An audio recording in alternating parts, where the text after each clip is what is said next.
I hit the stream button and then I kind of forgot. I got distracted for a minute.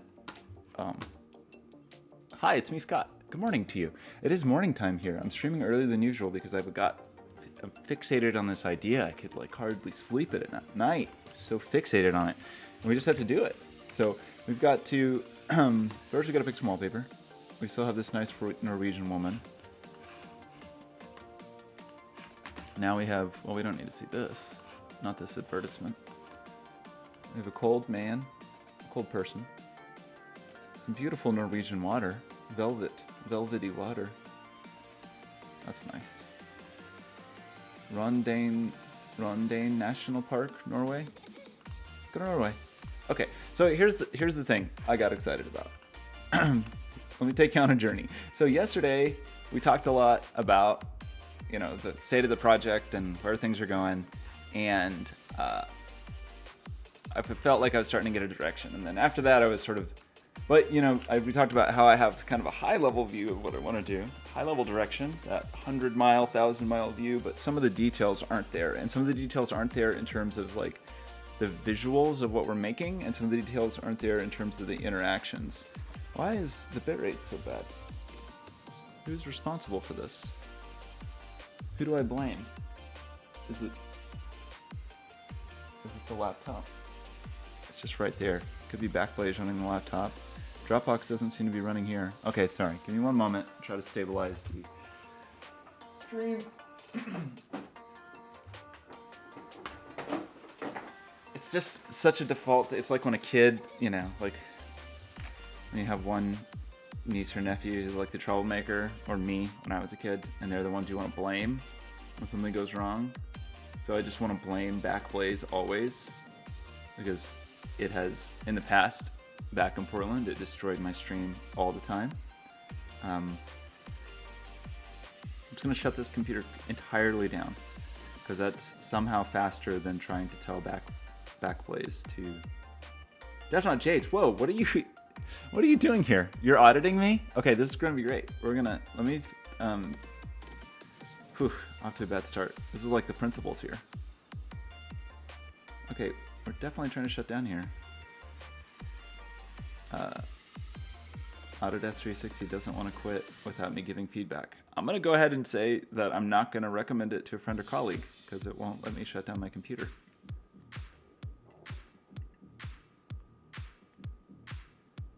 I just want you to go away, computer. That's all. Okay, we're really gonna, this is, yeah, I don't, good heavens. I can't turn off my computer?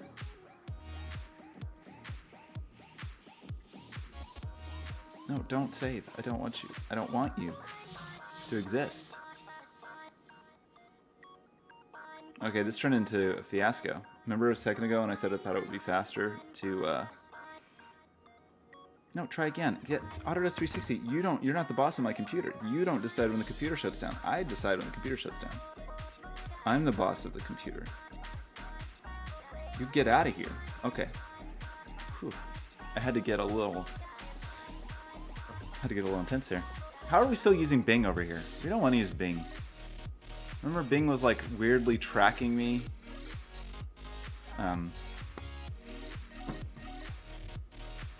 Even when it shouldn't have. Okay, so we want to talk about some things. Okay, maybe the first thing we're going to talk about is you got to check these out. This, oh man, this. Okay, so this is a weird thing. These are actually contemporary, I think, but there are these tiny little organisms called diatoms. I think that's how you say it, and these Victorian microscope artists would take these tiny little, I think they're made of glass, like little glass organisms, and arrange them on microscope slides. And there's one person, 36% of people use Bing. Is that true? Just because it's the default search engine? It's fine. I don't care that much. It's not like I love Google. I try to use DuckDuckGo, but it generally gives me bad results. But Bing, like, was weirdly tracking me when I didn't want it to, even when I had all that stuff turned off. So, okay. So these are gorgeous. This is a great little documentary to watch about these things because there's still one like living microscope artist who has unearthed these. How do I don't want you to make sound. That's apparently not a thing I have control over. Let's go here. So these may be old school ones. It's a little hard to tell like what the contemporary ones are, but basically these are these little glass shells. Yeah, these single cell algae create jewel-like glass shells around themselves. And then these Victorian microscope artists would take them, let's see, and make these like gorgeous arrangements that you had to do with like the head of a pen. Like you just have like a little needle that you do it. So these may actually be contemporary by this contemporary artist because there is a person that is actually doing these. But they're just stunning. I love them. So they're like these weird, do you ask Jeeves? What did I like? I liked Alta Vista. Was maybe my favorite search engine back in the day. So okay, like this is a contemporary one. This guy Klaus Klemps still is making these, but the general approach I believe is the same and dates back to, I think we can go to Victorian diatom artists and hopefully see. It's a bummer because it's hard to search for because all the articles are about this guy doing this old art form. Anyway, I love them. They're beautiful. They have this like geometric and organic, and in these arrangements, these kaleidoscopic views. I think they're just lovely. And so I was thinking like, well, man, I think I want to make some stuff like this. Maybe this is good inspiration. So if we go back to our very important Pinterest board, I just searched for Pinterest instead of typing Pinterest.com. We were starting to, some of these are secret, and I think it's okay. So, previously we were getting really into spheres, and we're getting into these really like techie spheres. And we did our sphere yesterday. Maybe I closed it. Do we still have it? No, we did this sphere yesterday. And that was feeling okay, but like, I didn't know how people were going to necessarily make those. But then I started getting in these diatoms and rose windows, interestingly enough. So these are rose windows from cathedrals. And these are like diatom arrangements. So there's interesting similarity there, symmetry. So I was starting to get into those because I think they're beautiful. Starting to get into some nature illustration by a fellow named Ernst Haeckel. Can you sell these on Etsy? I don't think you made those. Ernst Haeckel, I think, died almost 200 years ago. So he was like a cool naturalist, and he drew amazing things, and he always has all these beautiful illustrations. So I was definitely inspired by a lot of his work too. I don't know that I want to be this organic. So this is maybe we were like too artificial before, and a little bit like too visual effects, computer graphics.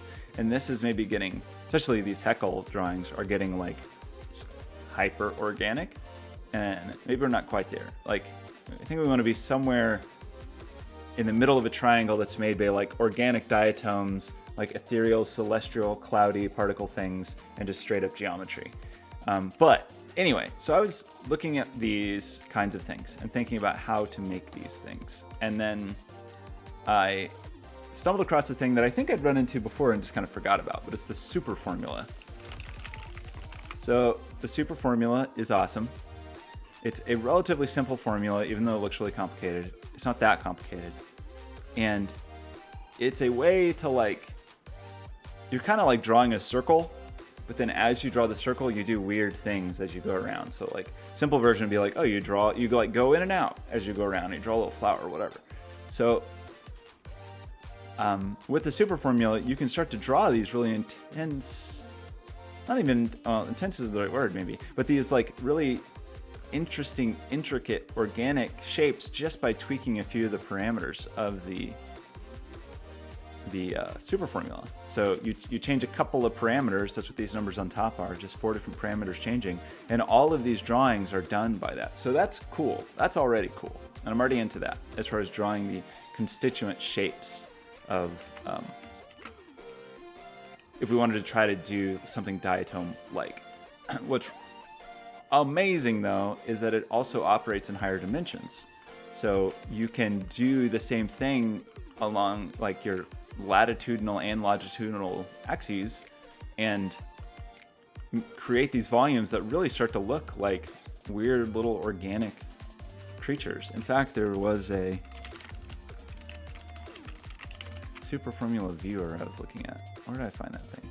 It's called like something ridiculous, like supershape.club or something. Or superformula.club. It's a weird name. Yeah, welcome to the Superformula Club. So, and they do, man, whatever they did to like generate their mesh, they did a really good job. This is a good looking mesh. I mean, I can't even see the mesh, but just the lushness of this is like definitely something to it. So, and then you can just like, you have all these parameters and you're like just randomizing parameters and you can make all these insane, beautiful things. So I am interested in this and I am interested in what just kept me up at night. Golden ratio. I love the golden ratio. Well, it's either way, like roughly 1.6, 1.618. That's phi. It's one of my favorite numbers. 1.61803. Hello, Blainer? Yes, I think they are. These may be UV. They're a little pinky. But yeah, the colors are probably just like a simple UV shader. But it like maybe a little more pink than normal UVs would be. There's just something about it. I like it. It's quite beautiful. But the just smoothness of the geo, I feel like they did a good job. Because really it's like the same idea if we have a circle and we ripple that circle going around. You do the same thing on a sphere. It's just like a really ripply sphere. So underneath, like the drawing method of this, underneath is just like you're drawing a sphere. But I want to do it in a different way today. And actually I should mention the way I got up to speed on this and the highly recommended tutorial video to watch to kind of learn how it works and learn how the formula works is Dan Schiffman had a coding train tutorial or coding challenge. He had a couple of coding challenges related to super shapes.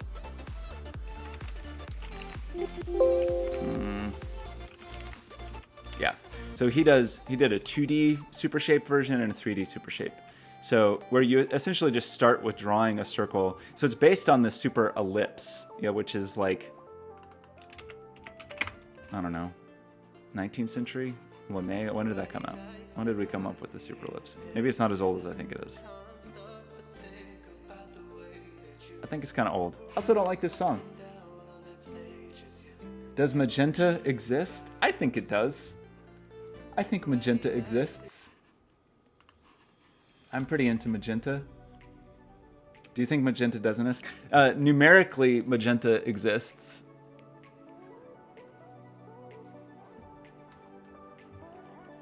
It exists in pigment. It exists in additive light mixing. Okay, so when did this come? When did this happen? Yeah, so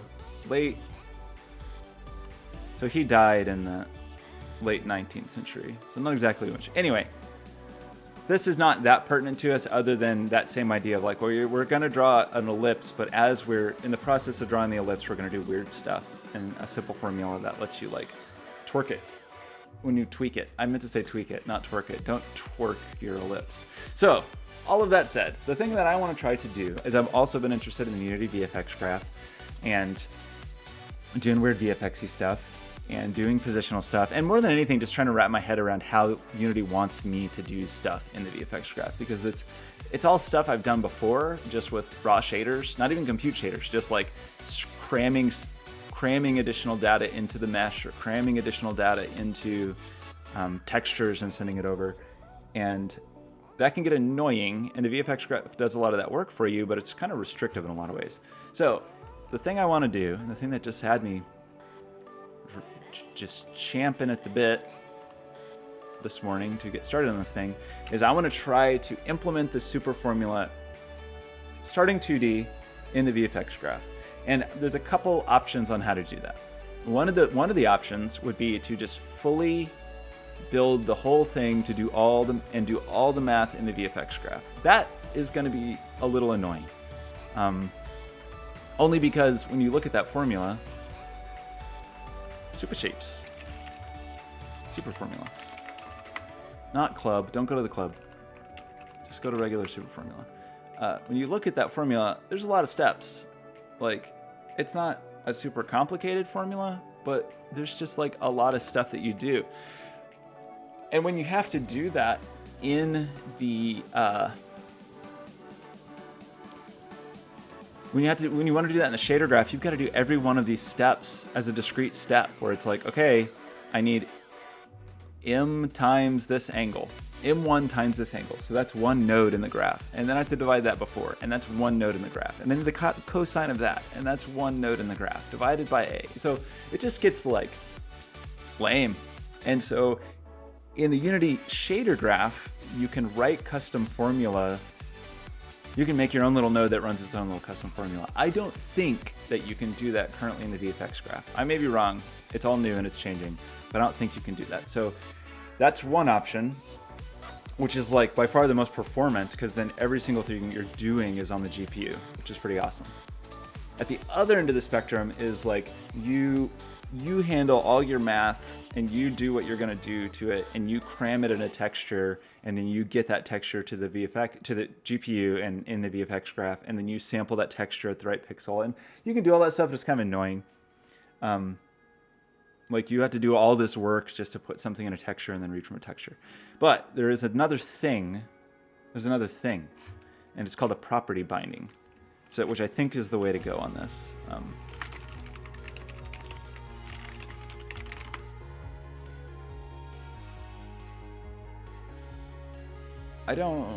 It's you, property binders. This is the latest version. Version 9. I don't think I have version 9. Maybe that's only for 2020. Okay, anyway, I think I'm in 8.1. So property binders are just a way to like, basically it's the tool that Unity gives you to bridge CPU side logic to all the GPU stuff for the VFX graph. And you can set a bunch of individual things, and it's got all these handy little utilities. But one of the things you can do is it's a way to say, hey, I've got a whole bunch of points that I care about, and I want those points to be drawn, like on the GPU side. I want to give all those points. So you can bake it. For example, I could make a sphere and I could bake all those points statically, and they're set in stone, and I could give that to the GPU. But I want to update every frame, and so that's why I need to try this property binding approach. So let's just make in our little study project, a new thing, super shapes. And it keeps making me think of Nicki Minaj of Super Bass. And that's just where we are this morning. So let's take some super shapes. And so again, I'm going to build a volume. I'm going to build these things, these same kind of structures, that I'm going to build them with a bunch of particle instances rather than building the geo. Maybe we'll do that another day if we decide we want those meshes, because the meshes are cool, but you know, we know how to do that. It's just building geometry. We've seen examples of those other places of building the geometry. So this is kind of a different approach to this that maybe will be interesting.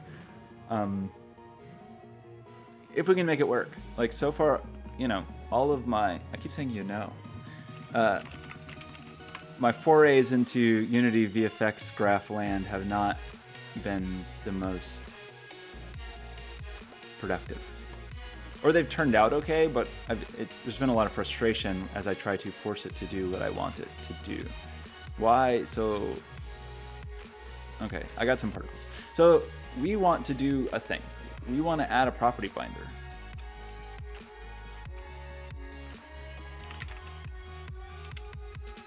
So for example, the multiple position binder just takes some transforms. It's not currently correctly configured. Presented property is valid and/or objects are not null. Okay, so this is a way that you can say, I'm just going to put some objects in space.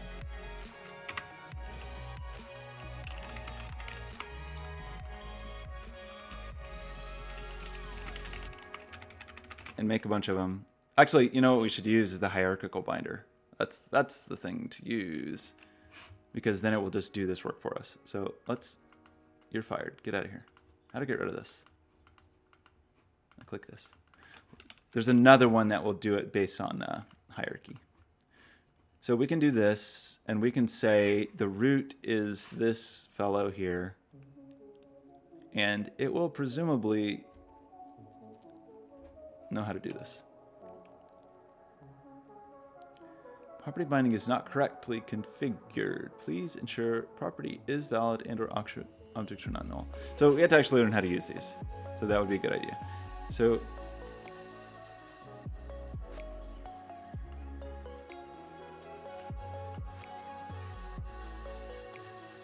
property binder between an exposed property. So I need some exposed properties, and that's these. So do I need an exposed property for each of these things? Like if I want also, is it a texture to what actually is the property I'm exposing? Is it a texture?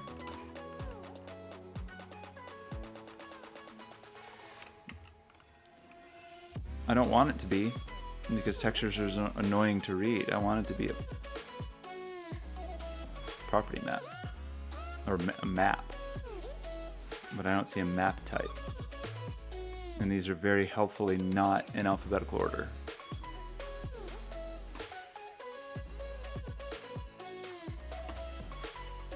Anybody see a map? Doesn't look like it. All I see, so this is annoying, because they don't give you good tools to read these. But maybe that's okay. So this is our position map. Is this how this works?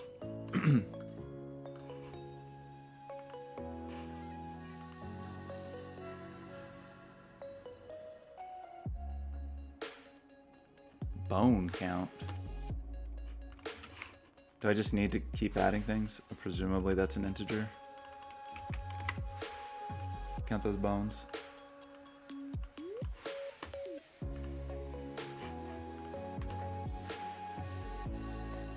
And the target position map and the radius position map. What if I don't care about any of these things? Okay, well, we'll just add them. Because these are presumably also texture 2Ds.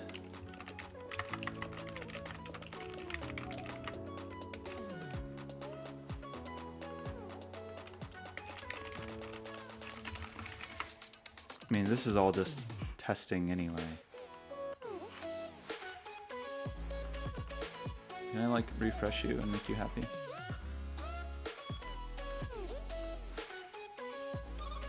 Okay, are you happy now?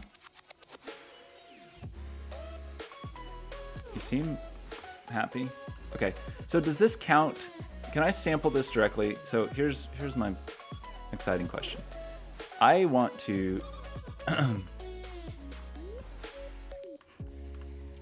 I don't care about this or this.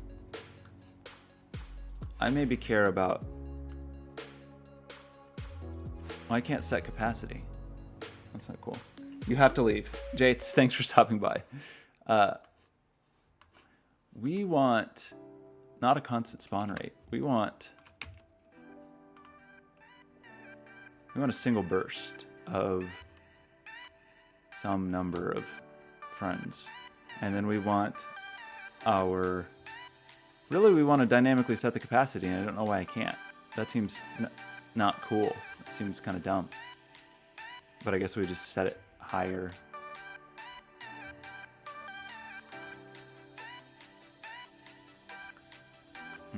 I don't know. Okay, so set position from map. Can I do this? So can this go directly in here? It can. And then I want to say index, not index relative, just index.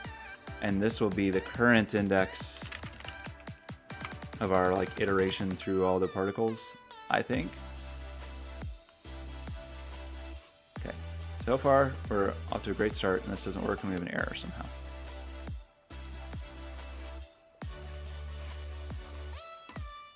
What's wrong with you? My attribute map binder.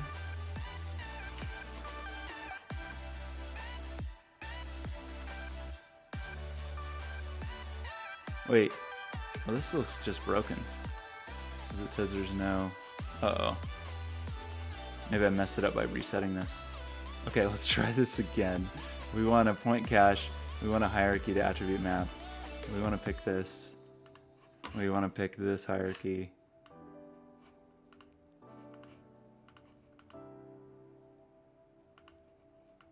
This seems very broken.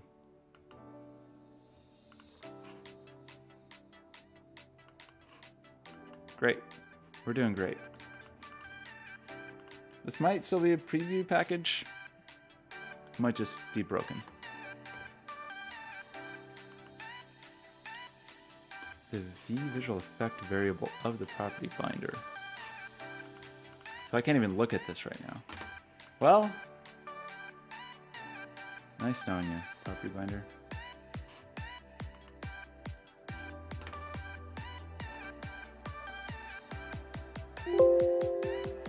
Okay, somehow we have 2 of these now. And somehow it's broken. So we named all the stuff. We have bone count, position map, target position map, radius position map. Bone count, position map, target position map, radius position map. Those all seem reasonable. We have a hierarchy root and a default radius. So this binding is not correctly configured.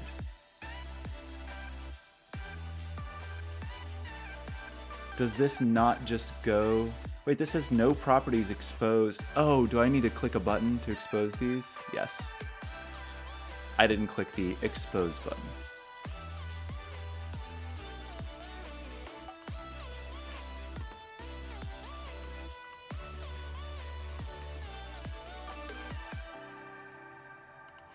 Okay, so...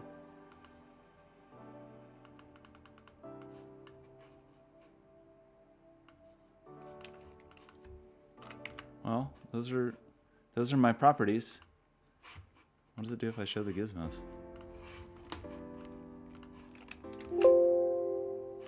Oh. I was in play mode. Okay. What are you mad about? I don't know what this checkbox means. At all.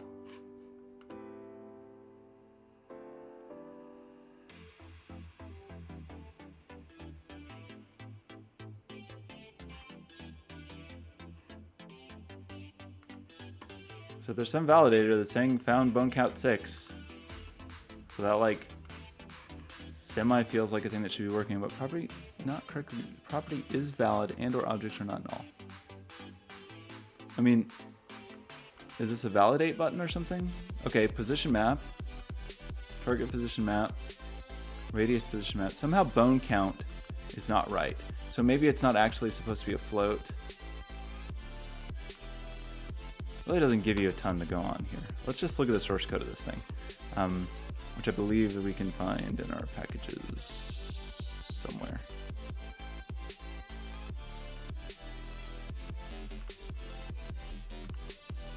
Runtime. Multiple position binder. No, we wanted the hierarchical one. Maybe this would have been easier if we'd done the multiple position. This all feels like a slight waste of time because we're not actually going to use this. Okay, bone count. What are you? System uint 32. So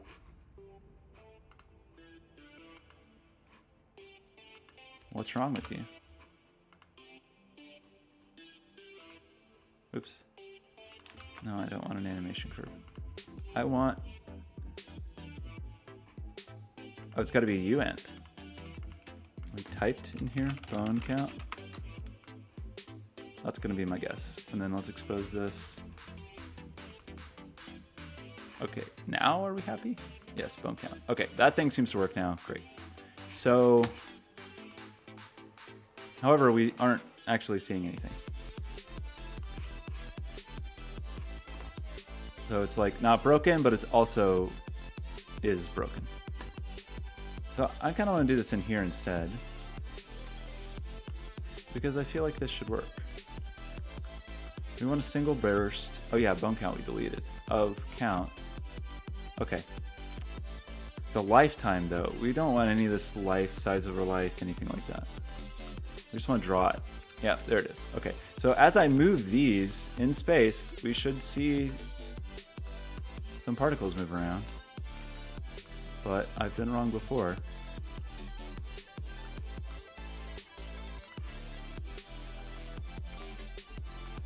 Do I need to do something to update the bindings or like force it to update?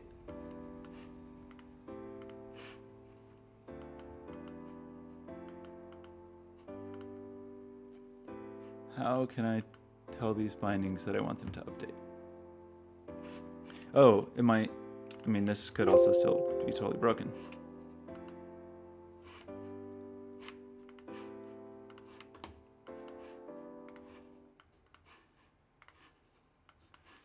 Okay.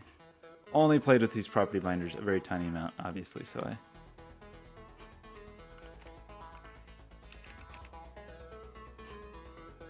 are you showing? Why don't you save? Make me nervous that you're not saved. Okay, so we want the attribute map that is our position map. We want to just iterate through the indexes.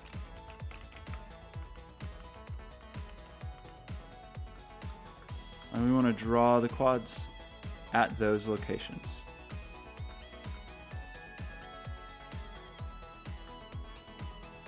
And this seems wrong. So what's our problem?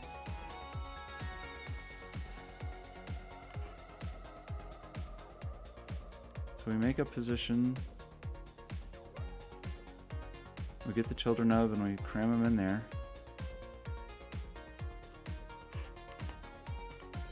I wish I could visualize that in some way. That would be one advantage to having the just textures, doing this all with textures. Okay, can we say like random?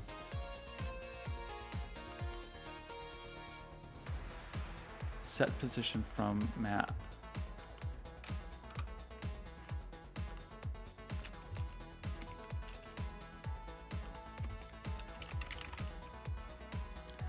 Let's like set position random for a moment. Just see.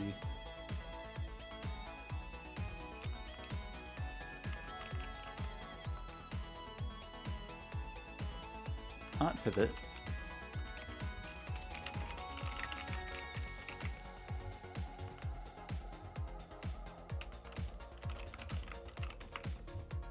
Why?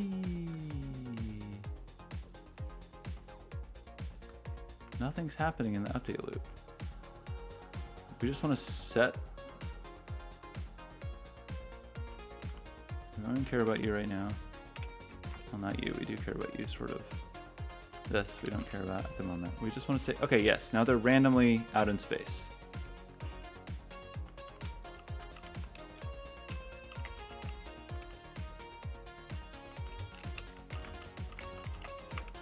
I'm gonna make this. Okay, had to hit compile to make it update. Okay, so like that works. Now the set position from map. You would think just noise would work, but maybe it's random constant per particle.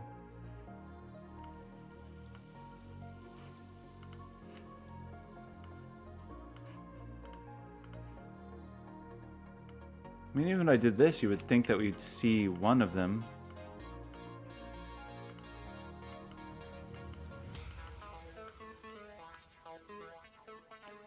Is this okay? Like, I see the maps here. Like, can I look at this, please? Like, there's some data maps here. There's data in those maps, it looks like. Can I not use the map directly? Do I have to like sample it like a texture or something dumb? I don't want to.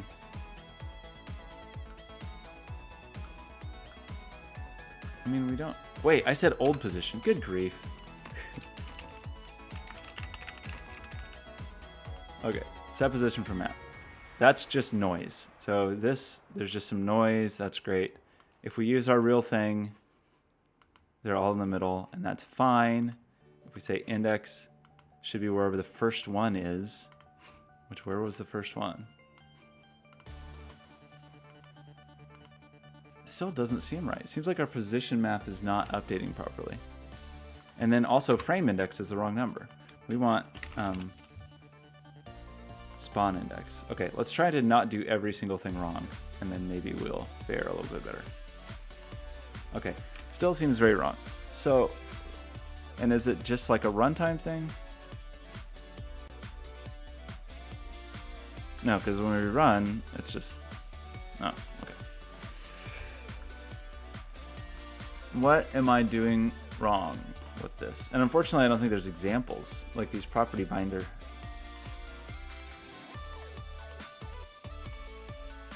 Unless some prefab in here has property binders on it.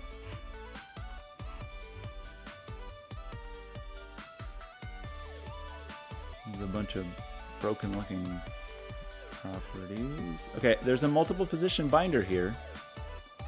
And it has a map. So this is the lightning visual effect. And do I have to do anything special? So if we look inside the lightning visual effect and see what they do.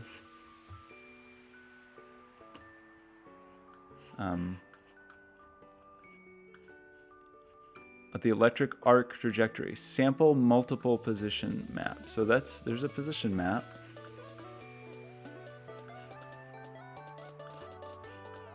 This is kind of a weird example because it's doing strips. Okay. But it doesn't seem like they did anything special. There's just that map comes in, position count, and it's exposed. And I don't really see that there's anything different.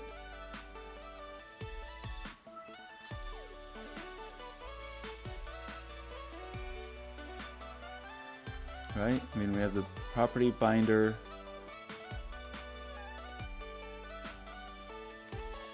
It's weird that this is showing up as a separate thing and not just under here. That seems broken. Maybe these examples are for an older version. I don't know. I mean, they were packaged alongside.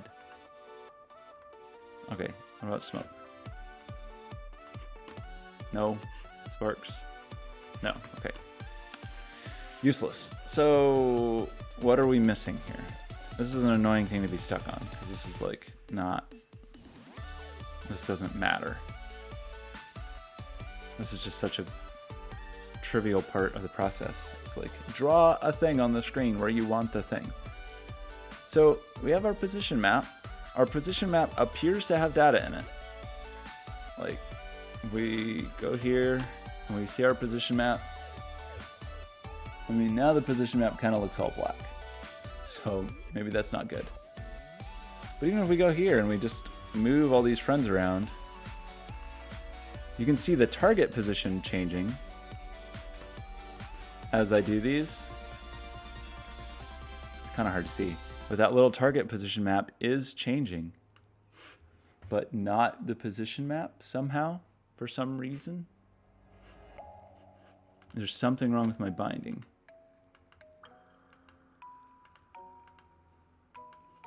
I mean, what if I just bound you to the target position map? Doesn't seem to actually change anything. Because we're not using the target position map. We're only using the position map. And that's the bone count. So we feel like we're sticking proper data in here. We think we are. We hope we are. And I'm spawning bone count number of particles, which I think there are. Whatever, 6 particles, however many. And we're saying we want a sample mode index from our position map. What if we sample from target position map? Then that works. But somehow... Did I like drag those around sideways? Yeah, I did. Okay. So that's funny. That's just me being ridiculous. But if we drag these out these different directions, why don't these update? this seems not cool. Like I update this hierarchy and it doesn't automatically update where the particles should be. Seems dumb.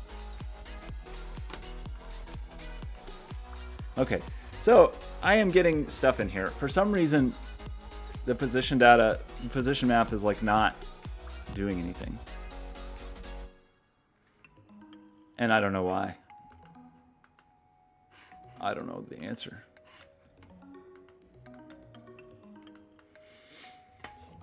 Okay, but we don't care. We just wanted to like make this work at all. And so I feel like we've got the gist of it. This hierarchy attribute map. I think that multiple position map one is actually probably a little more straightforward though. So let's just steal that. Multiple position binder.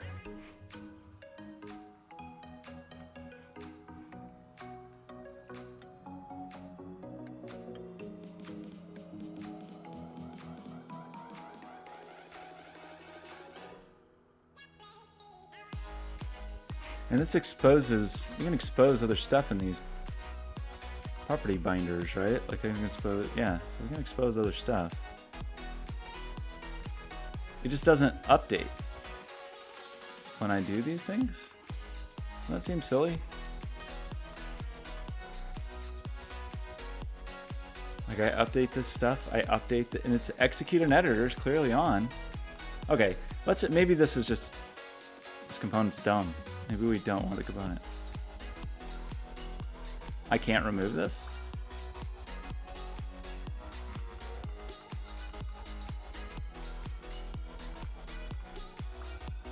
Okay, let's try the multiple position. I don't know if it's going to be any better. But let's just say, yeah, sure, every frame. There's 6 of these. And we'll just directly populate these. Maybe there's just something dumb about the way the hierarchy one works. I don't know. I skipped 2. Because it did have random parameters in it, and I don't know why. So position count. Apparently the names do matter. Seemingly so. Phone count. You're now position count. Welcome.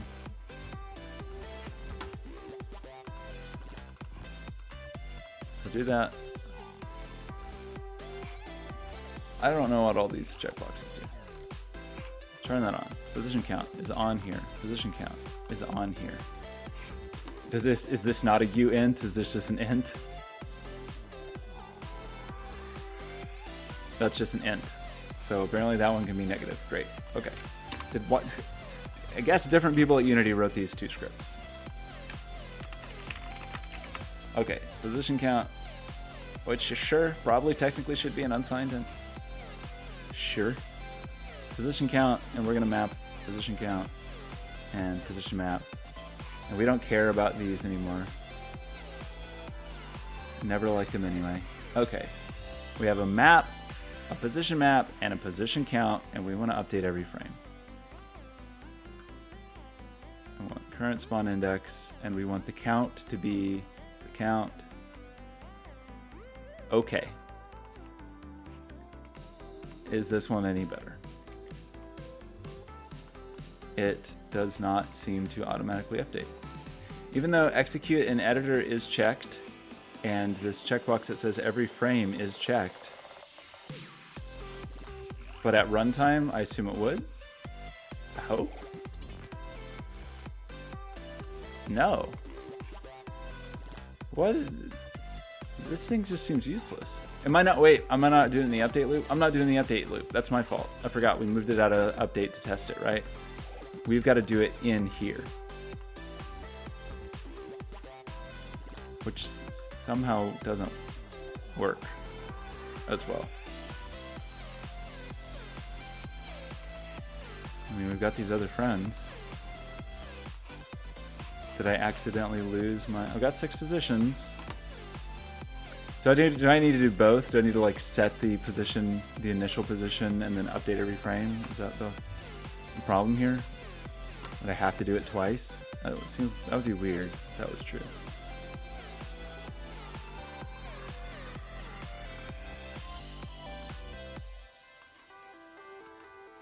Okay, we have position count, number of things.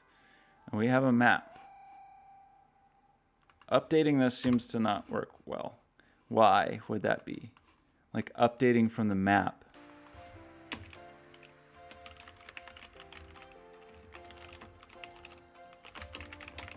Set position from a map, right? Right. And I want to just iterate through. Why does the update particle not work correctly? I mean, even with nothing in it, why does it not? Okay, now look at it. It's dance around based on its noise. So if I give you that attribute map, you're dancing around based on your index. Good. That seems good. And then if I give you there, why do I only draw one?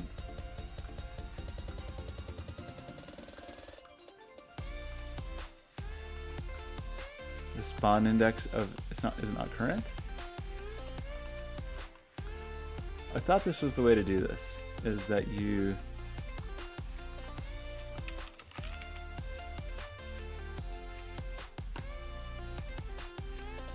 the strip index of the texture index.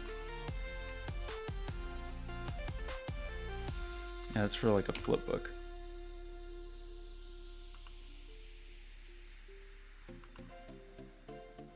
Do you not have a helpful little pop-up to tell me what you are? So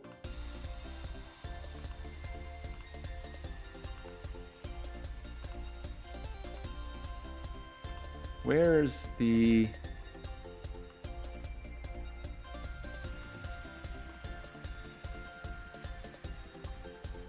and this is what I want, right? Like I want to know the spawn index.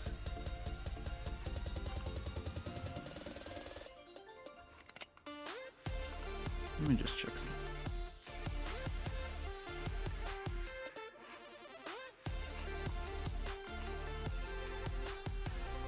There's newer versions of this, and I don't know why I'm not seeing them unless they're only for, I don't know why I can't see all the versions.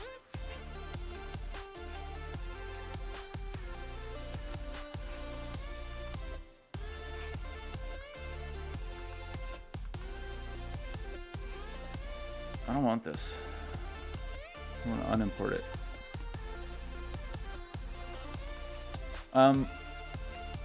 Okay, so like, I'm confused. That's the shader graph version too. So, I like it feels broken. Is this a bug? It seems like spawn index is not correct in update particle land, but I don't know if that's just wrong or if that's like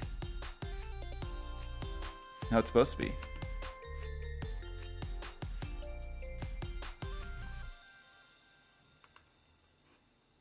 Not very helpful.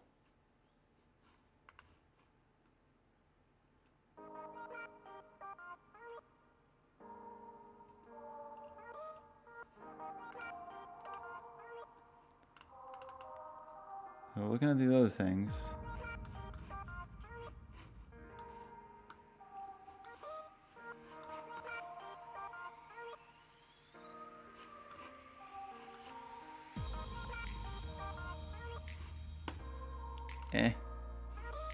I think none of these were working either. Another real fun thing.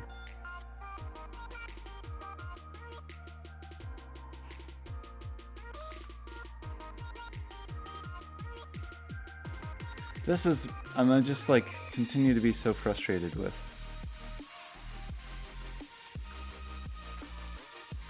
dealing with particle map stuff. So update the particle strip.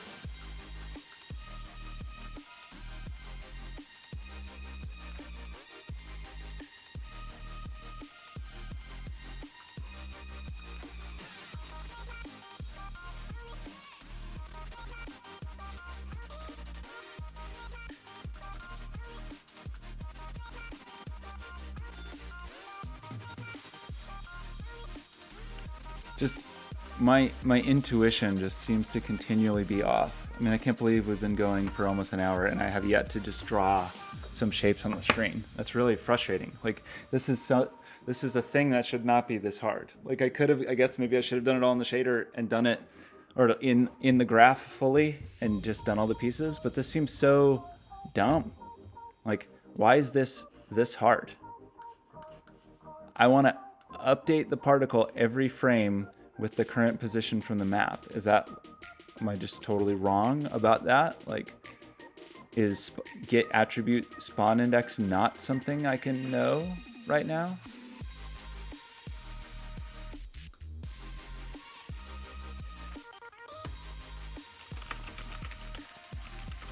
Frustrating. Like, this stuff just is like so holding me back from the thing that I want to do.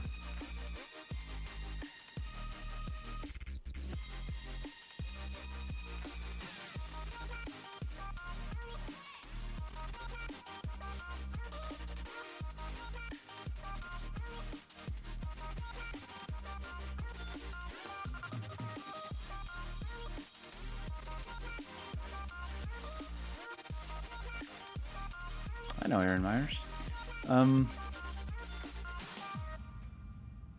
Like, why? What am I doing wrong here?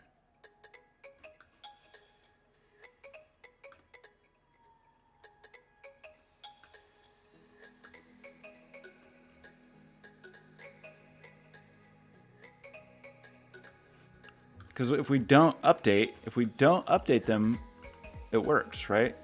Like, but doing the exact same thing in the update particle loop.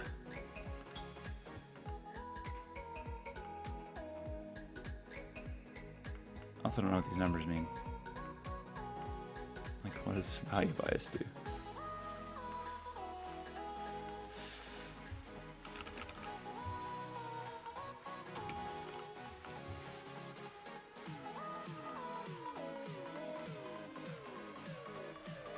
Hello, particle.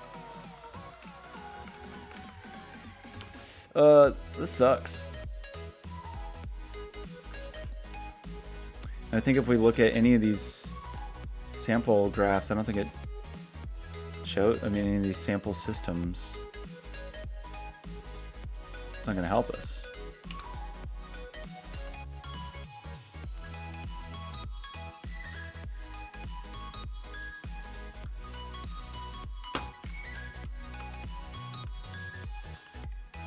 What a frustrating thing. I thought this was the way that I was supposed to do it. Like, I thought this is the way that it was supposed to work. Just so not intuitive. And there's so, like, the resources are limited, the documentation's pretty limited, like, what do we want to do? What a frustrating thing. What a way to waste an hour. Just trying to draw a dot on the screen should not be this irritating. Like, and certainly it could be me. It could just be me. But intuitively, the thing that works here, why doesn't it work here? I don't know the answer.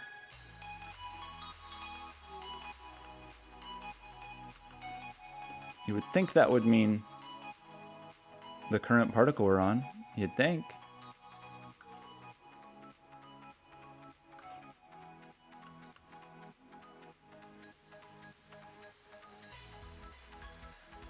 Like, I don't know what different thing I'm supposed to do. It looks like this map has all kinds of pretty colors in it. And my index, if I don't do this and I just scrub through my index, I see them at different places. So the spawn index seems broken. Should I make my own spawn index and just, like, maybe it's something about get attribute the spawn index of the thing.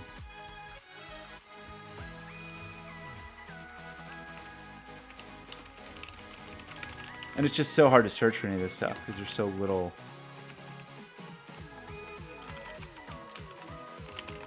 DuckDuckGo is not helping. No.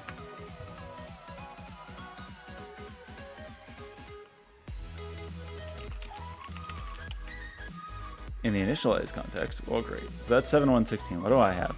71 something. I have in 731. So you would think.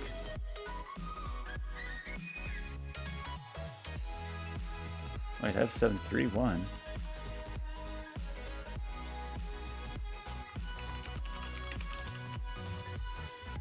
Initialize. So this says spawn index works in the initialized context. What does that mean? It works, does not work in the update context? I don't think that's how that works. Okay. Well, great. Very exciting.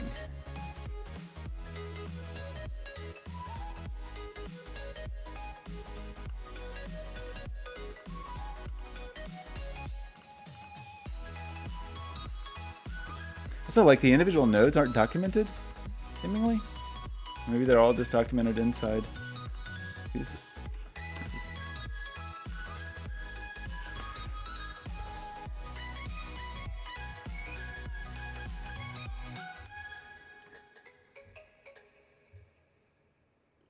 To write to an attribute, use blocks. Reading attributes.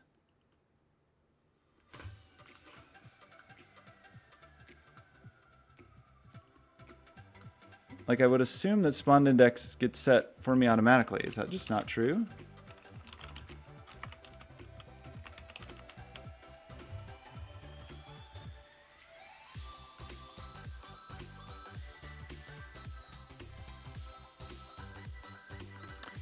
Really tremendously frustrating.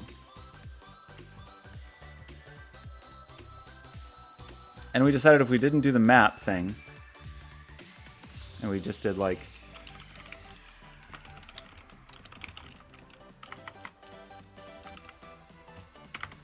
oh, come on. And just randomized here, then we can definitely set the position in here. Just somehow set position from the map. The index doesn't work. And so like, is this a bug or is this how this is supposed to work? To access the stored data besides texture position map? Kind of no. Like I could, these maps under the hood I think are actually just textures. In this case it is literally just a texture. So these maps are like, I believe the way you're supposed to do this. I could also manually build my own texture and then sample from the texture, but that'd be kind of annoying because then I have to like turn an index into a XYUV coordinate, which wouldn't be the worst thing in the world, but it'd be a little annoying. It'd be like a graph to do that. Or alternatively, I could just do all of this on the GPU and not send positional data over.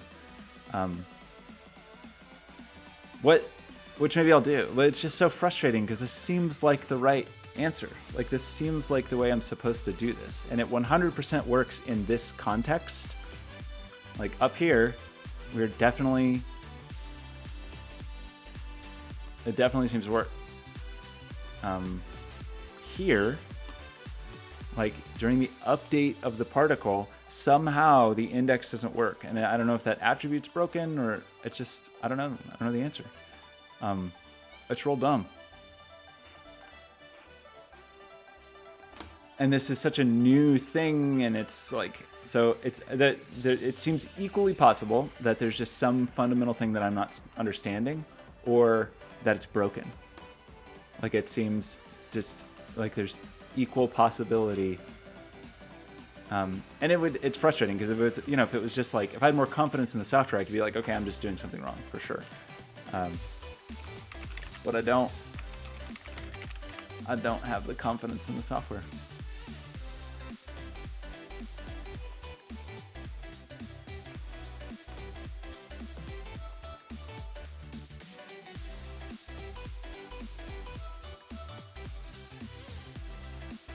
And it's like such a niche thing to even want to find information about.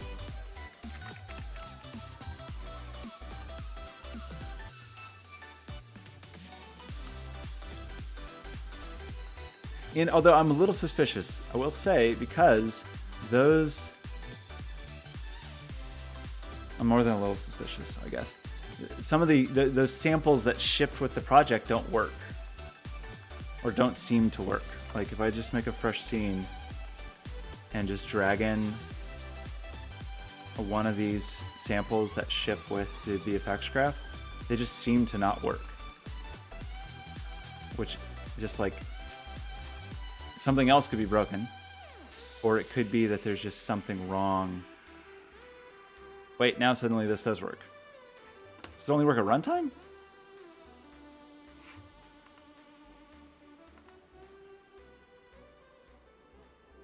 No, it is working. Okay, never mind.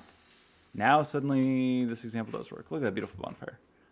But they're not doing the thing that I'm doing. Right? Like, unless, are these subgraphs? Enter subgraph.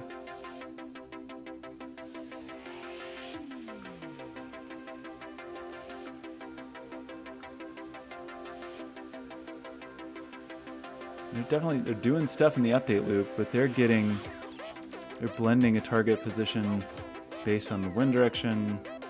Okay, so are any of these subgraphs useful? Soft particle, cool.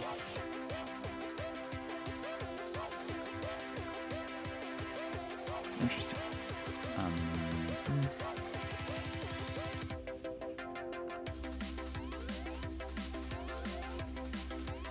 Oh yeah, we want these subgraphs.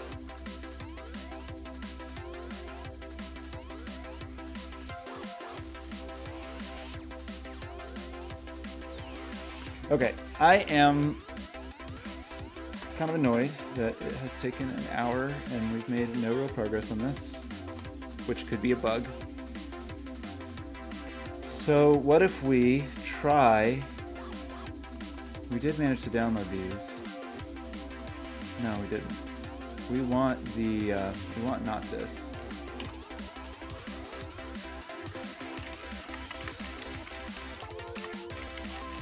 Maybe we can look at these samples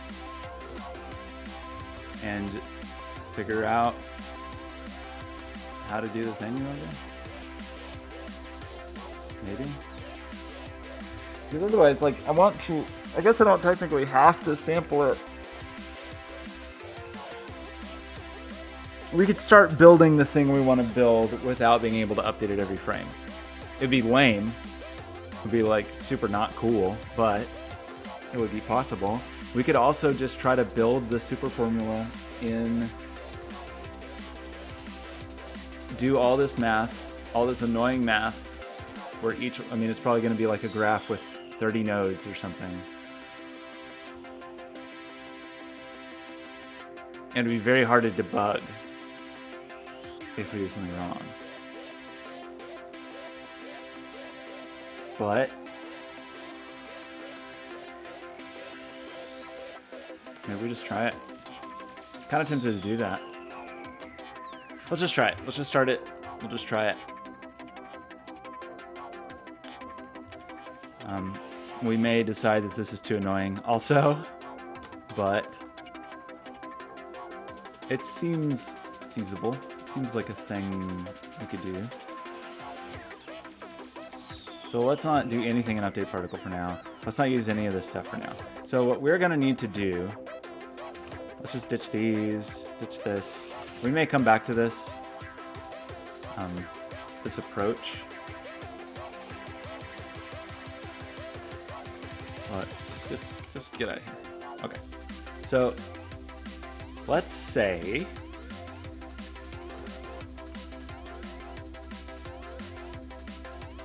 yeah, this might be crazy.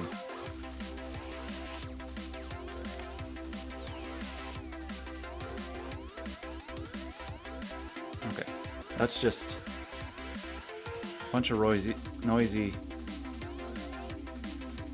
positions. Maybe multiply this times 10 or something and get it.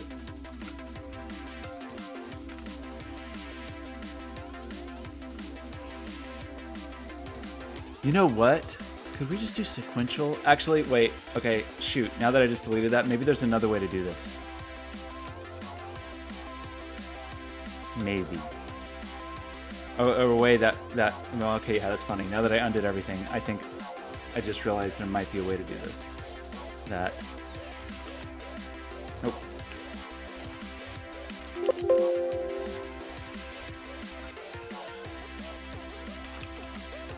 Maybe it doesn't want me to use that spawn index in there. Maybe it wants me to just use this sequential. Maybe sequential is fine.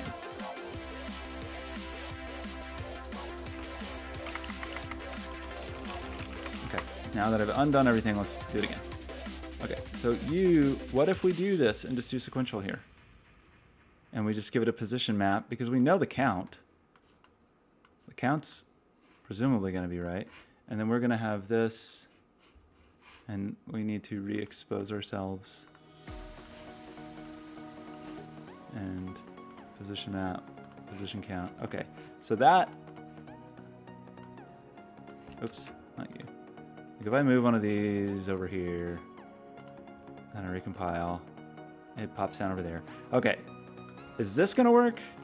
Maybe this will work. Maybe I was making things more complicated than they needed to be.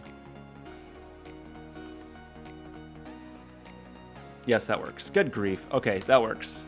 We're back in business. It still doesn't update. No, wait, now it's updating live. Okay, good grief. Okay, so it could very well be that spawn index thing is broken. It could be that you're just not supposed to use that in the update loop, but this sequential approach works.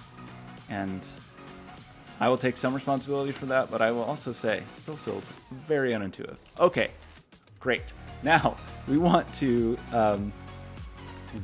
make our own positions for this. Like we want to be in charge of the number of positions. So we want to probably just copy the multiple position binder and make a super shape binder. Did it let me copy that? Probably not. And again, the binding is just about saying I want like CPU side code. You know, binding CPU side logic to whatever's going on in the GPU.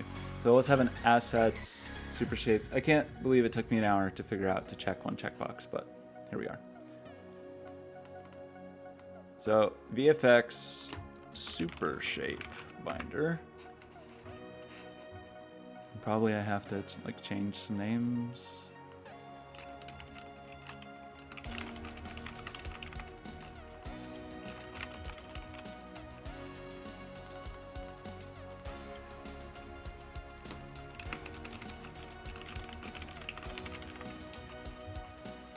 We still want a number and we still want to set a position. So all that stuff is going to stay the same. We just don't want to get it from game objects. We want to get those positions from somewhere else. So hopefully we can just swap this out and it will immediately work. Man. Yeah, you're 1 hour per checkbox. Yeah, you're right. You're right. You know, it's funny because I've been using Unity as, for the most part, like my primary development environment for close to 5 years. And I feel like, you know, if you asked me before the last hour, like I might have told you like, you know, I think I've all the inconsistencies and weirdnesses and funny nuances about Unity, I feel like I understand. Like I feel like I have a good understanding of the engine as a whole and understand all of its weirdnesses. But there's all these new pieces of the engine, like the VFX graph, and I don't understand all of its nonsense. And it's funny because that is such a, you're right, that is such like, it's like a Unity meme is spend an hour trying to find the right checkbox. It's about right. Yeah.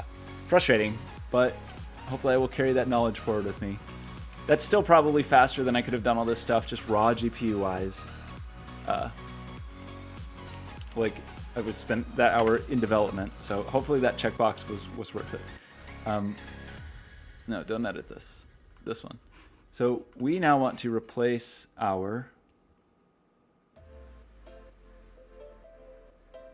that property binder with this guy. Get out of here. We want our super shape binder, and it is gonna bind to the same places.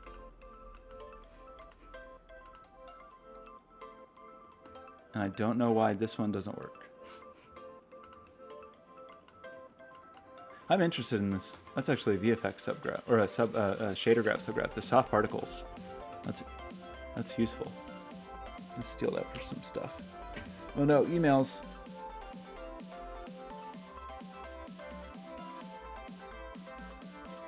Okay, so what is broken with you now? You're exposed. You're exposed.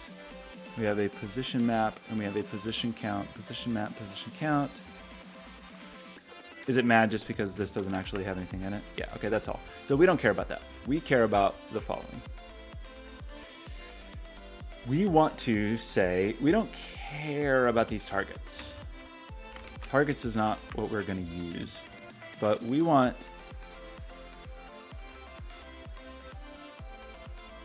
do want a,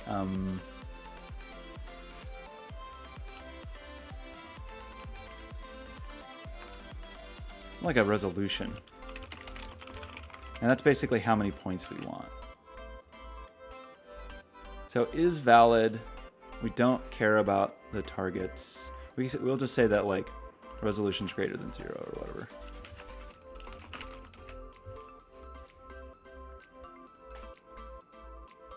Okay, so what we want to do, the way they do it is they like loop through and they do all this fun stuff. And set pixels. Funny that they use colors there, but I guess that's the way to do it. Because yeah, sure, position map is still a texture. Okay, so update texture.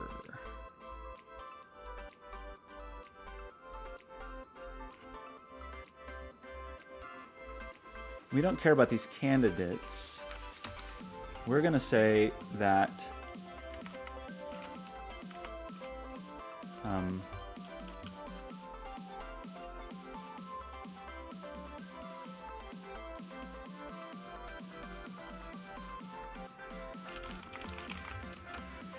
so yeah, as long as the width is not, yeah, this is going to be a little weird.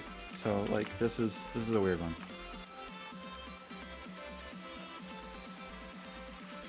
One height. So this is making one super long texture. That's kind of funny. Okay, but I see. That makes it easier to read.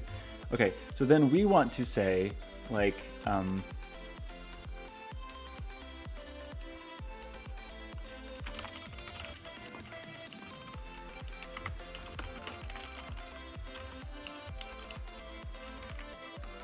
let's just add, oh shoot, we did need the colors. That was just like, wait, where's colors?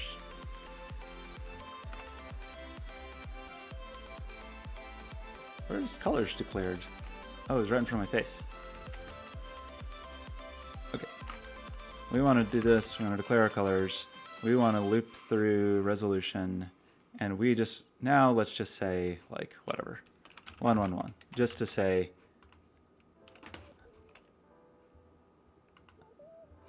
so we should just see these at position 111.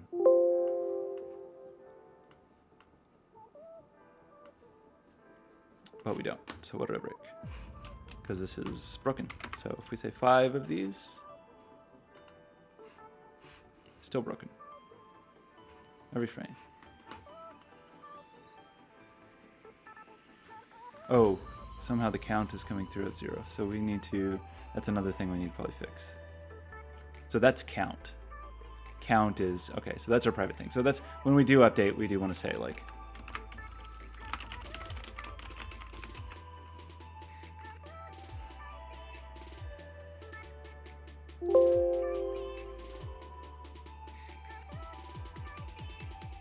okay, so now we have it. We're like at Y1, presumably, although that doesn't really seem like Y1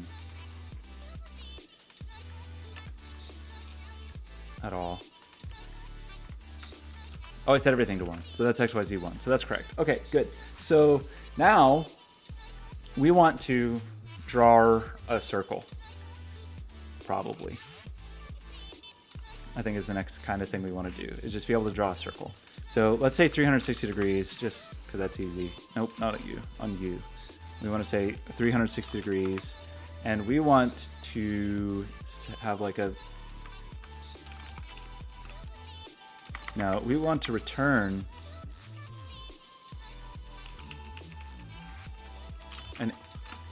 a radius based on,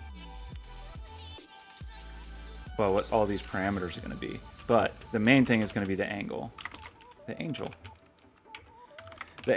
It will be a, I guess it'll be a float.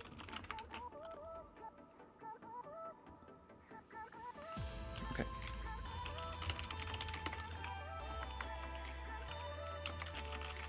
Radius. Okay, we're going to return radius. So the idea is we're going to sweep around a circle and we're going to draw what we need to draw. And so we want to say, we're going to loop through this resolution. Is that really what we want to do? Either we loop through that or we loop through... Okay. What's a circle? Is it 2 pi or pi? I'm going to steal some... I just haven't done stuff like this in a while. We got to look at... Let's just look at Dan Schiffman's coding terrain example. Super shape.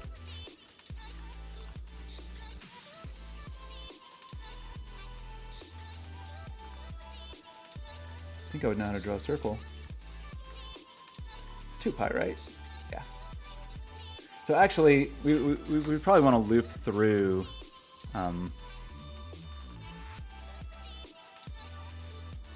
Yeah.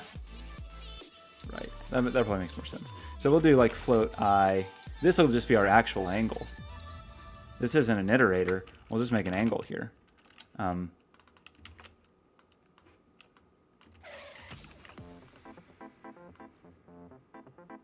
And then this will be while angle is less than, yeah. Is there a 2 pi? I don't think there is. 2 pi. So this is going to say we want to draw a circle, but this is going to be like our step. I plus equals step, yeah. And our step is going to be the, he did it kind of a different way, but we really want to just say the let. I've been writing JavaScript. Step is equal to, definitely stealing this from Dan. Dan Schiffman stealing, right, is happening right now. Yeah, like our 2 pi divided by our resolution. And this is going to probably change and break when we get into 3D, but we're only worried about 2D to start with. Okay, so is this right? Then we're going to say, hey, call super shape. Like, we want to say then like, of that angle. So we want to put an angle in, we want to get it out. And then we have to turn that into an XY position, yeah, which looks like whatever, it's the cosine, yeah. So then we want like flow, that's probably fine. Float x equals,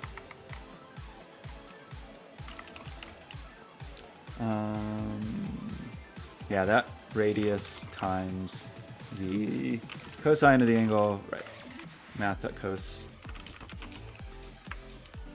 And then same thing for y and the sine. Sine goes up and down. And then this will be x and y, and this will be 0.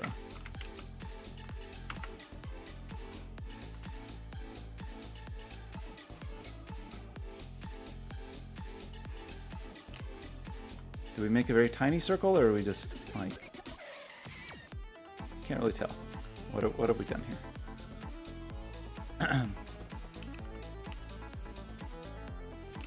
Solution is 360. For now we're just, how did I actually draw? We drew 360. Are we too tiny or something?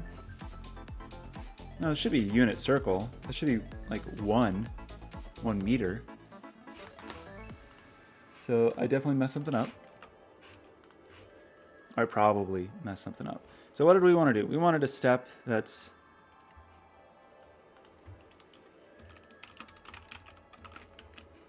Something silly like that. No.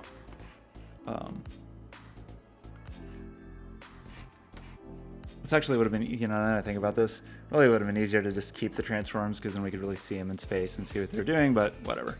Okay, so what did we actually do wrong? We want to go all the way up to there. Presumably we're getting there because we're not looping forever. We're calling this, I said that x is r times the cosine of the angle. I said y is the sine of the angle. Right? Right? And then we could do this times 10 just to scale it up a little bit so they're not on top of each other. But it really looks like they're like I'm only drawing some little part of the sweep.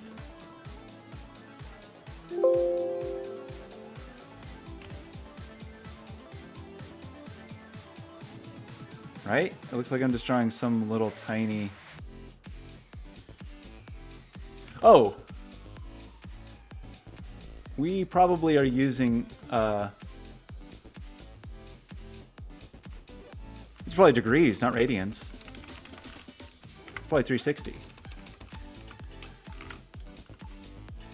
Unity normally likes degrees, I think. Is that true? Oops, what did I do?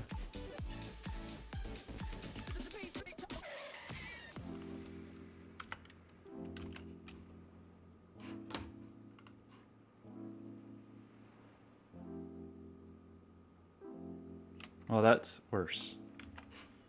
What did we do this time? Step should really be equal to 1 here, right? Console.log step. Right? Do you want... Of what, though? Read degrees or radians?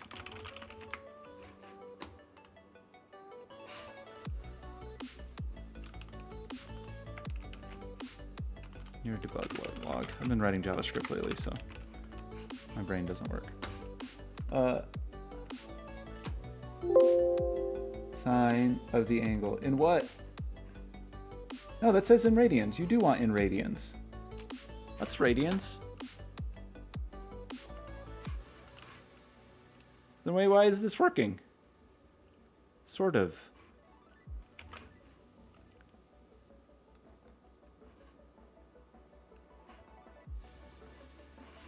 What was my step? Step is 1. Right, 1 degree at a time. And radius is really, I mean, this is just 1 all the time. So it should be the cosine of the angle. But it is supposed to be radians.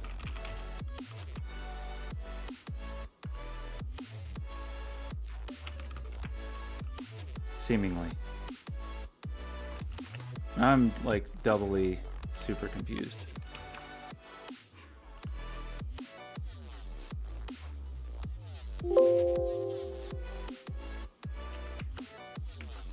That's like tiny little friend. Did I do this backwards? That's very possible, right?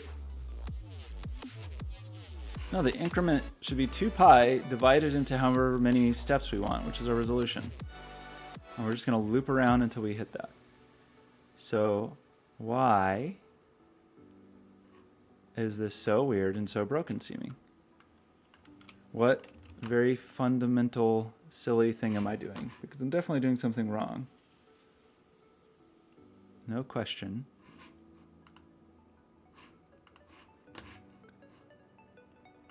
I was so excited to get started today, but now it's just feeling like one of those days that everything goes wrong. I mean, I thought I had it all in my mind. I was gonna go. Okay, so now I'm like doubly confused. What is...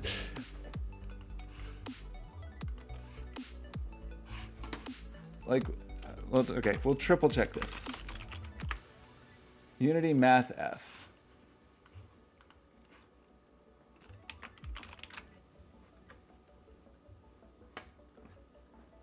Cosine of an angle, and we're supposed to put the input angle in radians. Right? And so I have looped through my angle. Wait. my angle started at 0 while it's less than 2 pi, and then every iteration I update it by some little steppy.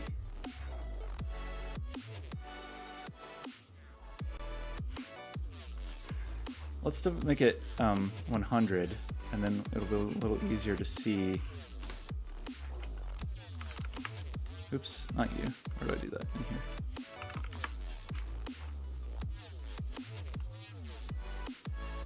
Yeah, because that'd be 3.14 times 2 divided by 100. So that would be the step. So why does this seem so excitingly, amazingly wrong? Like, what is the wrongness? How have I made it so wrong?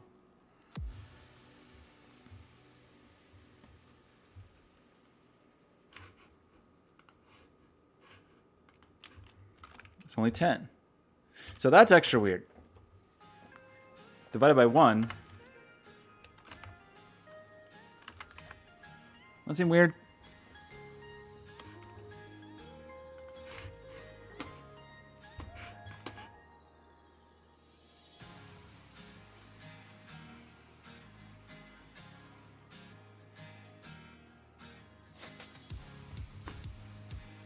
What?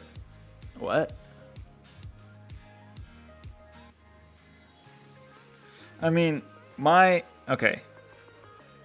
Maybe I just need to rewrite this in a way that my brain wants it to be. Where my iteration is the...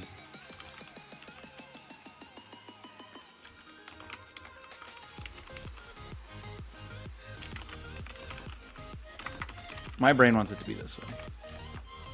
That I'm just going to loop through. And then...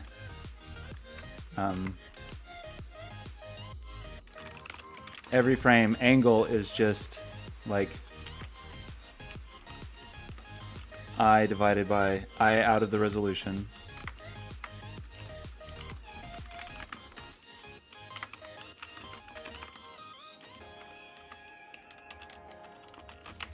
Some fraction. That'll be a fraction of 100. So this isn't really what we want. But does it actually work? I mean, compile. Okay, and then we want to then multiply that times 1 full revolution, even if it was just math.pi to start with. Oops. Should be 180 degrees. Should go halfway around.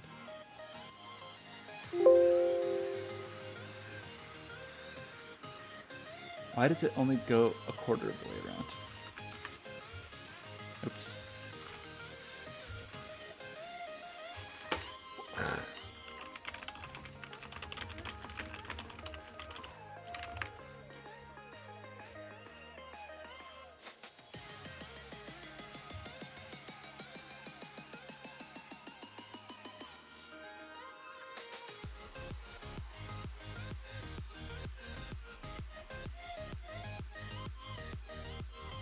Oh.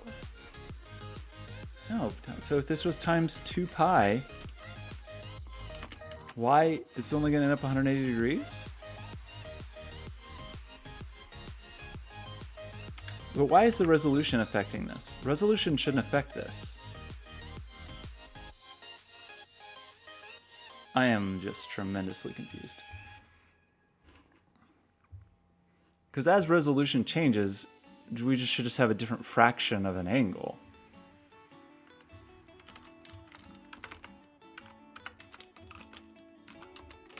So what I would expect to see is that we are... I'm not like breaking... I mean, just straight up, just... Am I backwards here? I mean, backwards wouldn't matter. The cosine of the angle and the sine of the angle. X and Y. And then we're going to draw at those two positions. So like... This feels like I just have some very simple, silly math problem.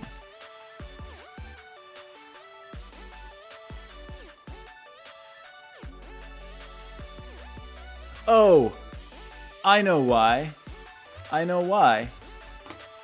It's not our math, it's our shader. We didn't fix the particle count, I believe. Or even is this? Well, capacity is only 32, but if this was like 4096, still weird how it drew the ordering.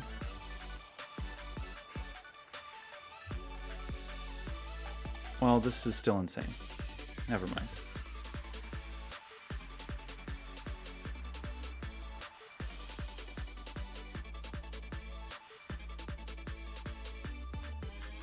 Resolution is how many I want to do. So I'm counting up to resolution.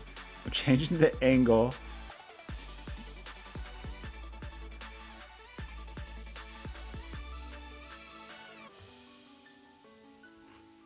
What is wrong with me?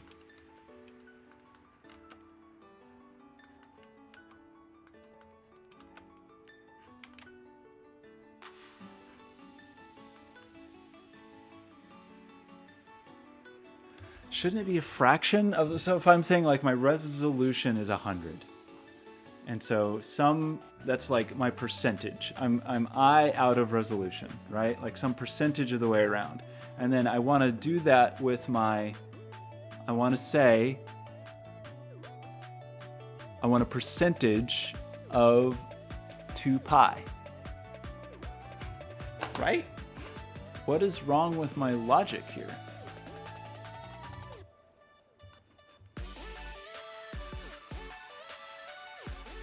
Like, it kind of makes sense up to this point. Like, up to, and I'm definitely okay over here. Like, am I starting to draw on top of things? Is there some weird, dumb...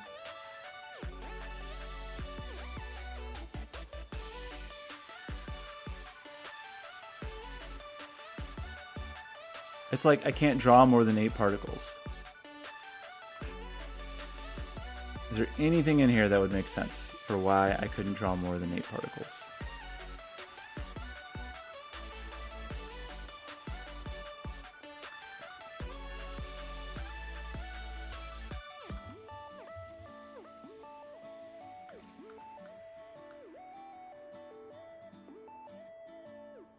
I'm losing my mind.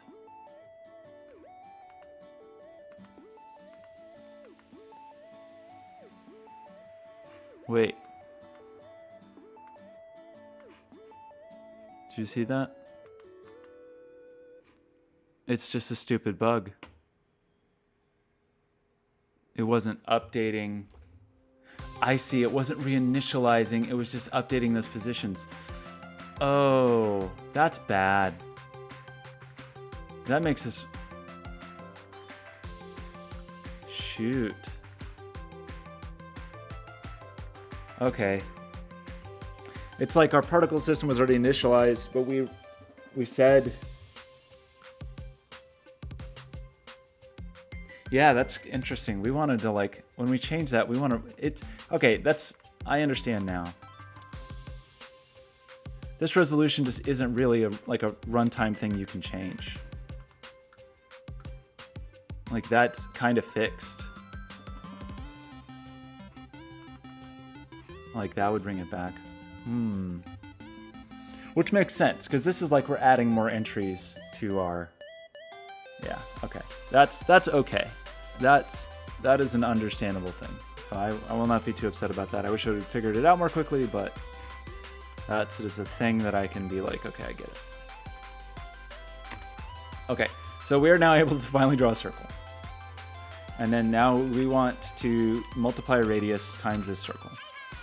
Okay, we're actually finally, after an hour and a half, getting to the super shape. This is ridiculous. I can't believe it took me that long, but okay, it's fine. It's fine.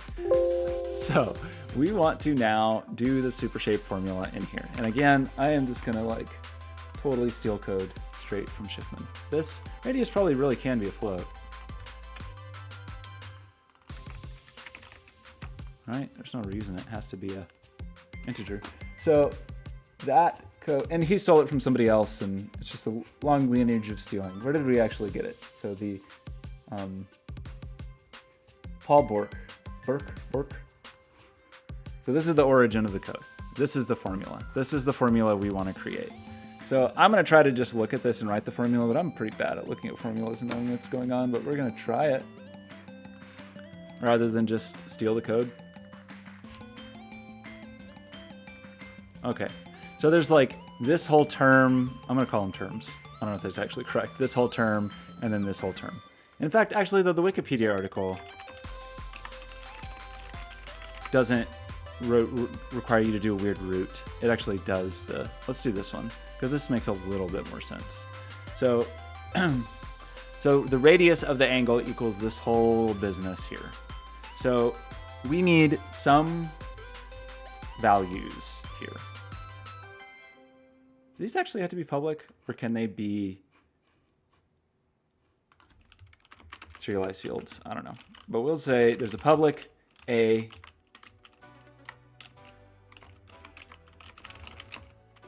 Oh, these are ints, by the way. Maybe they're floats.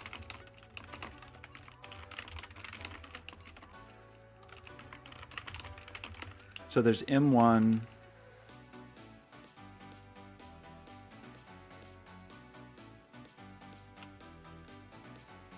M2. That's funny because the Paul Bork version called these some different things. There's an M1 and an M2, but in that other version, so this has M1, M2, and N1, 2, 3. In this version. Well, this is M1 and M2 being equal to M. So I think we're gonna keep that simplified version for now.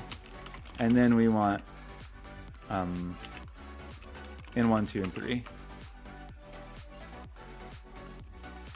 Oops. Well, my attempts to edit this quickly made it actually take longer than it should have. N1, 2, 3. Okay, so those will live up here. We could pass those as parameters to here, but I don't really see a reason to because we know them. So let's try it. Let's try it. Let's try it. Let's try it. Okay. So there's going to be like term 1. We'll just call it T1. And that's going to be M times the angle. So that's up here. Divided by 4. Is this really the same as the Paul Bork one? Bork.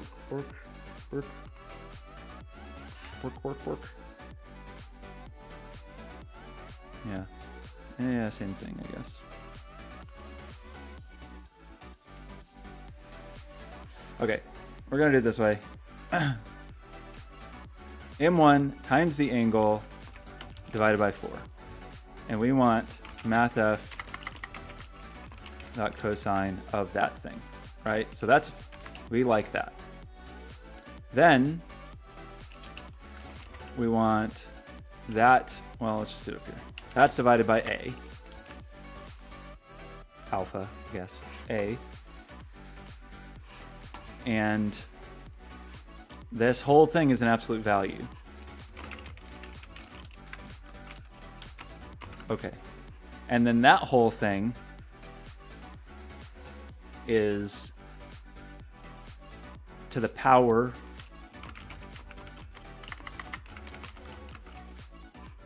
of n2, to the n-tooth power.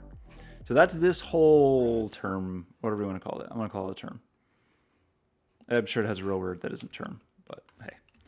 Okay, T2, I'm very much aping Schiffman on this, is almost the same thing, right? So it's still, we're just saying m of the angle, m times angle divided by 4. We want the sine of that. Or the sine of that. That gets divided by b, and it goes to the n to the third power. So that's this kind of second term, the second portion of the equation. I don't know what you call a section of an equation. Word for portion of a formula. We're never going to find that. Certainly not on DuckDuckGo.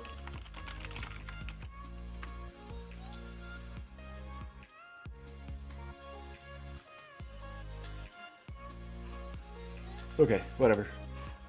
Draclin, I need, yeah, I know. The stream has been a little bumpy. We can draw a circle. We drew a circle. It took almost 2 hours to draw a circle. Hour and a half to draw a circle. Okay, then we have float T3. How are you today? T3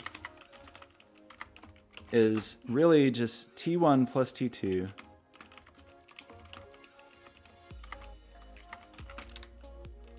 Add those two friends. And then this is the weird one.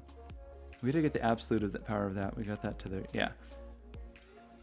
We need this to the power of -1 over n1.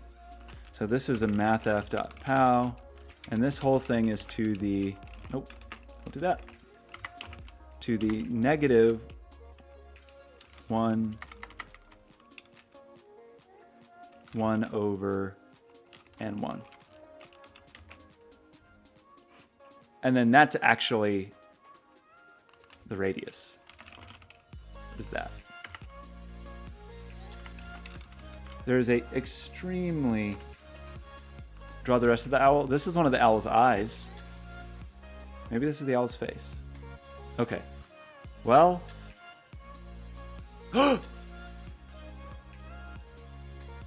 Did it? Whoa, did we get it? Did we get it the first try? I think that is the right... I think that's, yeah, that's if m is equal to 1. Okay, and so if m was equal to 2... Wow, did that really work right on the first try? I feel like there's no way. If m is equal to 2, we get a little eyeball. If m is equal to 3, we should get this little guy. Draclin! Look! Super shapes. Why aren't we closing? Is it because these have to be whole numbers? Maybe we always want those to be whole numbers. The early stream paid off? I don't know. I don't know if it paid off. I woke up so excited about this and then have just gotten more and more frustrated. But okay, thanks for checking in. Have a nice time lurking. Talk to you soon. Take care of yourself. Love you. Bye. Okay. So that's cool. Actually, so these kind of want to be integers. It would seem. Or it seems like they're a little better if they are. So this is if all of these jerks equal 0.3.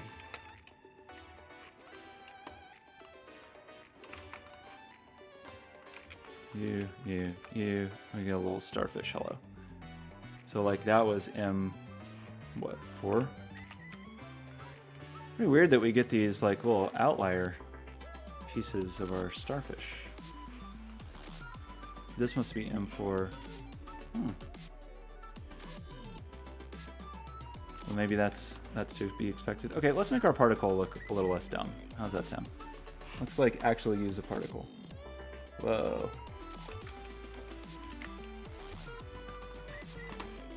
And let's like additive this, and let's main camera and make the main camera.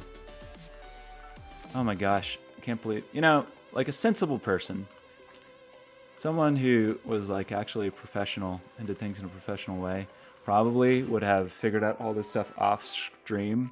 And I used to do that a little bit, but I don't want to do that anymore. Okay, we have some super shapes. I don't really love having to control them in here on this binder. I don't know what these do. Well, okay, that's just kind of stretchies. So that lets us do stretchies. These are pretty cool.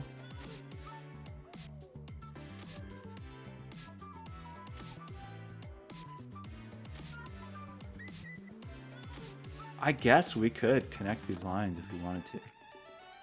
Right? Like, nothing's stopping us. This is sort of makes things a little bloaty.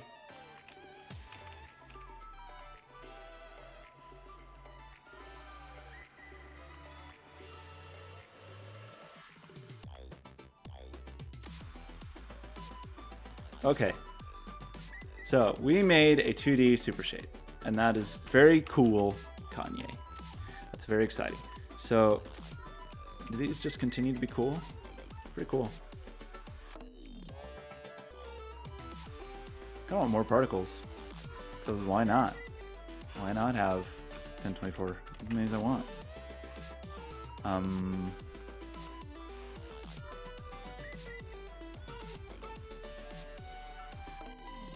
Wow. a nice little flower.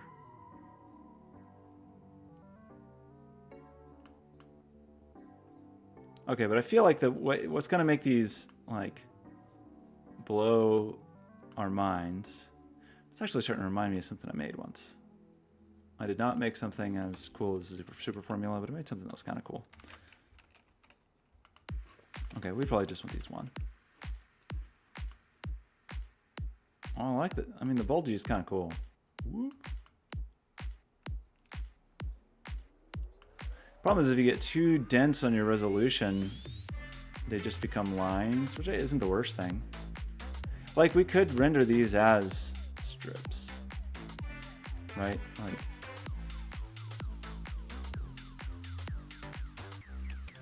if we chose to, I think we could do that.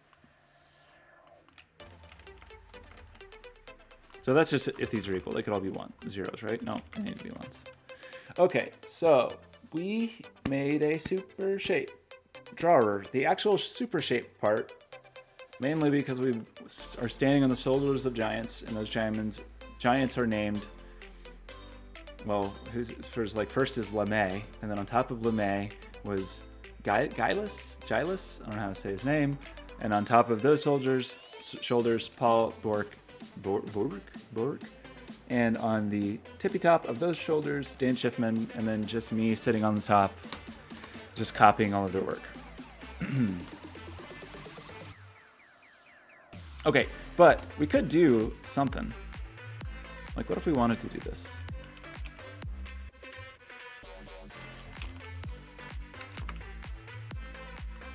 Because even though we're in 2D, these are like our particles are billboardy. We can do some. Wait, what's your problem? Oh no! Oh man.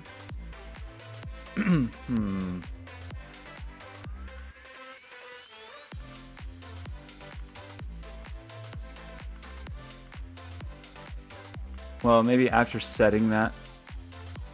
I don't like this, but like after setting that, can I just do this? That seems lame. I can't get an attribute from a map here.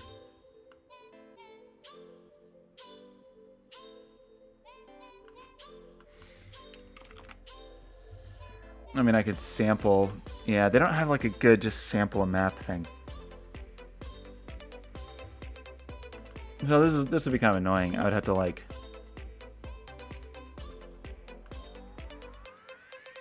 get the position, and then after this set the position.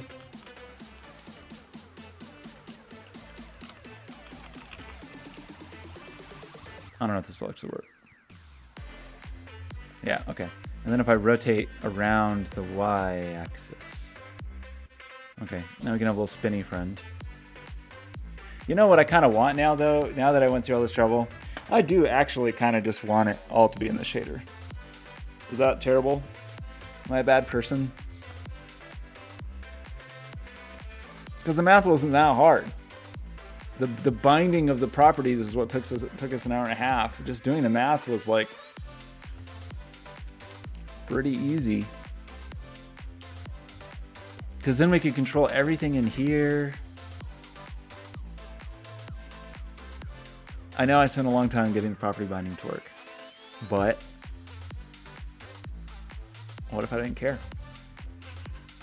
Okay, so because now I just want to like scrub around and play with things. I don't want to compile. Okay, let me just look. Let's just look at this formula. Tell me what you see. Look at this formula. Don't look at that one. Look at this one instead. Let's just say, in theory, that we had a bunch of floats in here. Why can't I size this? Why does this seem so broken? Now are we good? Okay, weird. Can this window not be above a certain size? Okay, man, Unity. Wish your stuff just worked better, man. Okay, let's just say there was an M and it was exposed. And let's say there was a N1 and an N2 and an N3 and an A. Remember how long it took me to make this work?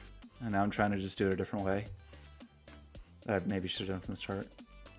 The property binding thing will be useful in the future. So that's like, we learned something today, so that's fine. And maybe, I mean, this might be terrible. This might be really, really tedious.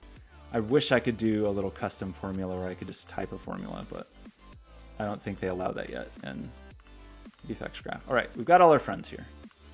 We got your M, you got your N, you got your N2, you got your N3, you got your A, you got your B. Okay, so like really is no way to do this? No custom formula? No, I think you gotta just do it. So this is gonna suck. This is gonna be a absurd graph. Let's just get over here and just get started on it. So first thing we want is to multiply. And we want to multiply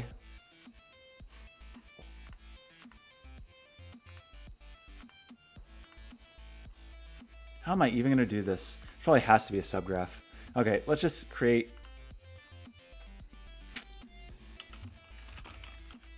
a float, and this is going to be our angle. This is our stand-in for our angle. So, first thing, multiply M times your angle. Got it. Now, divide that by 4.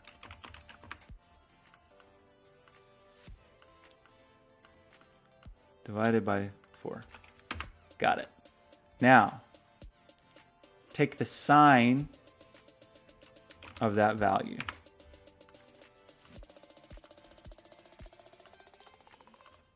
Got it? Divide. No. Cosine of that value. Take the cosine of that value.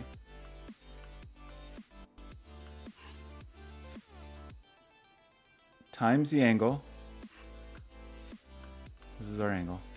In fact, let's just like, oh no, we can't. Okay, let's try to keep this somewhere that seems sane to us. The times the angle, divide by 4, take the cosine of that, divide by A, divide this by, where are you, A? Is that A? Divide by A.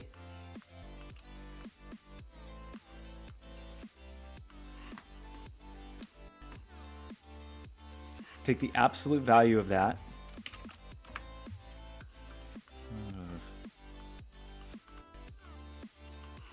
And raise it to the power of N2. Raise this to the power of N2. Okay, that wasn't the worst thing in the world. We're making progress. So that's kind of like our first term. Our second term, just take this, duplicate this. This one is, so M is still times the angle. This is still our angle. We still divide by 4. Now in this place, we want to take the sine.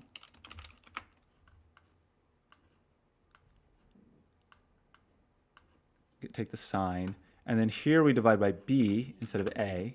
Oops. I lost all my little variables. Okay, B, come up here. We're going to divide by B. Nope. Why does it divide like a B by... Oh man, this looks weird. I don't like this. Plug this in here. And usually like the terms are messed up. Let's just try again.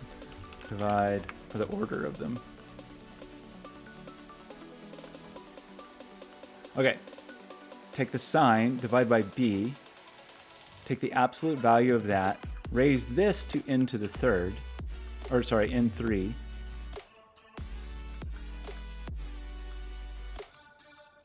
The n to the 3rd power. Now we want to add these two.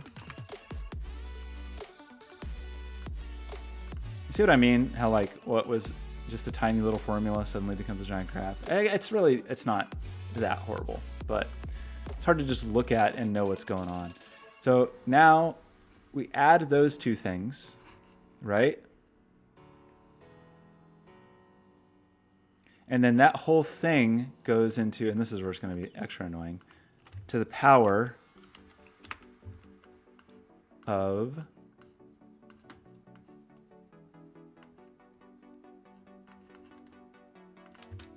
can I do this like this? Let's divide -1 by n. Is that the same as -1 over n? I think it is. And that goes in here. And then this number is our radius. The number that comes out of here,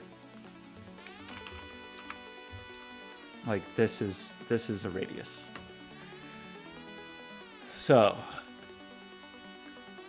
what's a little crazy is this needs to be our subgraph, I guess. To a subgraph. Wait, is this a subgraph operator? I guess a subgraph operator called Supershape subgraph operator. These are all the parameters that need to go into this. And we actually need one more, right? Oh, how did the order of this get so absurd?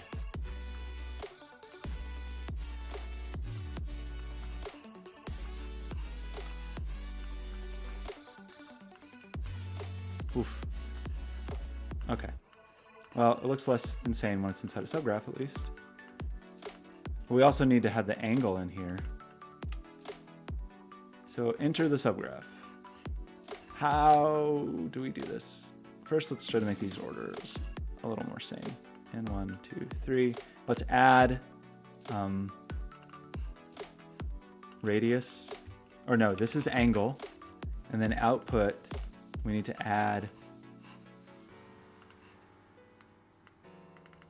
radius.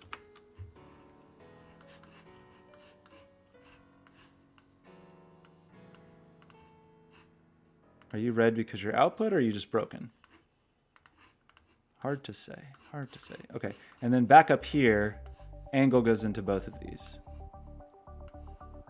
We don't really need those intermediate ones, but, and it should be exposed. Okay. So I think this might be our super graph. Sorry, our super shape subgraph. Super shape subgraph. Super shape subgraph. Although, now that I'm doing this, I'm realizing as we move into 3D, it's going to be so annoying to do the 3D in here.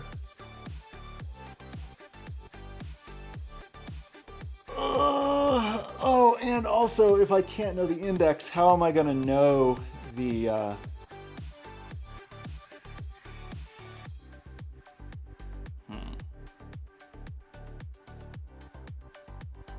If I can't know the index, how am I going to know the like angle increment that I'm supposed to be? And it seemed like that current index was not working. Well, let's just try this. I'm not super confident that it's going to work, but in fact, I'm feeling like 73% confident that it's not going to work. So if we go back in here, and if we, for example, down here, as we iterated through these particles, if instead of using the position map, we don't actually need this. We do need the count, but if we... What a mess. What a mess I keep making.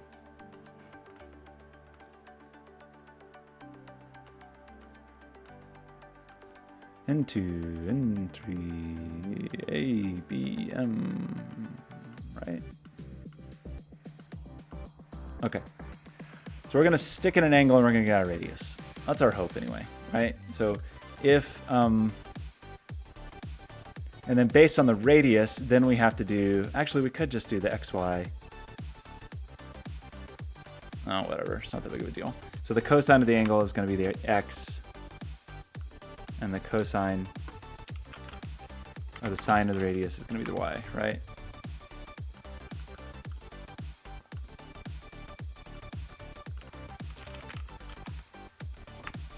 And we go vector 3, and we'll say, you're the X, and you're the Y.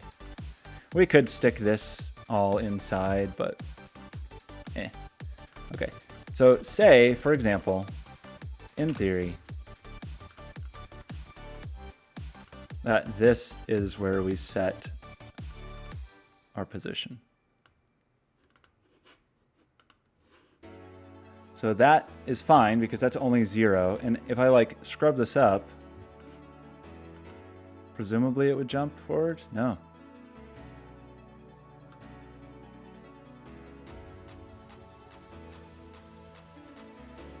We're probably like dividing by 0 somewhere, actually. Let's set all these to 1 to start with, just to be safe.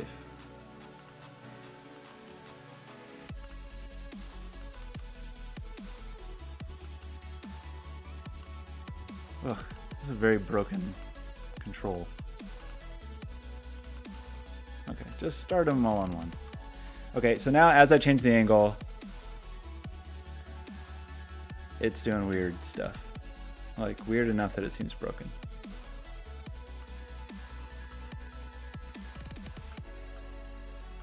Oh no, I mean, also I'm just scrubbing too quickly, right? Like 0, if this was just gonna go up in little baby increments. No, why is it going back and forth?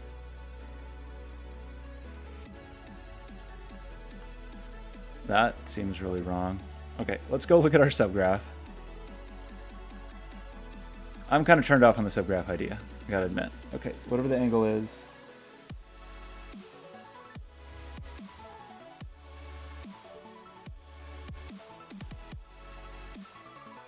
Yeah, that one thing did work. I feel like it did work, but this is sure broken.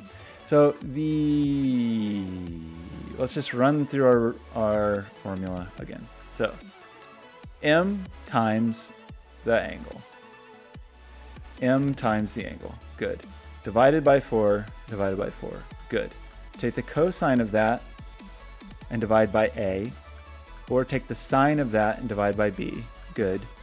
Get the absolute value of the result of that. Get the absolute value of the result of that. Good. Raise it to the n sub 2 power. Raise it to the n sub 3 power. Good. Add those two things. Good. Raise this to the power of negative. I think this is the same, but like 1 divided by n1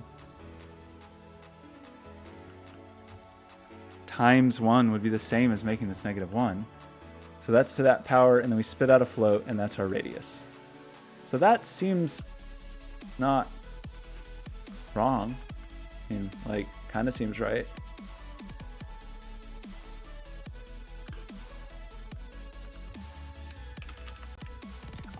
So here's my whole problem though. I just don't think this spawn index works.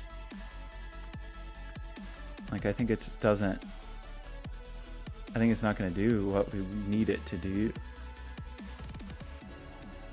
Like, I want the index of the current particle, you know? I want to know the...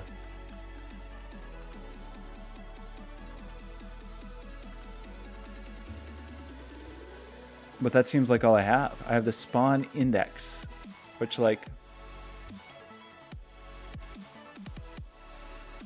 There's a particle ID. Is that what I want?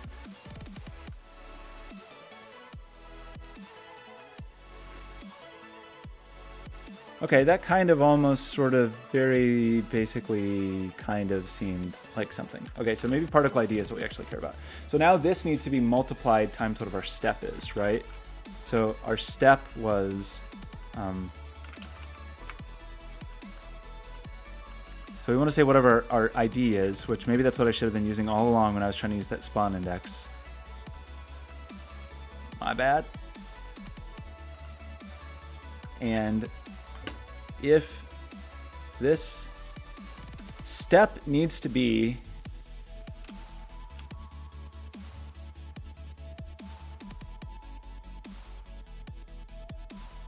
to like 2 pi, I'm sure it was a 2 pi. Oh, 2 pi, great, 2 pi.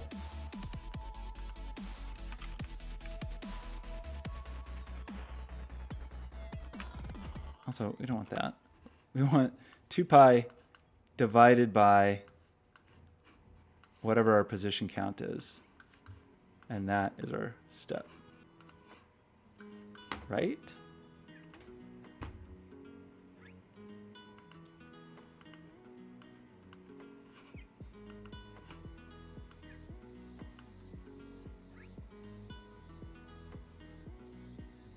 Why is position count? Position count should still be correct. Like this is our resolution, right? So divided by the resolution, particle ID times this should change our angle.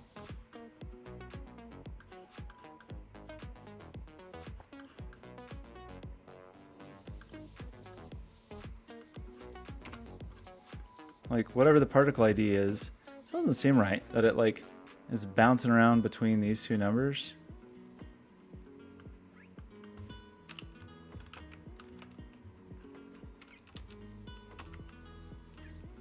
Wait, why can't you, why do you think you want to be an integer?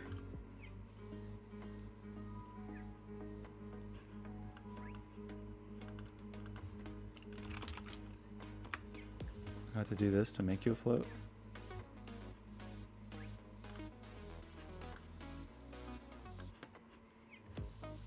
Do the same thing here. Just to be safe, make sure we're dealing with floats where we think we're dealing with floats.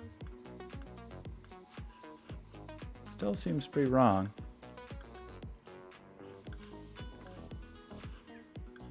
Okay, what actually is our count right now? Our count is 1024.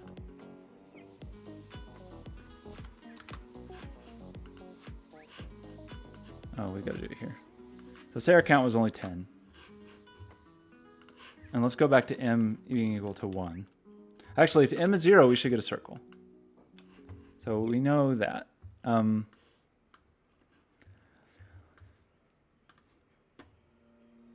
We get the sine of one value and make it the x. We get the sine and we make it the y. I mean, it really looks like we're on the start of making a... Unless these don't use radians. But that'd be really weird. Like... It'd be weird to use degrees in here. No. I don't think that's the problem. Okay, so it seems like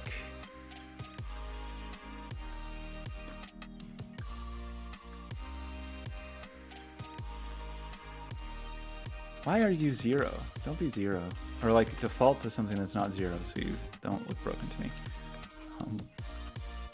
Okay, so like if we had one position, then yeah. But let's make this the same in here. So then we'd have a little step, and that would be our angle as it came in. And we're sending only 10 positions in there, so that would be the same.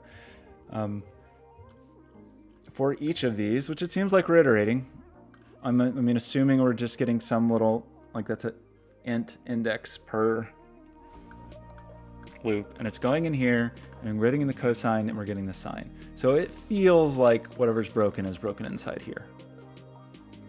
Even though we just went through everything, it feels like there's something still broken. So it very well could be that just something about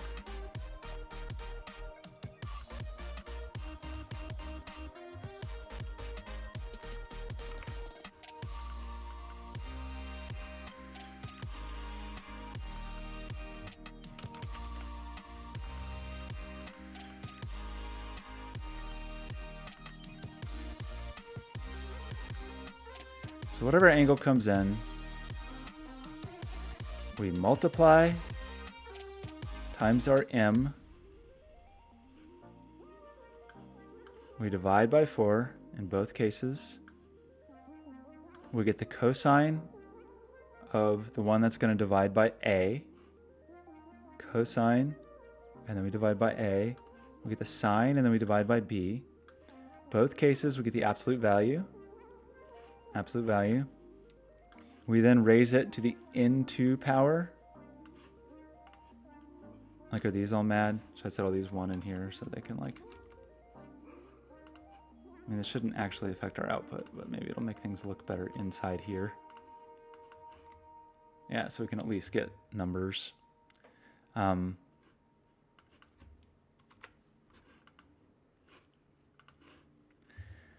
So you are going to be, yeah, so we're here.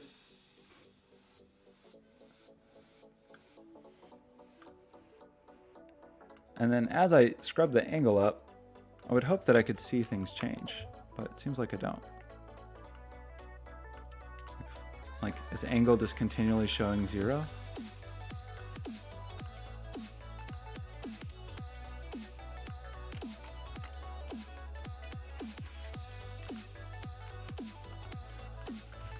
Okay, that seems right-ish, right? And then we add those two things together.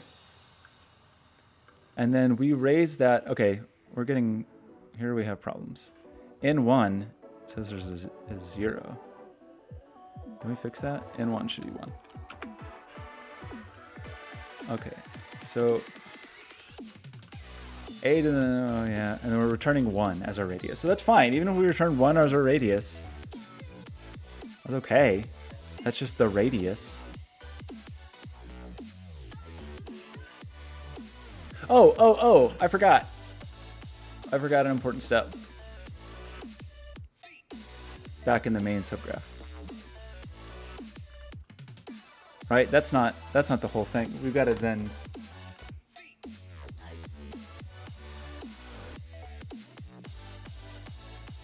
yeah, I did this wrong. This is wrong. It's the sine and the cosine of the angle times the radius. I did it wrong here. This is wrong. This is not correct. We need to get the sine and cosine of the angle and then just multiply that. This is supposed to be the angle. An angle is what we're sending in here. Okay. So I think everything inside there was actually correct.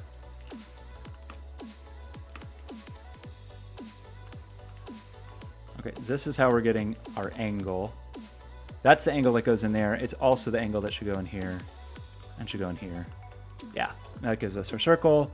And then we want to multiply the output of this guy and this. Okay, that is good. So now if we change M to something else, 4 or whatever, we'll get something cool. Okay, great. Okay, so we are now, we're not even using the property binder anymore. We're doing everything GPU. Like everything except for where the resolution comes from is like the one thing. Oops, do it in here.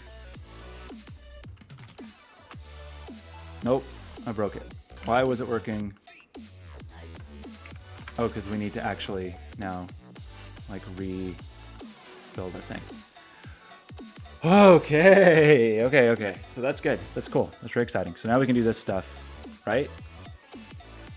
Oh no, we're not. Are we not using that? Well, we are. We're using that here still. So those bindings should still.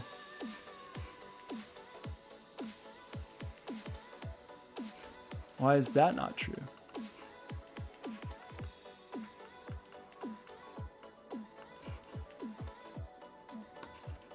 Because these should still be whatever those values are. Well, now I'm doubly confused. Like, whatever's going on in here should be coming from these.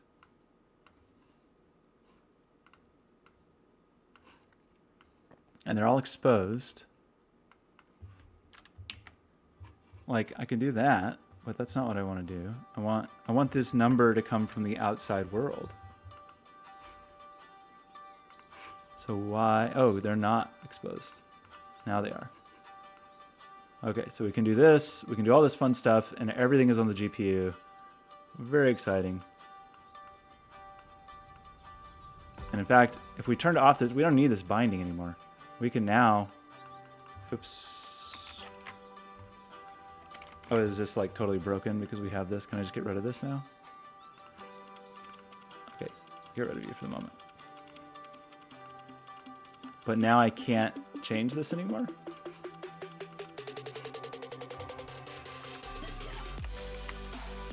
Oh, come on. Can I remove you?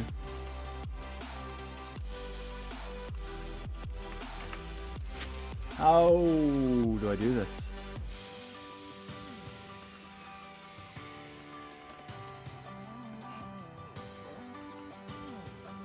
Like my count. Why can't I edit this? Is it because it was bound and now it's not bound? Do I need to like close the scene and reopen it or something silly?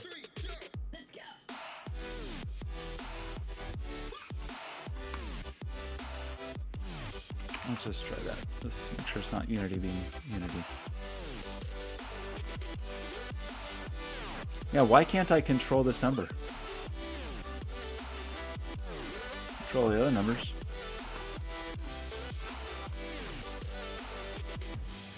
Can I delete it?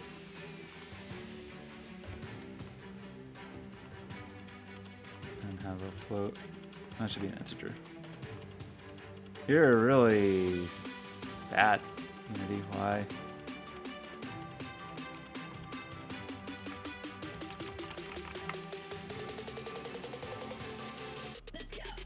Okay, come on. You can do it. Let's go. Like the song said. You're gonna make me drag this up one at a time because I can't rescale this window properly? Okay, so resolution is, that's just what determines this count.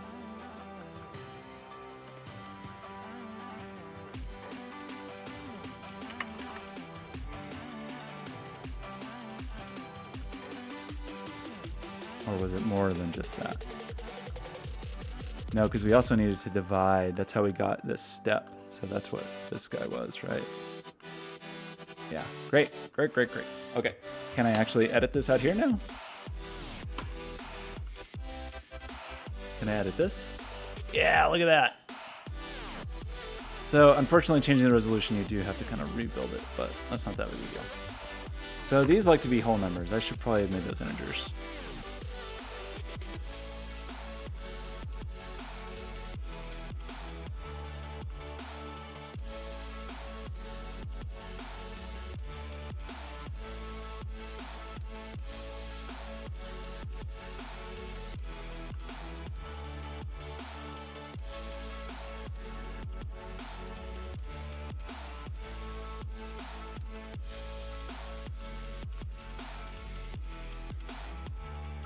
Okay, so, well, that was very exciting. So now kind of the question is, how do I want to...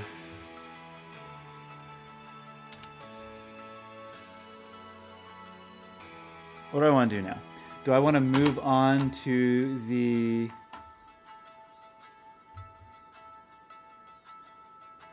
Oh, sorry, Draclin, I missed some of your questions. What time do I generally wake up now? How many, generally sleep, my general sleep schedule is 7 hours. That's like, sometimes it's less, sometimes it's a little more, but 7 hours is like what my body seems to actually need. So like my official sleepy time is midnight to 7 a.m. That doesn't always happen. Sometimes I stay up too late working on stuff, but that is what I aim for my health. So normally 7 a.m. is the time. Today I had to wake up quite early and go get some tests done, and that went fine. I mean, I'm nervous about going into the world at all, and I got a ride from somebody, so who knows? Like, who knows? It's just dangerous to go out there. But I tried to be very, very careful. So, I didn't wake up dramatically earlier, maybe like an hour earlier, but I just wanted to start this earlier because it was just is burning in my mind, just like having fever dreams about super shapes. Because super shapes are pretty dang cool. Especially, I feel like if you start duplicating your super shapes, I feel like that's where you start to get some really sick stuff going on. Start messing with your super shapes, start to get like some beautiful flowers.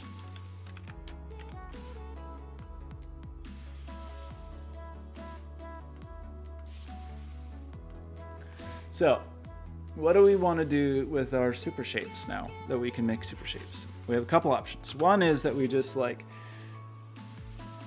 put some weird oscillating trick on these, like make them periodically just swap to a new set of parameters and then just have it tween between those and have it update like every second or something, and it'll just be this constantly morphing insane nightmare, which sounds pretty cool. That sounds pretty cool. Or we try to make the 3D super shapes, which is more complicated. Is it dramatically more complicated? I don't know. Let's look at Schiffman's example here. So I was referencing both that Wikipedia formula and that Paul Bork, but really like the person that made me understand how it works was Dan Schiffman. So super Islamic star patterns. Cool, man. We got to do that. Oh man, what? Okay. Law of signs. Yeah, we definitely got to look at some of these mathematical rows patterns. Oh yeah, this is gonna be great.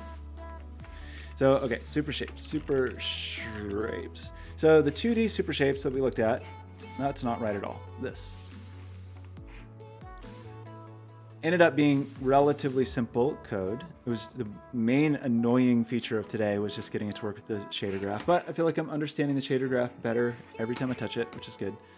So yeah, this is Dan's example. Whoa, just kind of oscillating.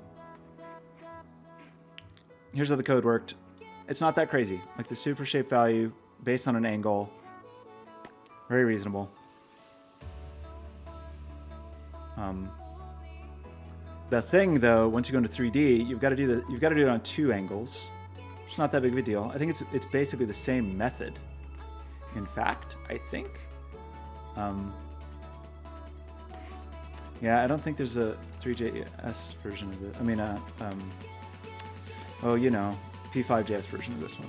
So I think that this still looks the same to me. What really changes is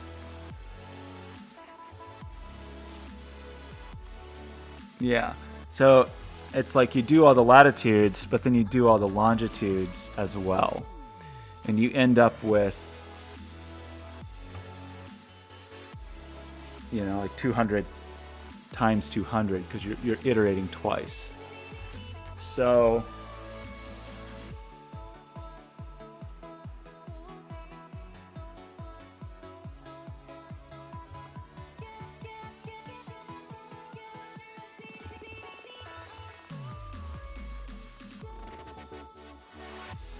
that like loops through all the lines of latitude, and then we go through longitude. Okay, I need to take a break because we've been going for 2.5 hours. So I'm going to take a short break, and I will be back, and we'll decide what we're going to do with the rest of the stream. So I will be back shortly.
Hello, it's me, I'm back. Okay, so what were we doing? Oh, also, you asked Draclin the debug mode on the graphs. Kind of no. I mean, you can at least see, for the things that aren't iterating over a bunch of values, it'll show you based on just the values you set here. But once it's like iterating on the particles, since all that stuff's happening on the GPU, so you don't really have CPU side stuff knowledge of what's going on. That's one of the things that's a little difficult about debugging shaders anyway, because almost the only way a shader can output, there's some shader debugging tools and like GPU introspection tools, but in general, like the way you know what a shader is doing is by what appears on your screen, and so you can debug accordingly. But right now, this is the thing I want on my screen. So that's good. So we were looking, we wanted to figure out the 3D super shape. So this is still the same. It's just that we have to call it twice with a latitude value and a longitude value. And we have to, which is, I don't know quite how we're going to do this on the shader side, because we've got to like iterate.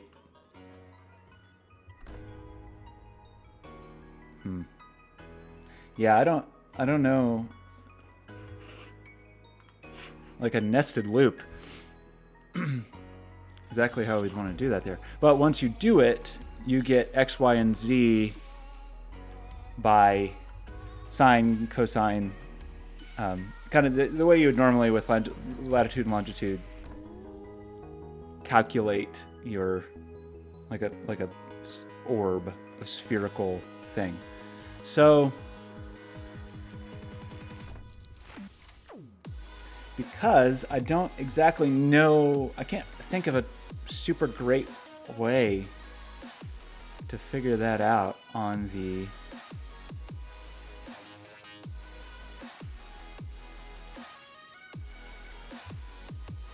one way is if we said like we had 1024 particles, so we had 1,000 particles. No. Say we had 10,000 particles, and it was 100 rows, like 100 lines of latitude by 100 lines of longitude. We could sort of figure that out based on like mod. You know, mod would tell us the line of longitude or latitude. So what's like, or 128 times 128, for example.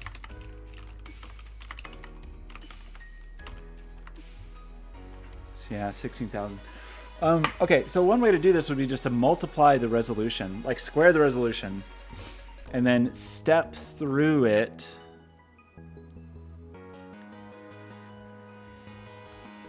Let's try this. Basically, we're going to square the resolution and then get like divide and mod so we can know which line of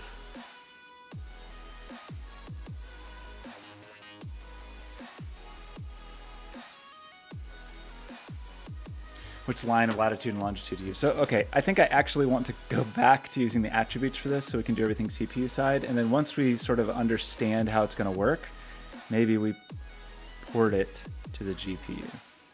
So we just turn this off. We're back in this territory. What did I break that makes this so broken?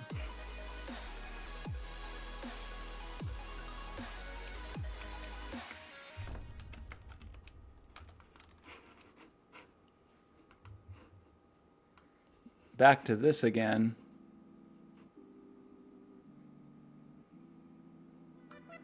Sequential from the position map. Did I mess something up in this? I don't even remember how this works anymore. Oh, we don't even have that thing anymore. We want our super shape binder. What? Did I break it?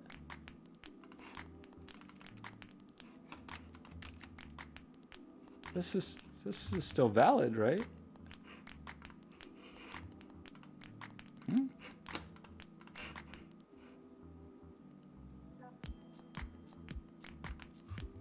Oh yeah, we have to do the... Right, no. Super shape binder. Why does my super shape binder no longer exist? We didn't do anything to it, did we?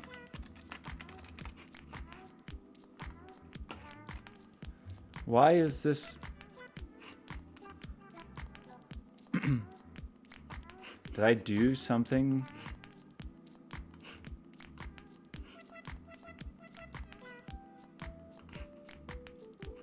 Super shape binder. Did I like mess up the VFX super shape binder on a binder base?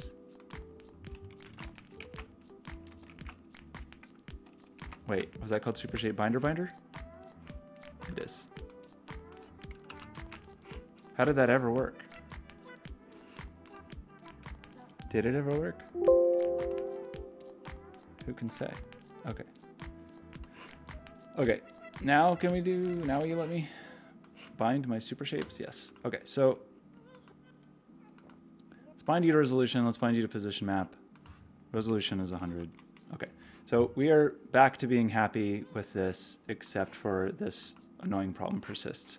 But what we can do, if we said, for example, that we had here. So we want to try this trick where we're going to iterate through resolution times the resolution, which if we just straight up did that, we would get 16,000 particles just in a big old blob,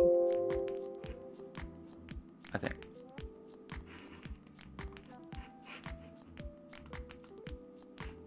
Well, I thought that would be true. Oh no, because we set the count equal to that. So count should also be resolution times resolution. In fact, let's just call this the count. And then this can be resolution squared. Okay, so now we should have a million, not a million, but 16,000 particles. That doesn't look like enough. That looks like maybe enough. Okay, so this is going to be like kind of a tricky one, but not too tricky. We want to say like,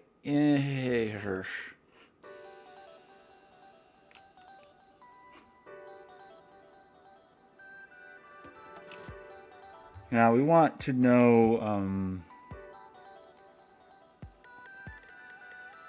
like the line of latitude that we're on and the line of longitude at the that we're on at a similar resolution. So we kind of want to say that like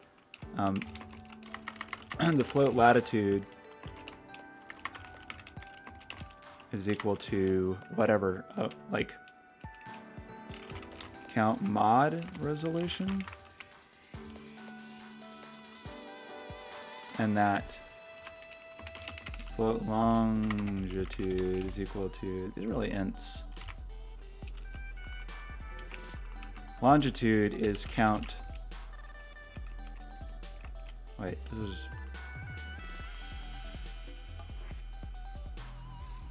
I mod the resolution.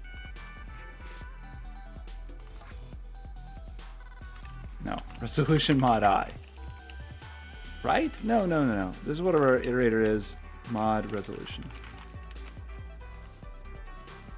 And then, why am I not remembering this? Okay, let's see. XY to index.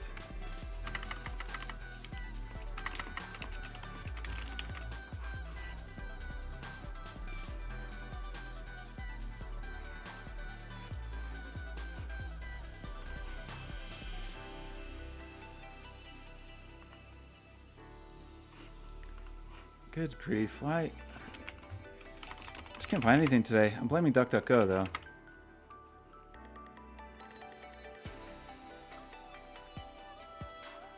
So that's mod the width, that's the iterate divided by the width. And we do need like probably, oh, we don't need a math.floor. Okay, so that is our like iterators. That's our latitude index and our longitude index, we'll say.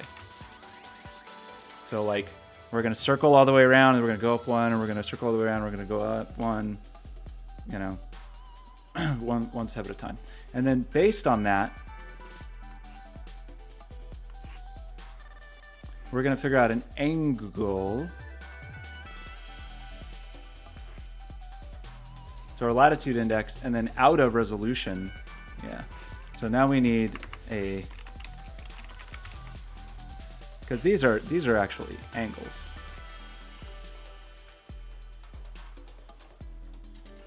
No, where's this guy? Yeah. So this is going to be a little weird. Map from 0 to total. Yeah, we don't have the luxury of map. But we know that it's going to be is equal to the latitude index divided by the resolution. Probably have to cast something to float in here.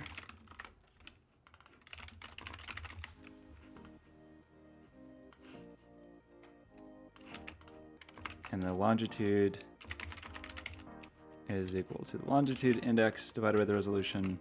And then we need to multiply those. Yeah, this is a little weird. So latitude goes from negative half pi to half pi.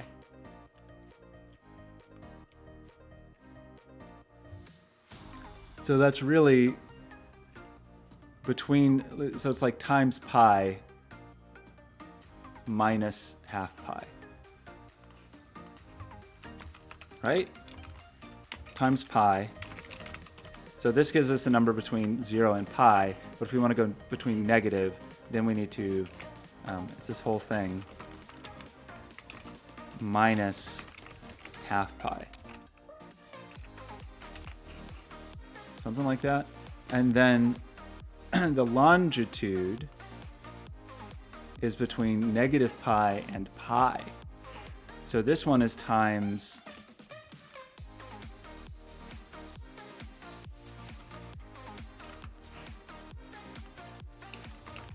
times 2 pi, and it's going to be minus mathf dot pi. So that takes us between negative pi and pi. Right?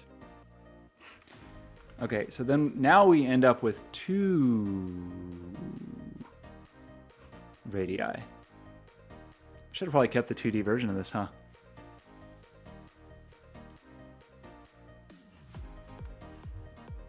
Okay, let me just like...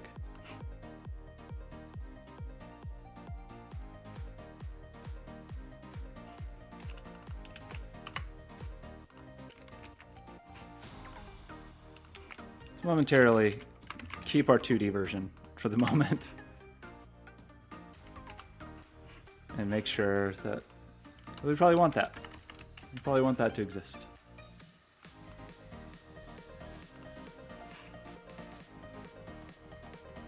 So does that mean this works? Seems like it does. Okay, so that was our 2D version.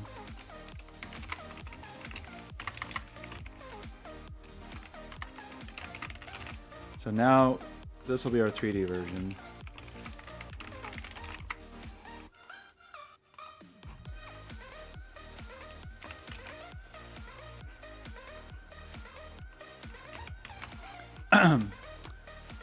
So we're doing all this fun business, and we have 2 angles.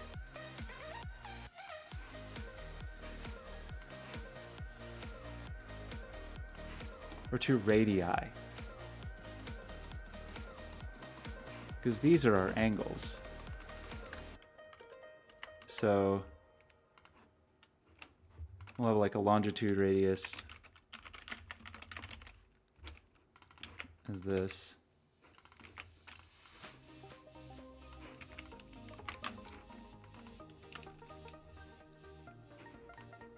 Well, I don't know why I did everything in such a weird way. Latitude radius. Okay. Latitude radius and a longitude radius. And then our XYZ gets a little weird, but not too crazy weird. As long as we get this stuff right.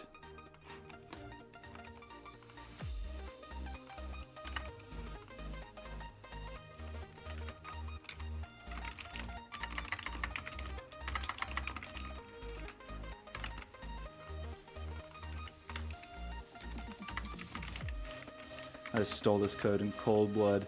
Okay, so these were the latitudes, the longitudes.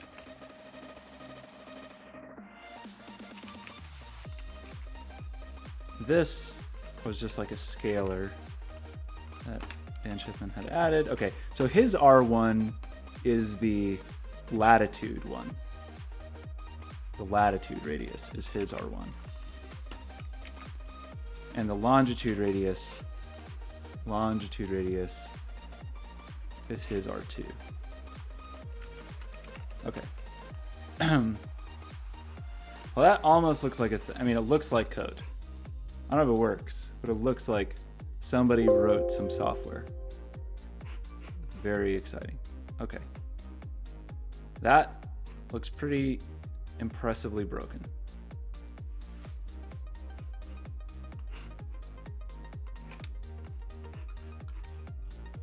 we've drawn a line of some kind. It doesn't seem to matter what our numbers are. Okay.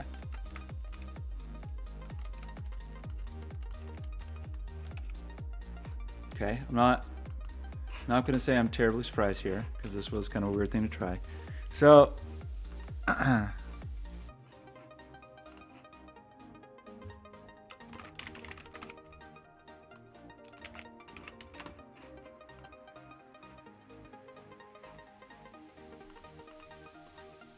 wait, what?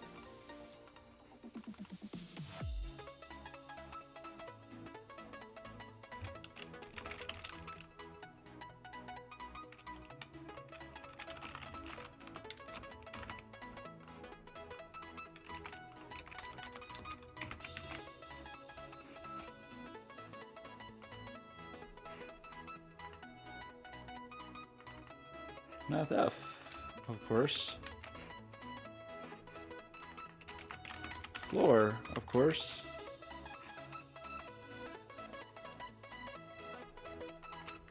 I saw a thing called floor to int. Is that real? Could also just probably just say int here. Hold on. Okay. Still seems like we're broken.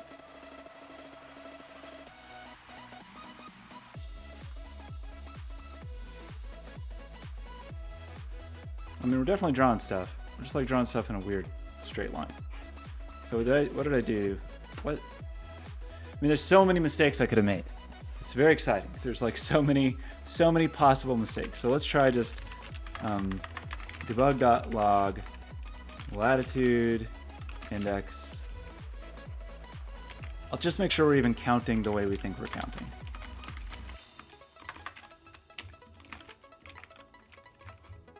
And longitude index. Okay. So we expect to like actually like a little bit backwards than what I thought it was going to be. But we are like doing the thing where we count, you know, on longitude 0, we count to 10.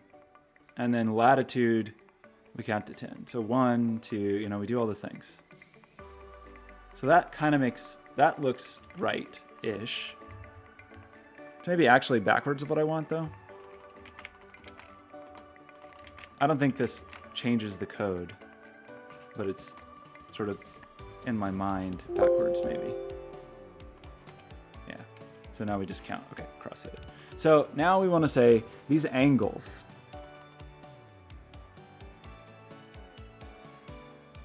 So it's like super possible, if not totally probable, if not fully guaranteed that I screwed this up somehow. So that would be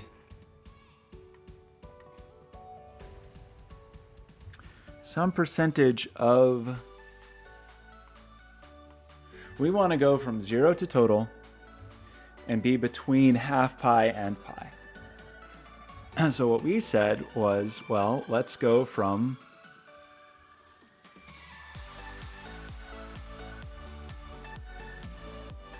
it's actually latitude angle.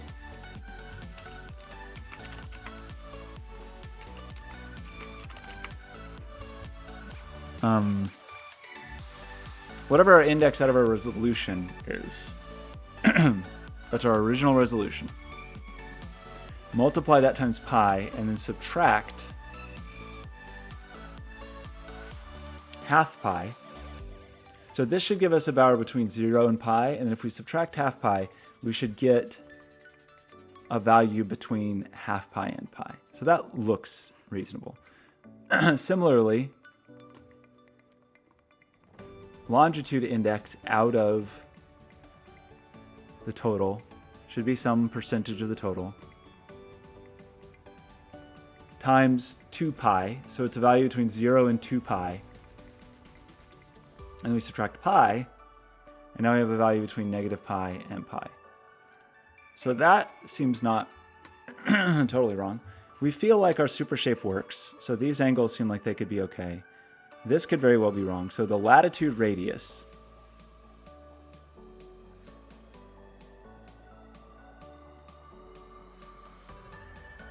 Oh, wait. This says longitude angle, cosine. R1 was his longitude radius. Let's just redo these, just because that seems like... I thought I did that right, but feels like there's a lot of room for error in there. Oops.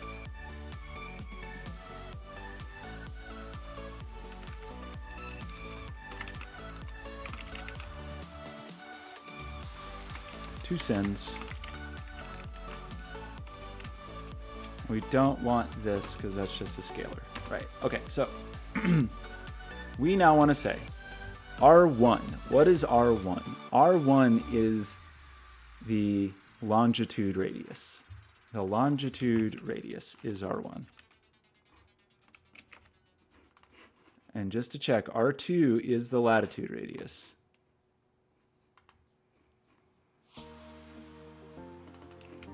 And the latitude angle.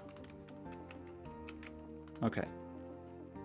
We want the cosine of ln, which ln in this case is that value. That's our longitude angle.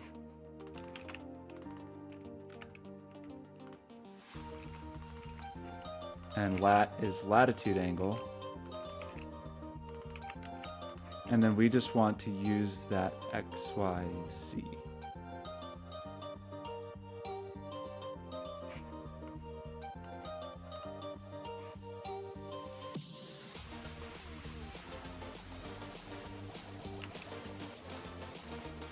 So now we're like suddenly back where we seem like we're okay in 2D but not 3D.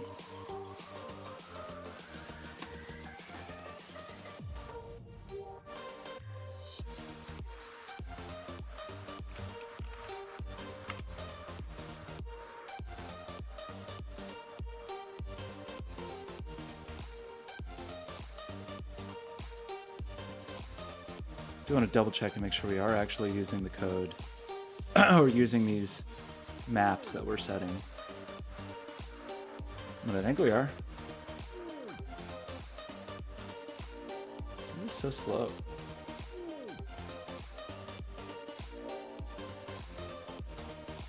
It is 16,000. But too much?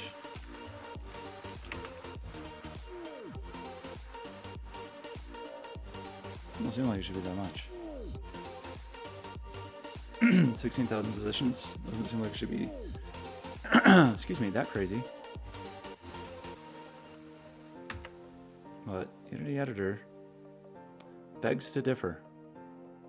Oh, is it because am I still logging every frame? And like, that could be a problem when we're trying to do 16,000 things.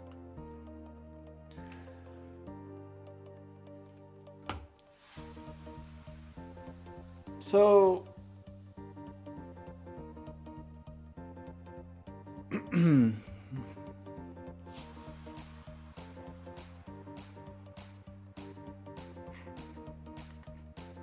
well, have we crashed Unity? Seems like maybe we did.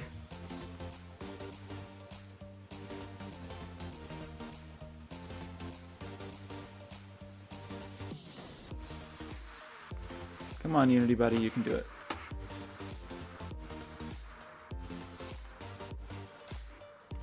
Maybe you can't do it.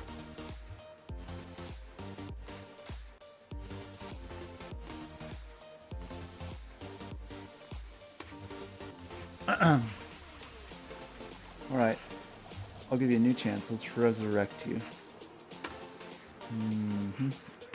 So, I mean, I definitely could have a mistake.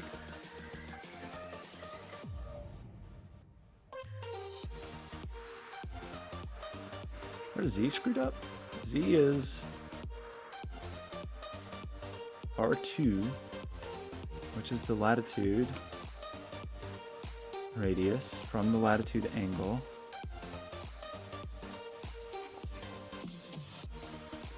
And it could be, you know, that just like my full concept of how what I'm trying to do in one loop is flawed, but I think it kind of makes sense.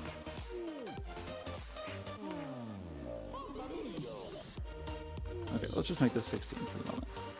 Come on. No, no, no, no, no, no, no, no. Okay, that was probably really bad.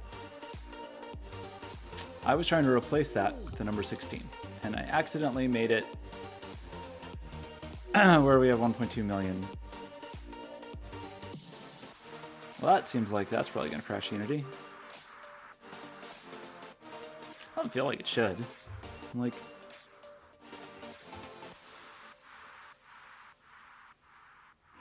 but it does seem like it's updating every frame when it shouldn't be.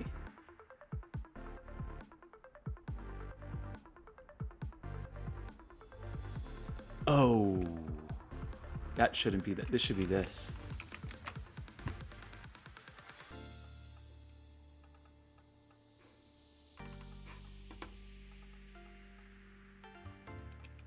This should be this. Okay, so we have, yeah, we might have to kill Unity again.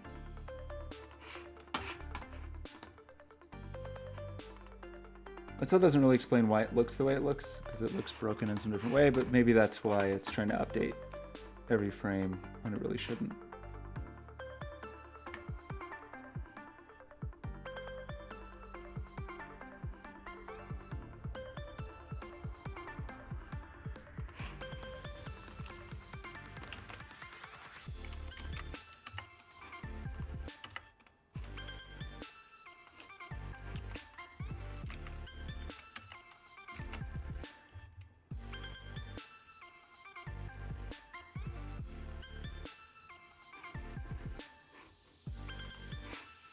That's the wrong project.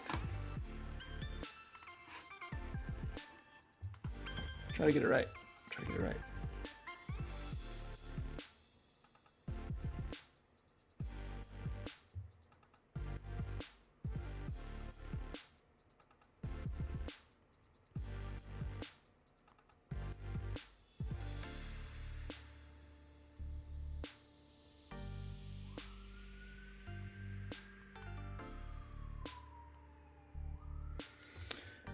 Okay, back to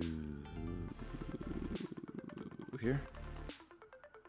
Okay, that looks like something.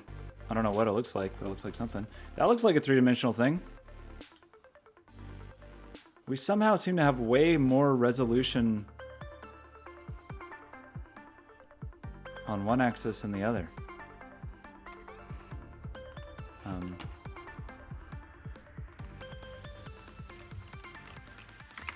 Okay. Maybe that's what it's supposed to look like. Changing M to 0 should just be a sphere. M is 0. M is 1.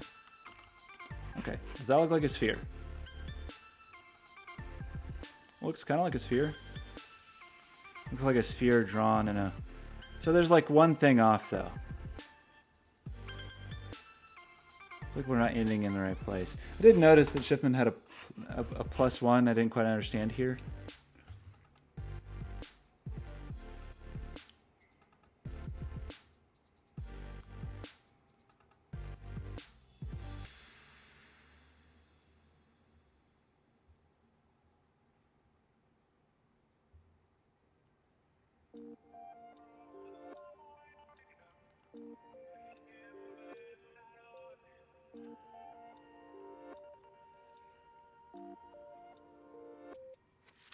Like, are we not actually fully making it radially? It looks like we're making it like on our longitude lines, but our latitude lines weirdly seem like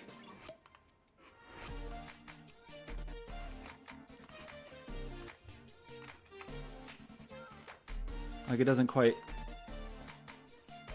not symmetrical somehow. And all our stuff is equal to 1, right? You're equal to 0, but that's fine.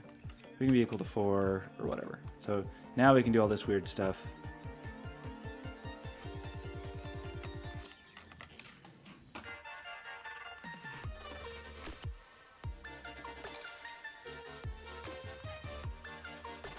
I mean, it gets really difficult to know. So there was just 8, and you were 0.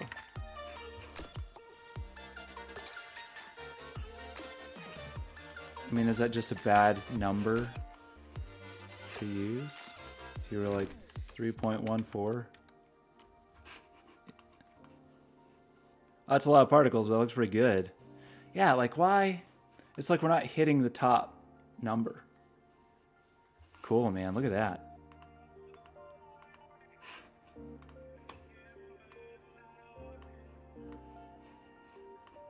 Have I broken everything?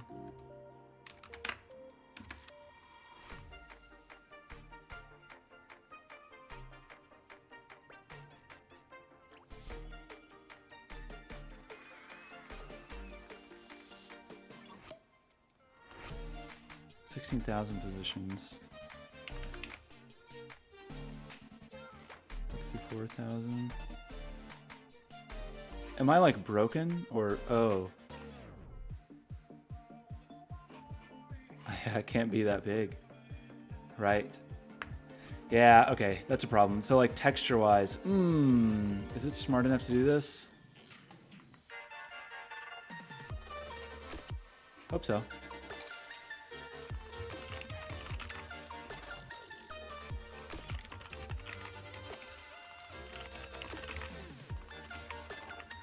I don't know if it's smart enough to do this. Sort of doubt it is. Should be. Should be that smart, but I don't think it is.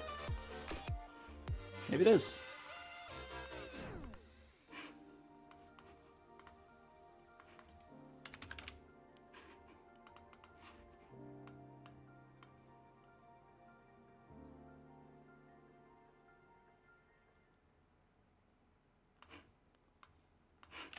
But look how much resolution. It's like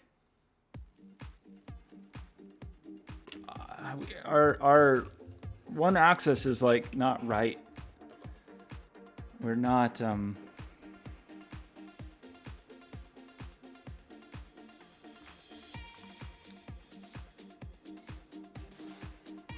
these should be count now.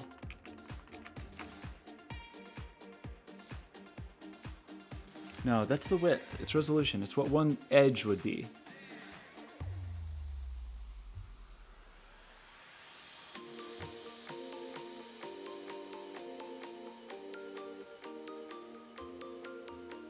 Right? I mean, this is a thing I have to look up every single time. But like, yeah, the width. So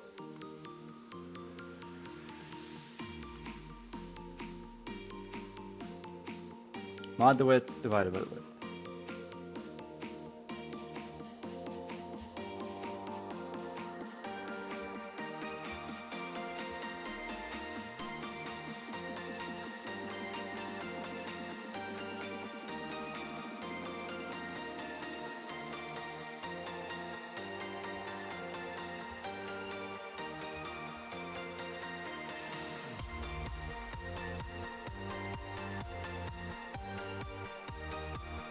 If I just switch these, it's just going to change the... Maybe I have those backwards in terms of what the... No, that looks... I'm going to say that looks worse. I'll say that looks more broken. So...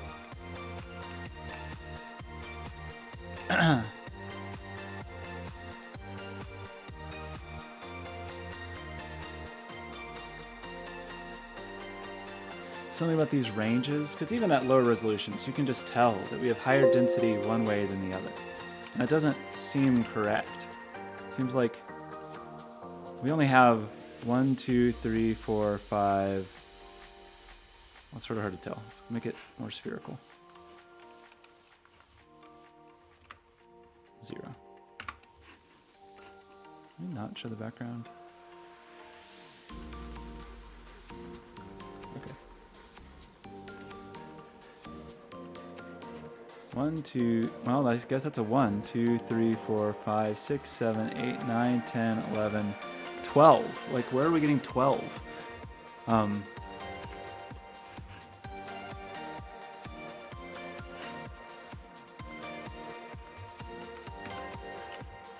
Because here we definitely have 1, 2, 3, 4, 5, 6, 7, 8, 9, 10. Like, that's right. here we have 1, 2, 3, 4, 5, 6, 7, 8, 9, 10. I don't know. What's it like? It's just there's something wrong. There's definitely something wrong. So I don't know where the wrongness is, though. So like going back to not here. Where's the Paul Bjork?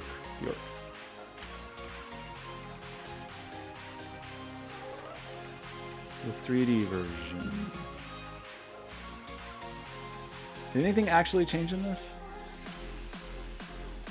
I mean, is it any different than this function?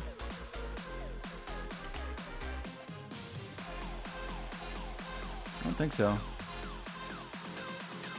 Multiply divided for M2, it's the same. Okay, so then this is like, these are our two angles.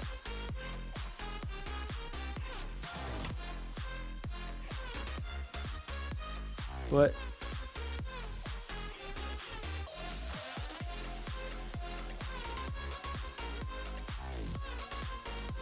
What is that? Phi? Theta and phi?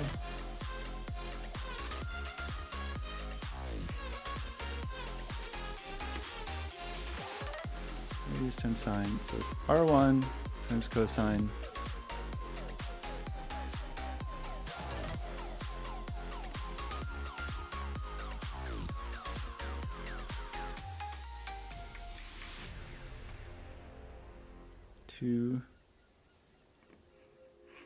So it's definitely cosine, cosine, sine, cosine, sine. So we feel good about that. R1 is, well, the first angle is our latitude angle.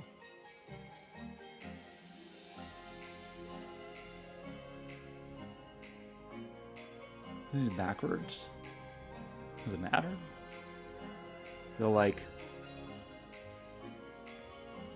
I mean, if we said latitude angle was theta,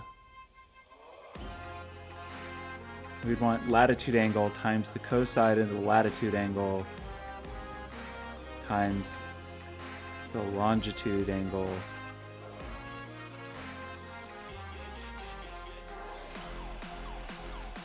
does it actually matter?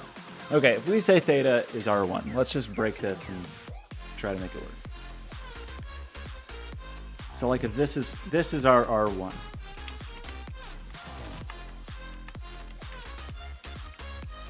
So latitude angle is our theta.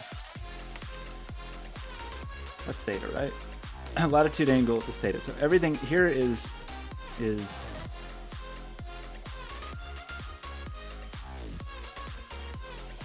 latitude angle, and then this should be R2. This is our longitude radius and our longitude angle. This really shouldn't make a difference, but let's just try it.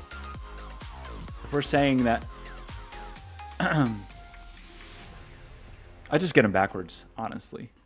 But okay, let's just try that. And then this is R1. This should be the exact same thing that was there. This should be the same thing that was here, but it's the cosine. This should be the same thing that was here. And this should be the same thing that was here. This should be the same thing that's over here. I think it was already like this. And it should be the sine of that also. So I mean, I don't know if we changed anything or just switched our terms backwards. But now that probably means that these go the other way.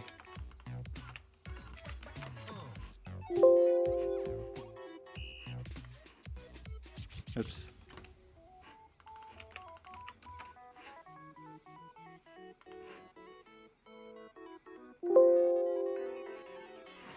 Wait, why not just switch these? Well, then it may be a question of who goes between pi.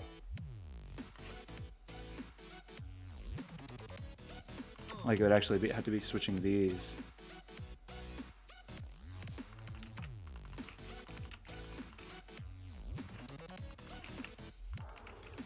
But we're just flipping things around. We're not actually changing anything. Like Like, I don't think we're actually fixing any problems here.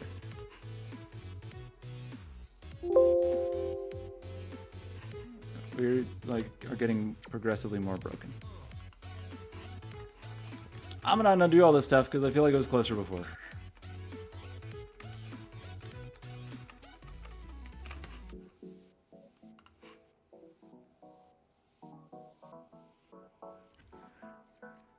I mean, even if we were like,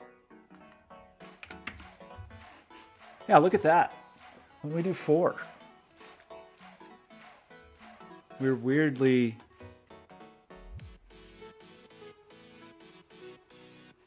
I mean, I would expect that to be 1, 2, 3, 4. Like, I think something's wrong. I think it feels like it's here.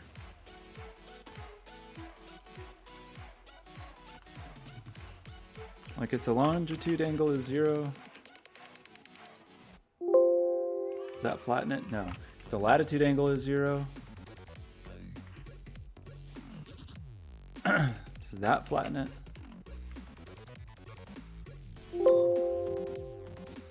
Well, that's weird.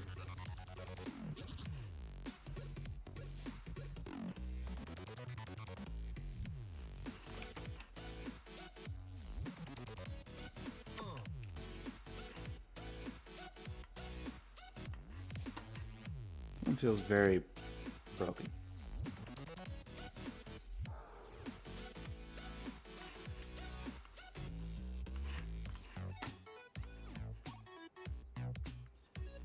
Wait, latitude index over there.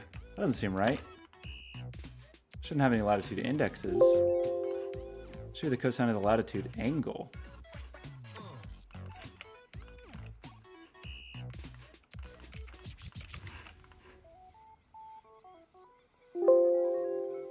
Okay, is that worse or better?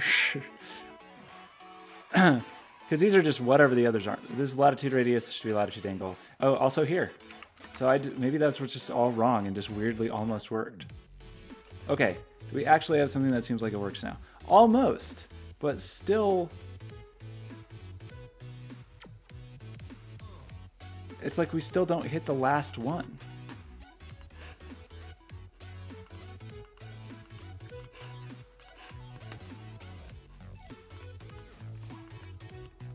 There were 5 of these.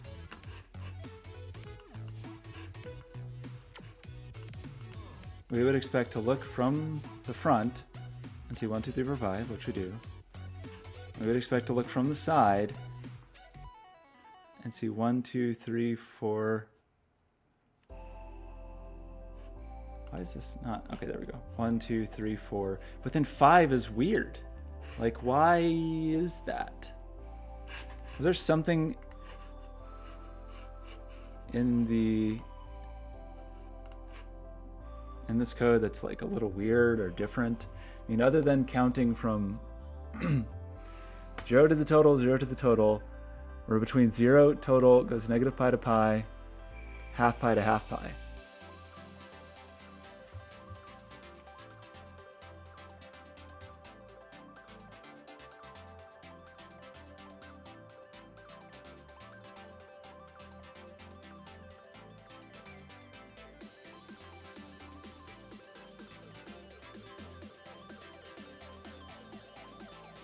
I mean, I can't just add to these like he's added here, because then I'm...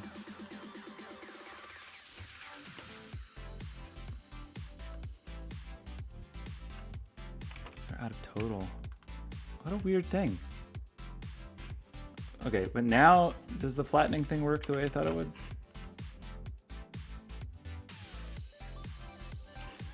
Like, I want to just try to smash this to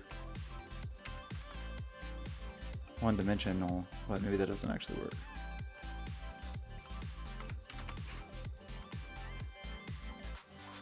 Oops. Well, two-dimensional. You know what I mean? Yeah. That kind of works. Sort of. Although I would have thought there'd be more... No, I guess they all just end up there. So it seems like there's a problem. It feels like the problem's here. So just to reiterate, we want to go from we get like, take whatever our latitude index is. And we want to say like some percentage of the total number that we want on that axis.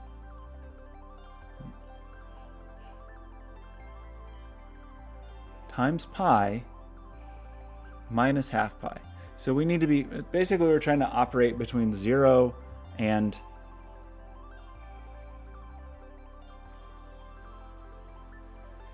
are we never hitting that for some reason?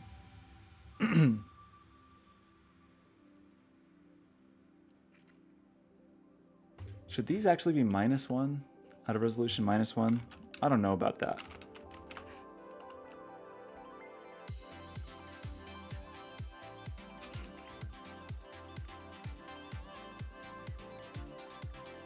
No, I don't think so.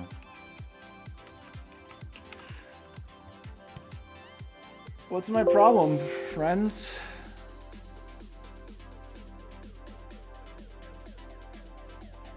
I feel like it's really close. Maybe it's just close enough for right now.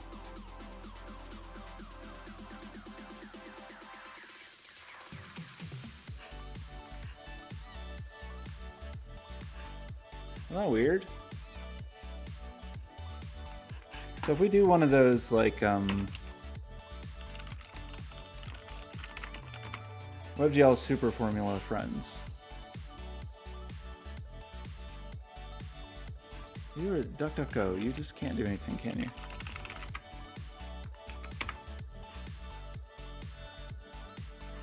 I saw a cool one.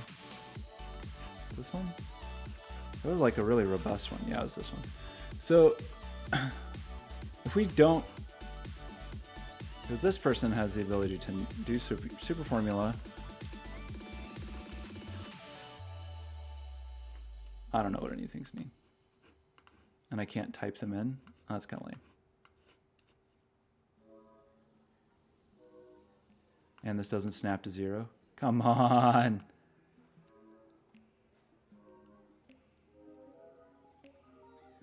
Or 1. Can't I just set all these to 1? Reset you.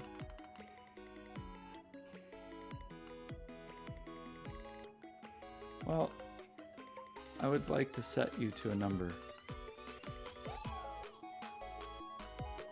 The main thing I just want to see is if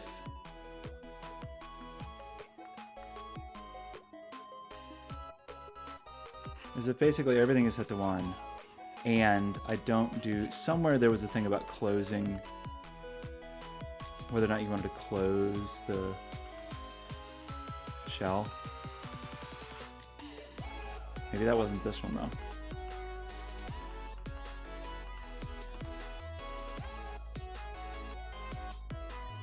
Maybe it was the other one.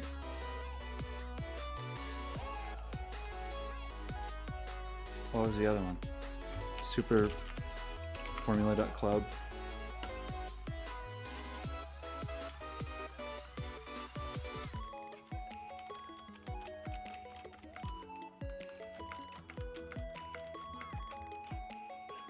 So those lobes, the M value.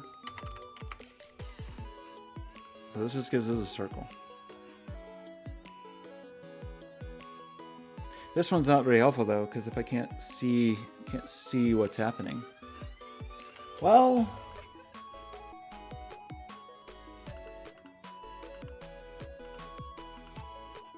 yes, a sphere. Is it really not? I thought this person had like some other way to visualize.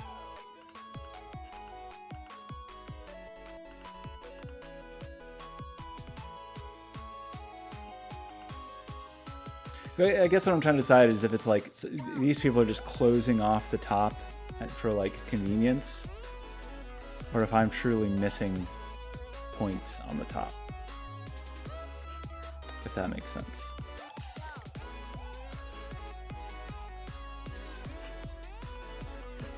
Doesn't seem lame. Like why? Why? But also don't care that much right now.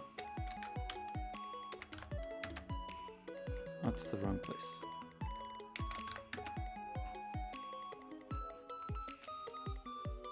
Can I break it?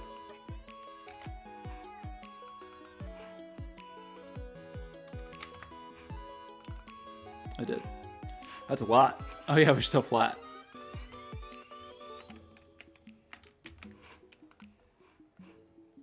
Or aren't we? Why is it? Looks like we're still flat. What did I do now?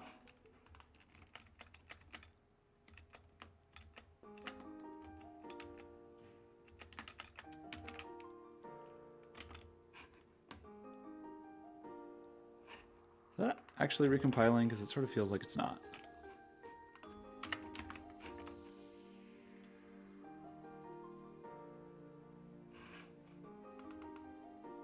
Whoa, what did I do now?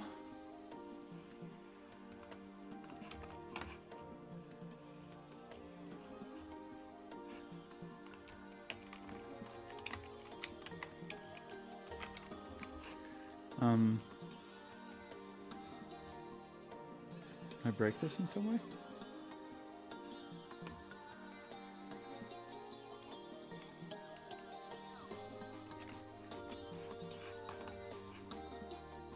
Wasn't this working a minute ago? Yeah, 16. 32? 128?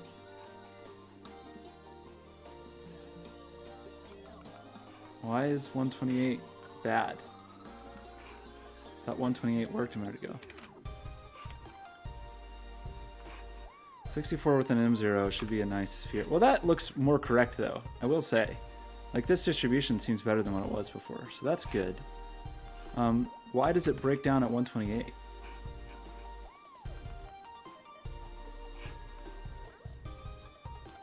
Almost like it has a weird scale on it or something.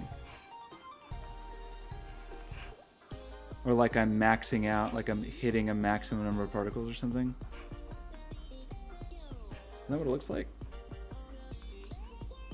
I mean, we did 256 earlier, didn't we?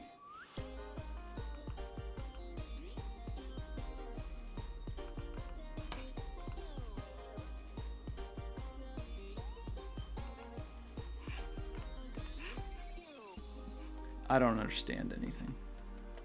I'm going to say 32 was not too bad, though.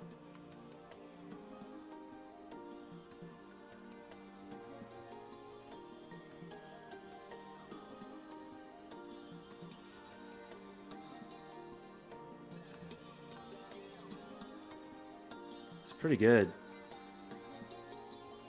So the thing I want to do now, and I don't really know how to do this. I just want to like update these things. Well, actually, I kind of want to try to port this to the where it's all GPU-y. Should we try that? Man, we've been streaming a long time, but maybe we should just try it. So I feel like our logic is, I'm not going to say sound, but I'm not going to not say sound. Okay. Right? Should we just try? Because what we're actually doing is not too crazy.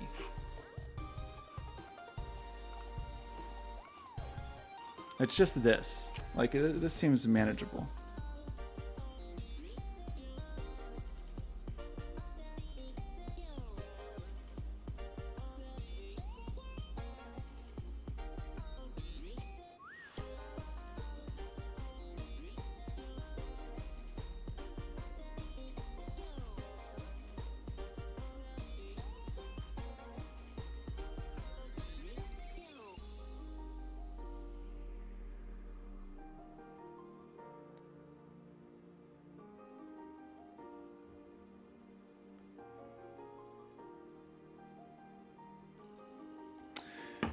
Okay, so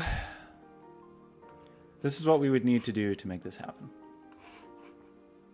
So maybe one thing we do, maybe we do actually want to. So what's our graph look like right now? Because maybe it would be actually nice to move some of this stuff inside of our.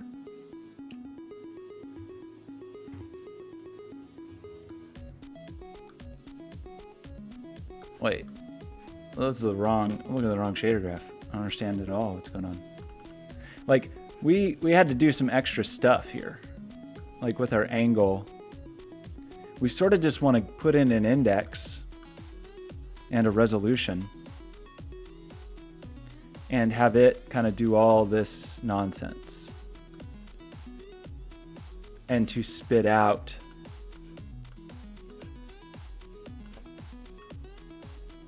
a XYZ position. So that would mean kind of, we take all this stuff. Wait, what?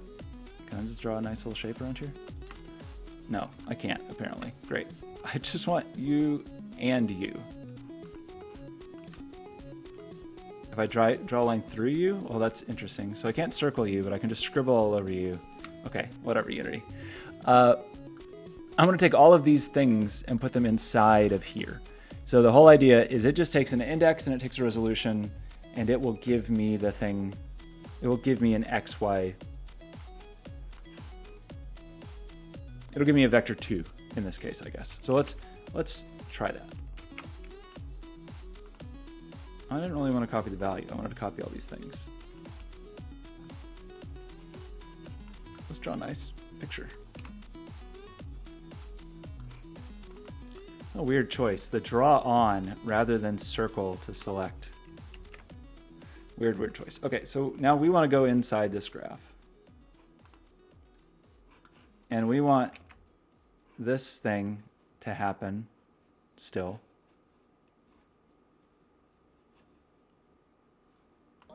But the thing that actually calculates the angle is this guy. So like, if we wanted to say, you're the angle, you're the float, that's gonna go down here and down here, and it's the float that's gonna go to these two. We're gonna get rid of this angle. And you're gonna go here, and you're gonna go here.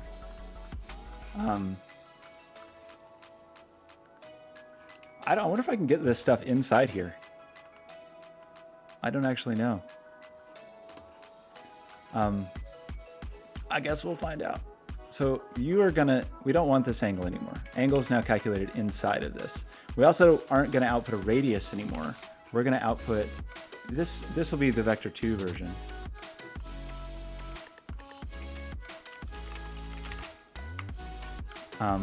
And it is gonna do what? It's gonna take, it's just gonna multiply it times this, which was kind of formerly the radius.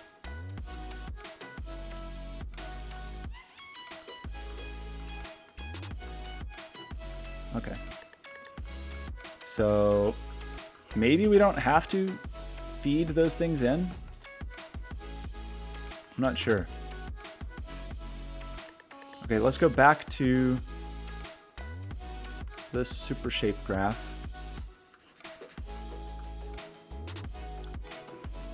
Looks like we do have to feed that in, which is okay. Resolution comes from somewhere, comes from here. And position, let's just try this.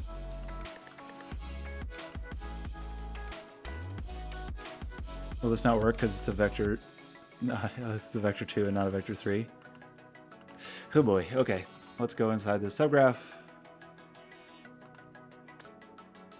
And let's say that you...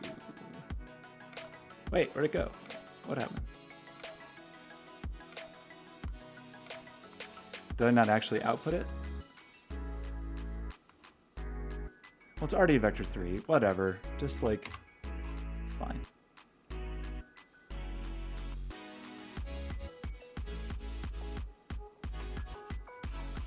We made a vector 3. It's already 0. Let's just... You're a vector 3. Congratulations.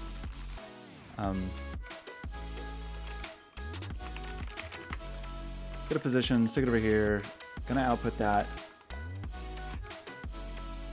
I keep hitting compile like I'm hitting save, but it'll be okay.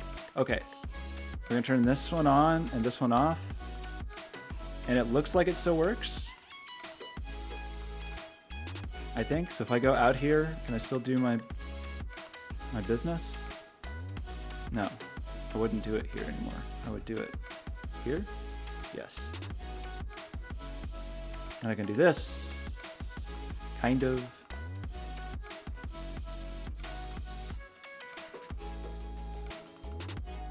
Okay, so that works.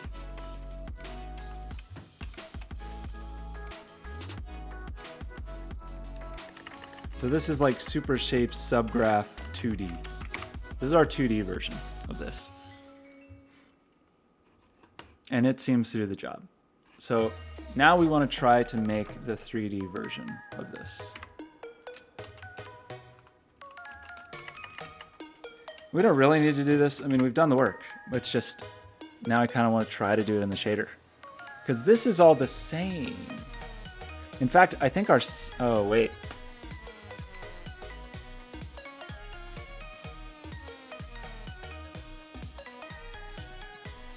We need to be able to call the 3D one from the 2D one, I think.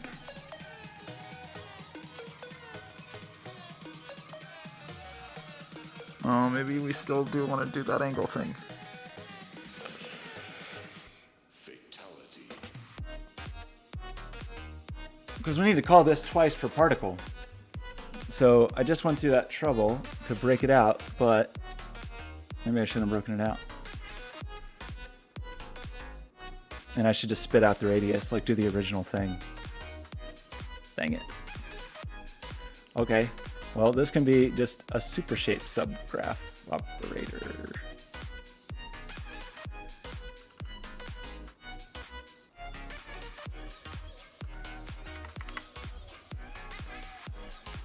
Okay, a little weird.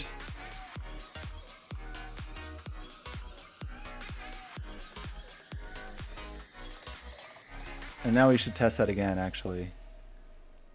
But the idea being is that this is the actual super, this is the thing. This is just like the function that we wrote. That's gonna say, hey, I want, whatever the things I want are. I don't actually remember. And yeah, in both cases, that's angle.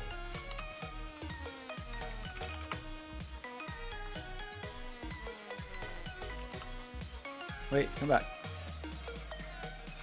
I just want to delete this one. Really? Just this one? Okay. Angle's going to come in, and out is going to be radius.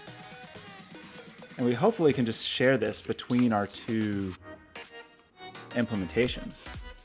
Like in the 2D graph, we can hopefully just replace all of this with this. That's a little bit annoying.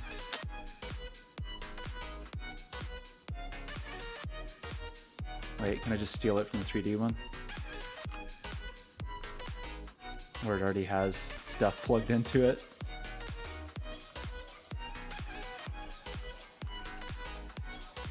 Just get over here.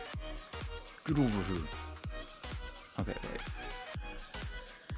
Let's try to clean our messes. We want A, B, M, 1, 2, 3, right? Good. Then in the 2D, in the 3D subgraph where we already did our trick, which we should have actually done this from the 2D one, but here we are. We'll have in 1, 2, 3.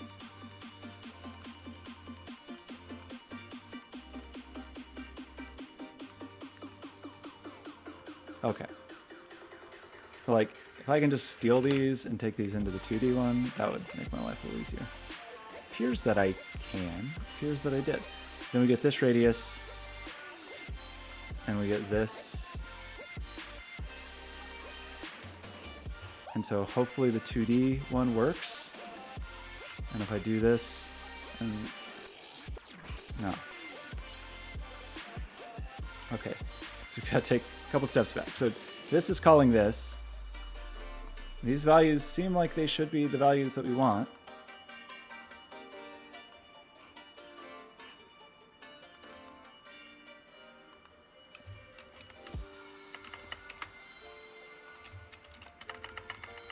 a good name. Okay. This guy uses all those values. In our 2D land, it appears we use those values. And in our main world from 2D, why? Why did these values not go in? That value goes in.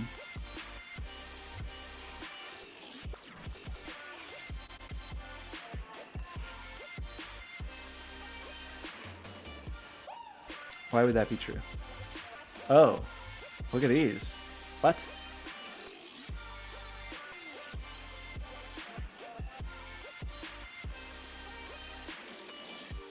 Oh, did those, because I have nested subgraphs, do they do it?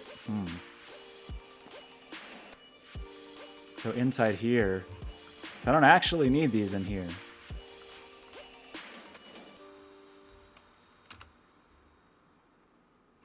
Do I? Did they get duplicated in a weird way? They did, that's all. They just got duplicated in a weird way. So these are the weird duplicates.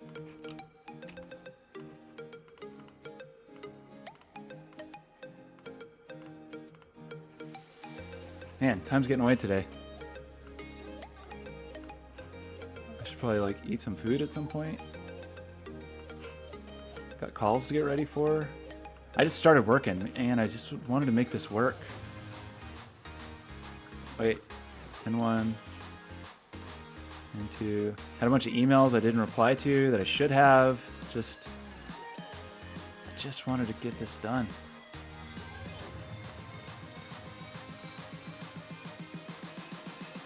Okay, now are we happy? Yes, appear to be happy. Okay.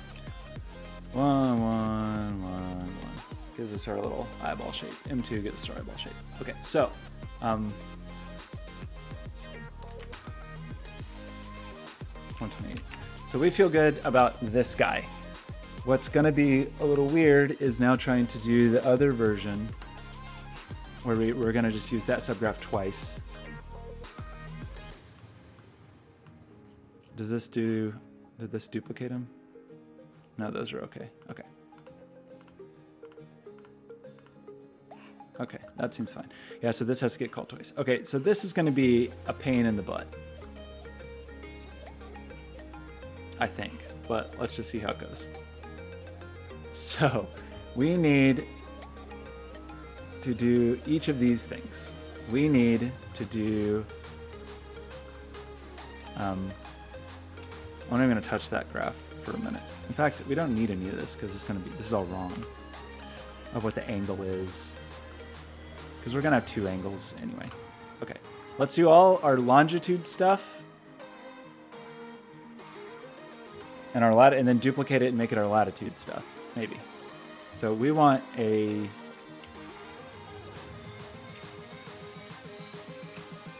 I already forgot what it's called.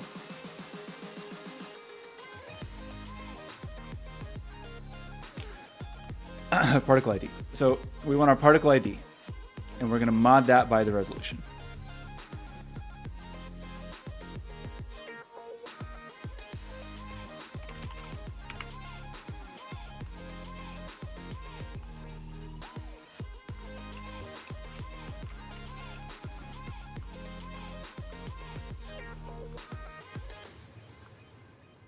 Okay.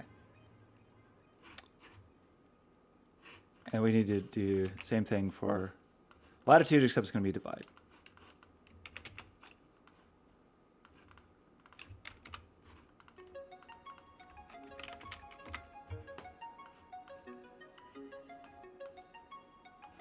Okay. Really, I'm a little worried about this, so I'm just going to force it.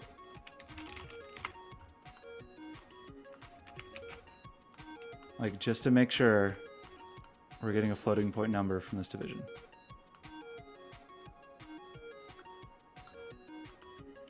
Kind of seems like we're not, though. It looks like it wants to output a uint.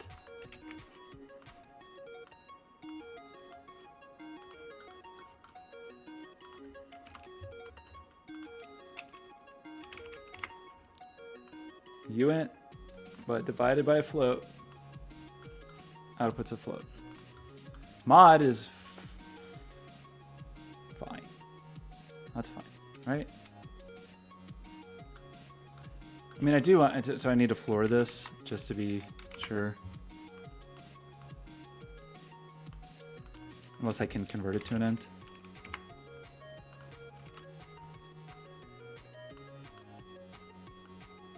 Okay. Well, it's just so it matches up. I don't think we need it, but just so we're mirroring our processes here. Okay. So this is longitude index. This is, and the only places this used is this next calculation. So this starts to suck, but it is. This is going to be index divided by the resolution.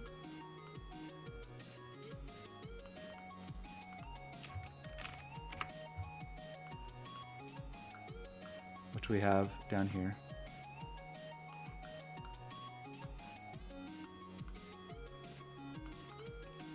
Same thing for you. Divided by the resolution. Okay. Times, and this is where these two are different. So this one is multiplied times pi, the other one's multiplied by 2 pi. Actually, unless there is like a remap. There is a remap here, so maybe we just use that. So we want to remap 0 to 1. We want to, the whole point of this was to be from negative pi to pi, right? Let's double check our... Yeah, this one goes from half pi to half pi. So our latitude angle is half pi to half pi, and this one's negative pi to pi. So this one is like... I mean, this is annoying no matter how we do it. Because we have to like make a pi, like a negative pi.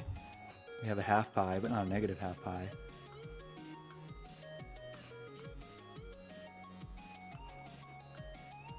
So, okay.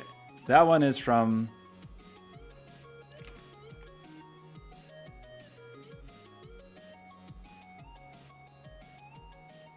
Well, this is all longitude. Shoot. This goes the other way. So actually, just to keep this clear, let's put this guy on top. Okay.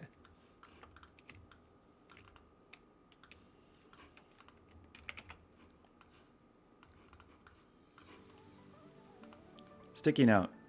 So this is the one that is divided. So this is longitude. Unless I can like group these. Can I do the group thing in here? I don't think I can. Okay. Longitude. Do you have a label? That's just a sticky note. Okay. But that's even wrong. That's latitude. This is longitude. Latitude, latitude, latitude. Latitude. Okay. Latitude is what's divided. Longitude is what's modulo. Okay. Then here, latitude is what goes between negative half pi and half pi, right? So we want to remap 0 to 1, and we want to go between half pi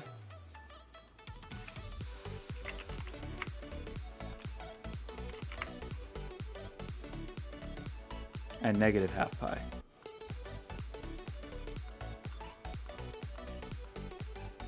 And if we zoom into that, does it look right?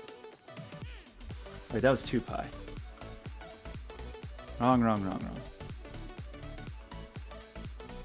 Half pi, nothing from 2 pi, times negative 1. So that's 1 point, yes. So we're going to go from 0, gosh, I keep doing it wrong every time. 0 to 1 goes from negative half pi, yes. Yes, yes. Oh, okay. And then the other one goes from, this one is negative pi to pi. So it's almost the same thing, except we need to be hooked to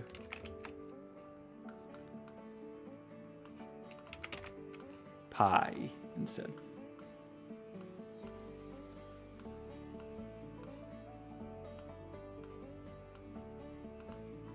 So now we're going from negative half pi to half pi, which is what this guy was. And this one is from negative pi to pi. And just checking back in this code, negative pi to pi, and half pi to half pi. Okay. So that seems reasonable. So that has gotten us up to this line. Now we want to run. So these are our angles. So let's like maybe denote that in some way. Because we're going to use both these angles multiple times. I could name you. Okay. So this is our longitude angle. No, that's our latitude angle. And this is our longitude angle. Great. Now, for each of these, we need to run it through this subgraph. These both need to go through this. We need 2 copies of this. You're both going to go through here, and you're going to go through here. That's just great. So now we have the angle, and now we have the radius. And here is where it's going to be a nightmare, because I'm just going to forget constantly what these things are. So we feel like this is our latitude.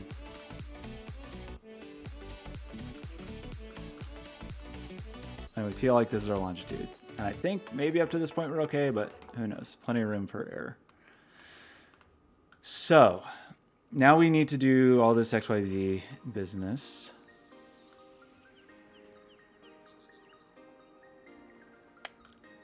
So X is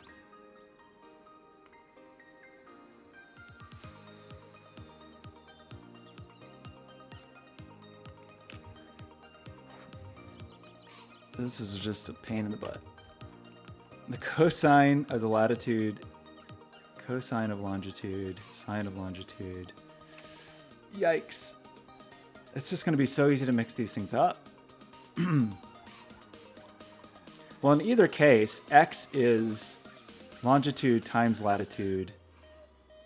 So what maybe we want to do is like make a vector 3.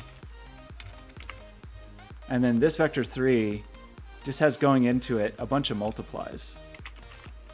And then our challenge will be to make those multiplies correct. So we just know that it's just a series of multiplications that will go into this. And we can make that a list, or we can do it in series, like one slot at a time. I think we're going to try it one slot at a time. That may be a bad idea. This may turn into spaghetti, but let's just try. Okay, so the first thing we have is the latitude angle. That's what this is. So where are all the places that the latitude angle goes? That only goes into sines and cosines. Now, longitude radius, which is this, is the first thing in our X list. This might be a crazy way to do this. Okay, this is the first longitude radius, first thing in our X list. Longitude radius is the first thing in our Y list. And longitude radius is not in this. Now we need, and that was from this. Now we need the cosine of the longitude angle. In fact, I kind of want to like move these further up the chain, because then it's going to be all the radiuses and then all the cosines, sines. Okay, so that's those. Now the second term, I keep saying term, I hope that's the word I mean.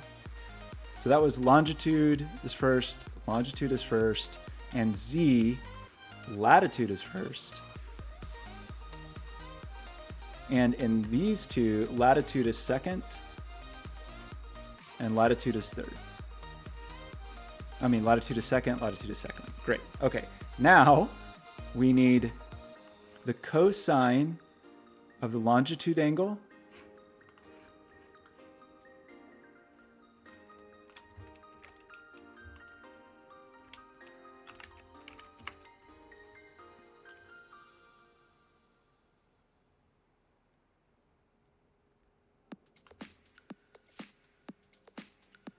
I'm sorry. I'm saying, shoot, did I do this wrong? No, the cosine of the longitude angle. This is the longitude angle. The cosine of the longitude angle. You're the angle. So the cosine of the longitude angle is the third thing that goes into x. And the cosine of the longitude angle we don't use again. Next is the sine of the longitude angle.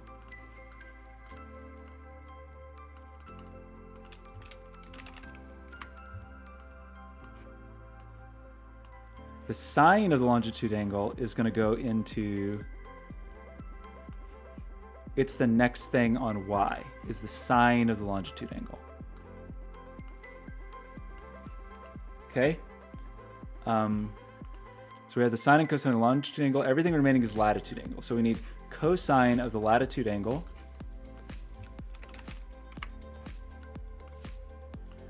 And it is the next, it's the fourth entry, term, whatever it is, in each of these. Okay? And then the last thing we need is the sine of the latitude angle.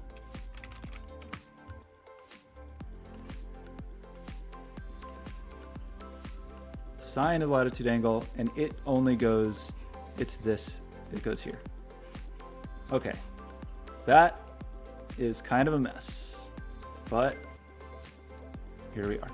And that is our position. Like that's what our output is.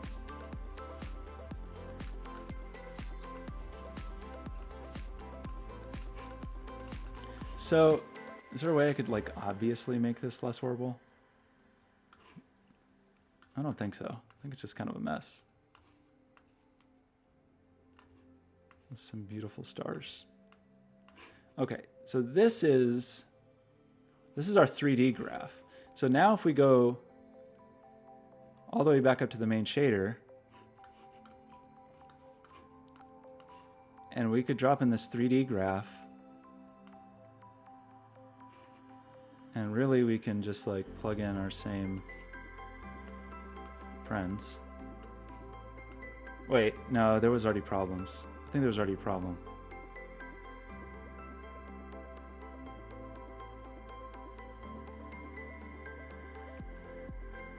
Yeah, there's already problems. Okay, because our counts are different. Like,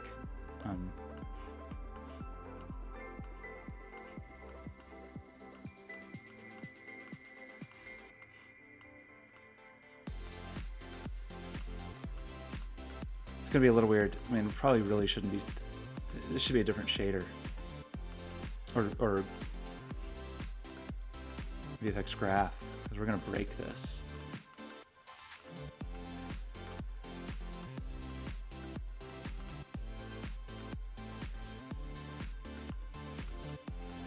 One, two, three.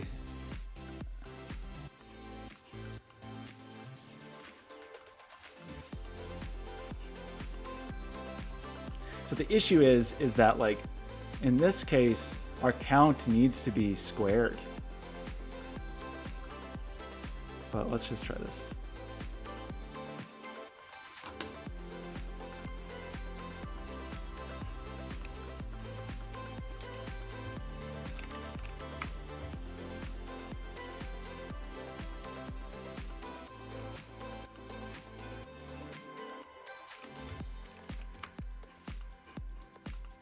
Okay. So we've got weird stuff going on. Or maybe it's our 128 problem, or I don't know. That is not terrible. M is 2. If M is 0, is it a sphere? Wow, look at us. So this is our all GPU version of 3D Super Shapes. Wow. That, I could not have done that without Dan Schiffman's videos. I mean, I maybe could have, but I feel like it would have taken way longer. Okay, so these parameters are doing nothing because this is 0.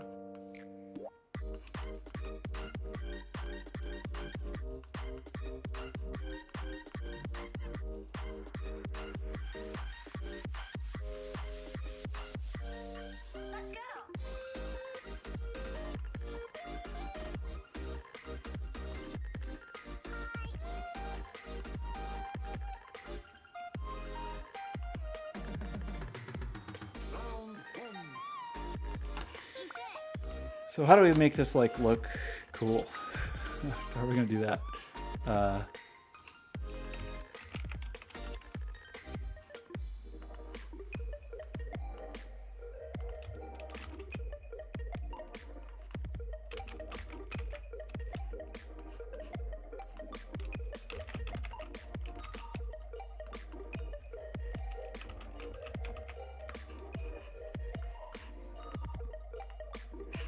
So, like, can we just mess with these properties?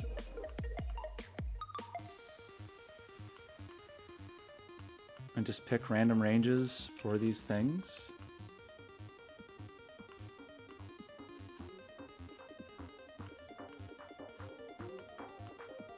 I kind of want more particles. 128 breaks down, and I don't know why. Like, 100's no good. I mean, before I thought it was a texture thing, but now...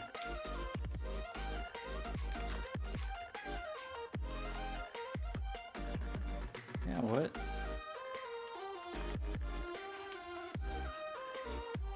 Is there just some very dumb mistake in my math that makes it... Wait. Oh, am I just forgetting I need to do this? Yeah, 128 just doesn't work. 96?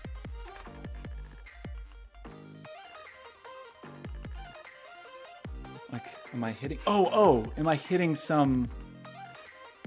The, like, max container max capacity? Maybe that was my problem all along.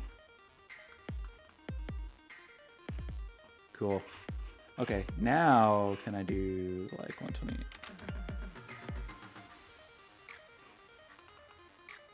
That's a lot of freaking particles.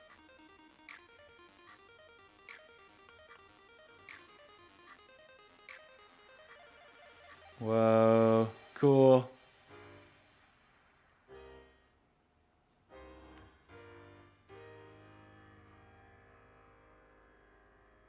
The thing that's going to be like hard to manage though is like if we're just sort of ping-ponging around. I don't know why I can't provide this. This sucks. Why can't I give you a max capacity? Like, why is that hard-coded here? Doesn't that seem dumb? I don't like it. So we want to, yeah, this like the particle size is sort of going to be a problem because we're going to have a lot of these.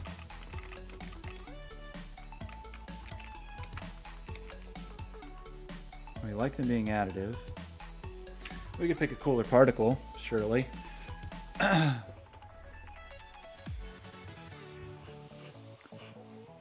So what I want to do, though...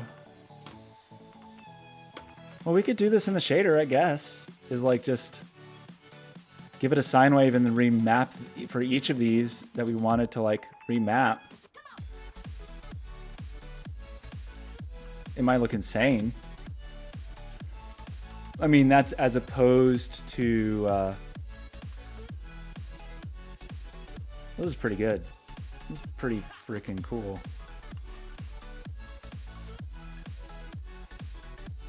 How many particles is this?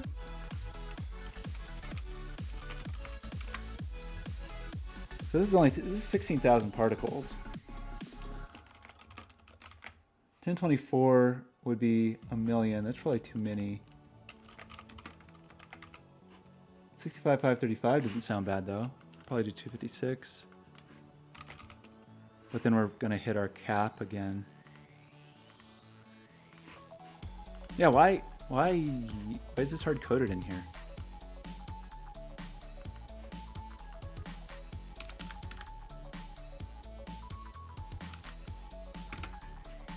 That's a lot of particles. That's pretty freaking cool. I like it.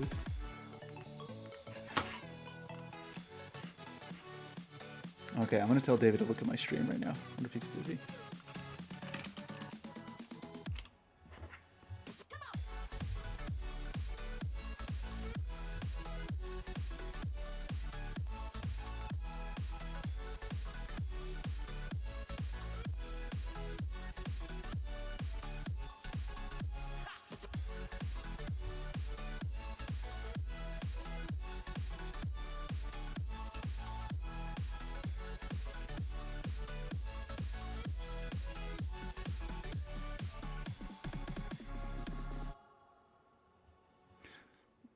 Sorry, gotta get David to look. See if David will watch my stream. Okay, so what are we doing? We have made something that is pretty neat, I think. I think it is a very dense particle system that we have, what did I say? Like 65,000 particles to make up these very ghostly, whatever you call them. I mean, they're good to just zoom through. They're good. I like these shapes. I kind of want more particles though. Like, we seem to be performing okay. We can do more particles than this. Should we try a mill? Well, that's 512 by 5. 512 times 512. 512 times 512 is 262, 144. So let's try that. Let's try 512. Wow, then they start to look really good. Okay, they're just so dense from the front though. And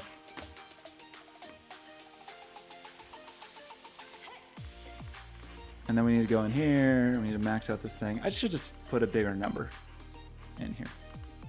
Like really, what is 1024 times 1024 is 1,000,1084.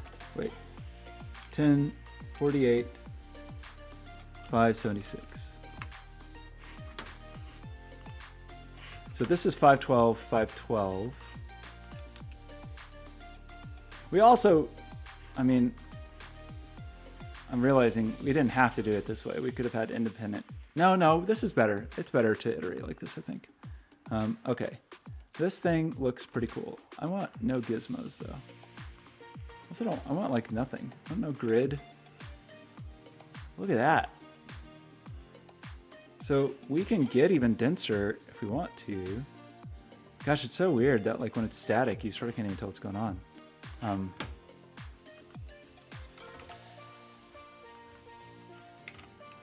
Okay, so just for kicks, 1024. Wait, didn't I do the thing? Okay, it is very possible I'm making my computer angry now. Look at that, it's so cool. Okay, so let's, I feel like our particles are too big now though. We should probably expose this in some way that would be easier to deal with. Yeah, this is a ridiculous way to render an object, but it's more fun than dealing with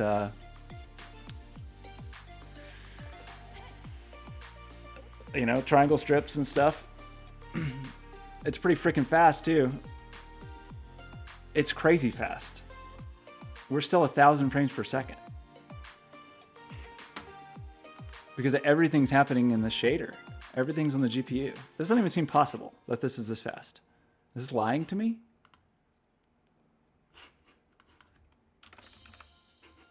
I mean, I guess it's not that crazy.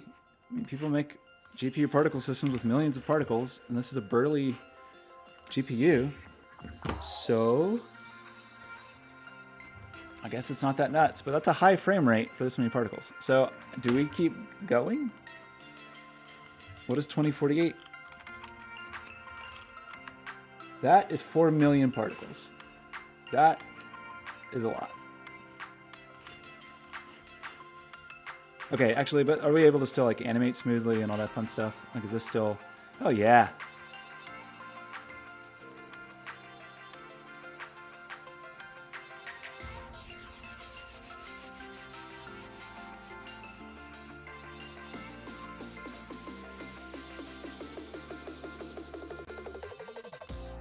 Kind of the hardest part of this is just knowing.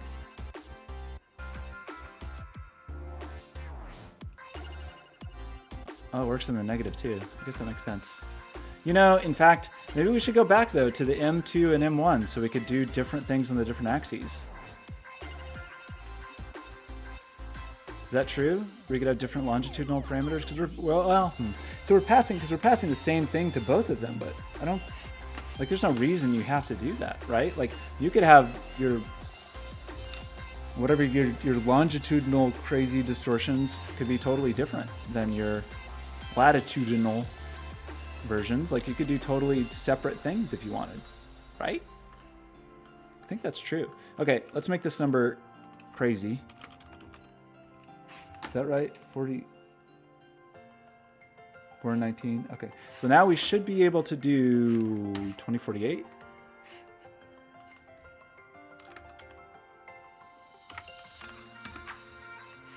Just an absurd number of particles. Wait, come back. 2048.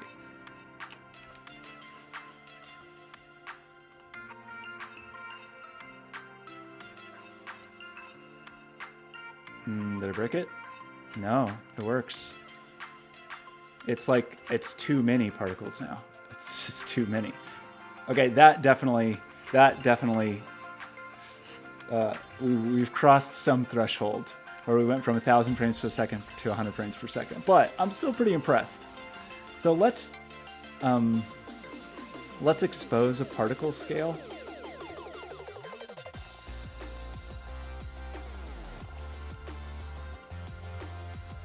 Because I want to.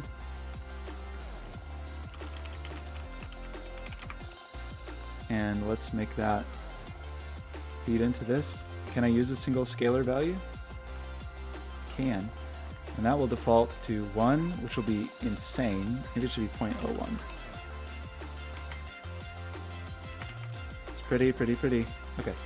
So if we go here, now we have the ability to... I didn't expose that, did I? Expose particle scale.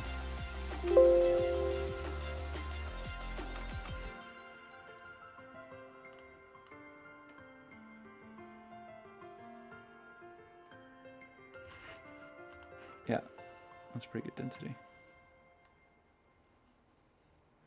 Crazy Mourier patterns. Kind of want it to not be. What if we use the? This is ridiculous. What if we use the knob texture, so that is a bit more solid. Once you get close, they're like truly just little polka dots. That is freaking cool. Okay, and then our like the B and X, sorry, the A and B parameters, I think just kind of explode things, right? Oh, but definitely not in the way I thought they would.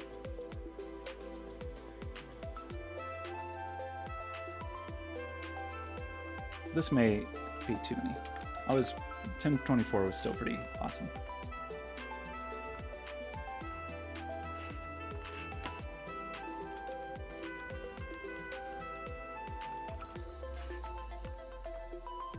Not too much.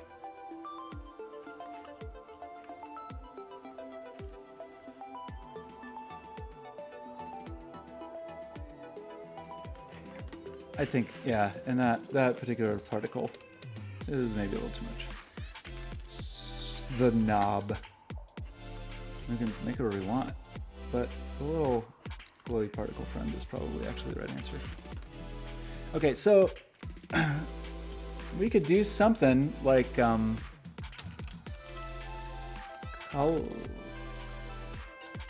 if we colorize based on position in space? Like would be an easy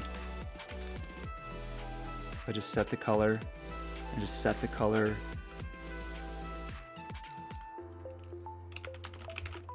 And I just get attribute position and just set the color to the position.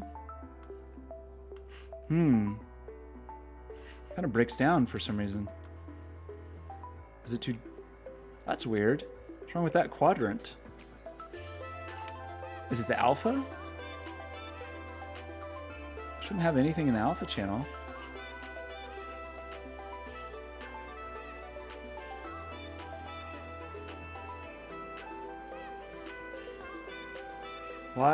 Why would that be true?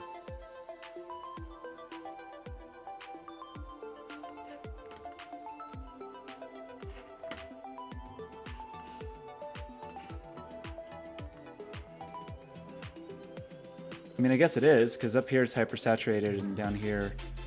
Oh, it's black. Those are black, and it's getting additive. So we would need to like remap that in some way for because it's negative.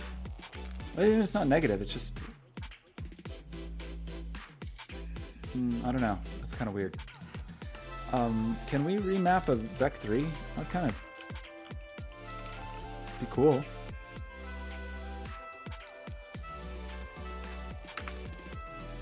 Like, could I do this?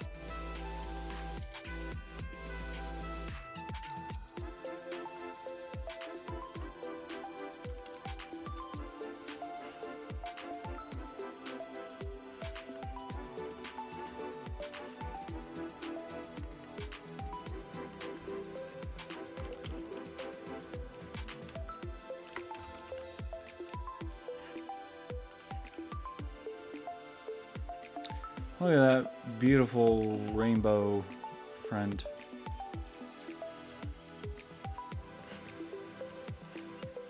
Oh, 0.25 to 0.75.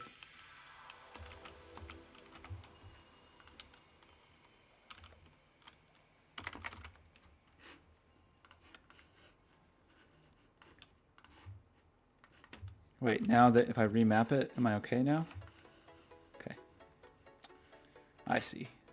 So, how do we want to animate this thing?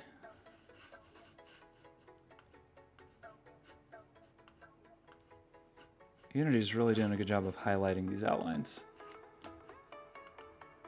Selection outline. I think we can do without that.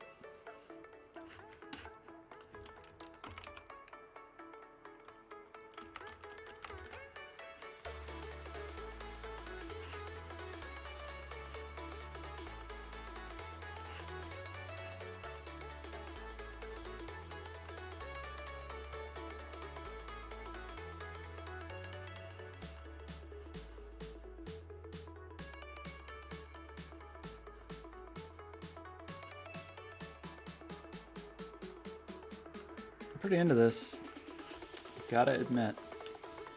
I don't know like exactly what to do with it.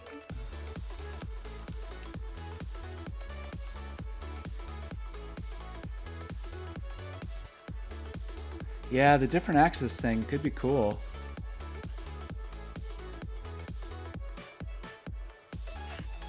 Kind of colors are distracting me at the moment.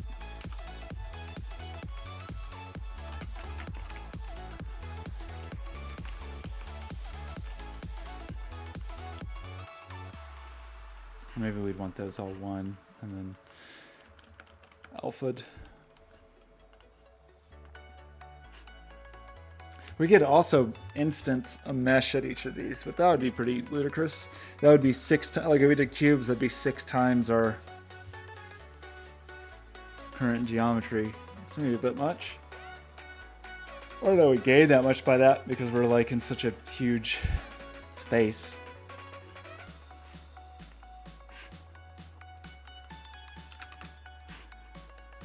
Okay, I'm scaling it back a little bit because we're like just a little out of control.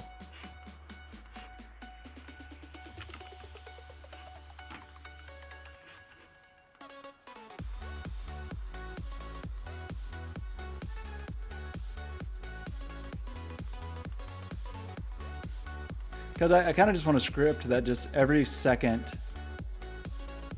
just picks some new random parameters to this and then just like bounces between them, something like that. I don't actually know how to do that. But let's figure it out.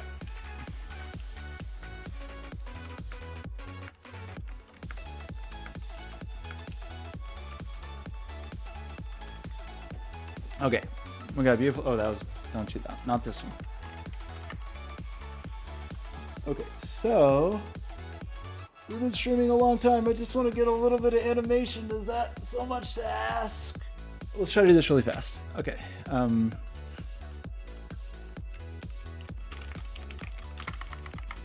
Super shape animator. I'm pleased we made some kind of progress because this stream really started with some missteps, some grave missteps, let's say. Okay, so we can, I don't know exactly what we do in here.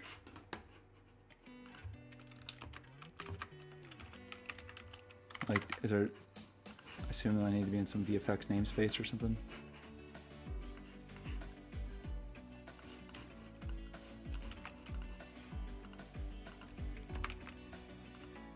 Because what is this thing called? A visual effect? Okay. And then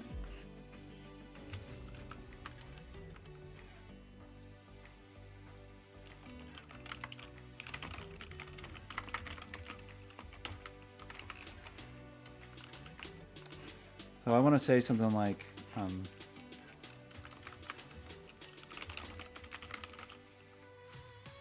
know how I want to do this. So we want to kind of always be lerping towards whatever the thing we want is. So we would say each of these we'd have a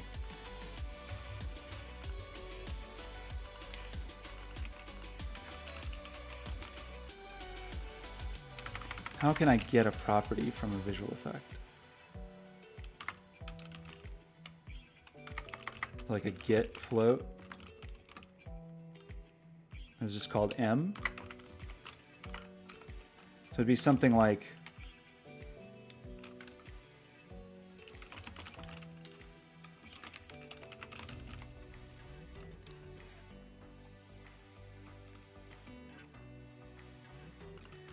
just set a float M to mathf.lerp from whatever M is to target M.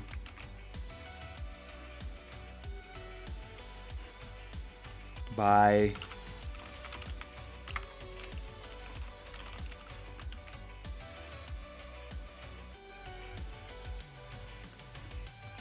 what are you mad about?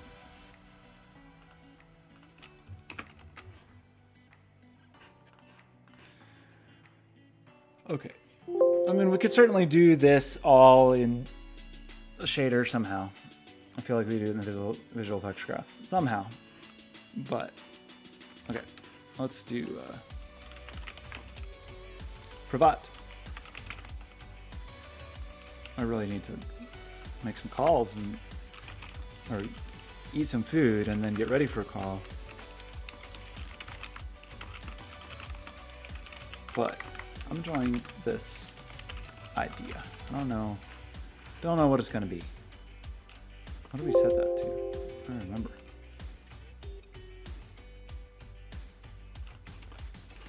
Target M was already 0, so that was silly. So let's say, now we say target M equals random range -10 to 10.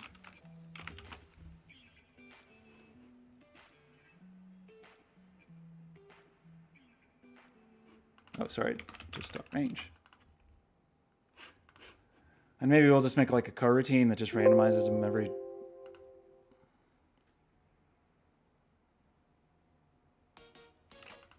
every second or something like that.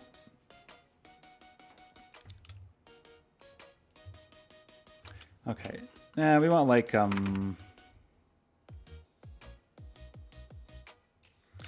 a float last update, and we want a float update interval 1,000 milliseconds, and we want to say something like if is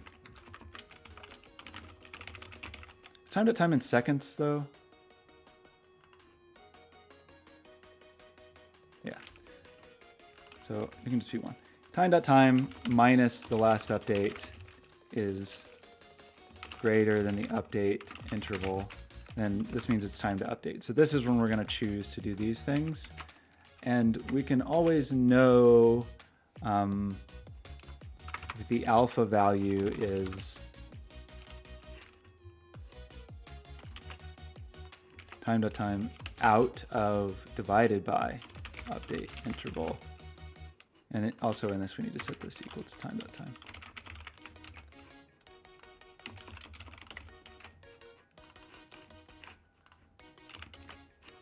And then we're just interpolating over time, and then we'll do that with this instead. Does that make sense? I don't know.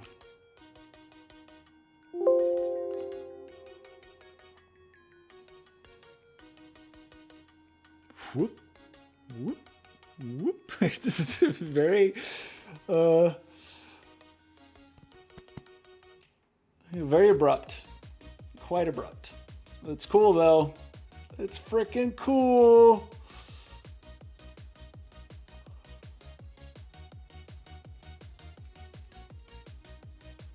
I also want to rotate this thing, I think.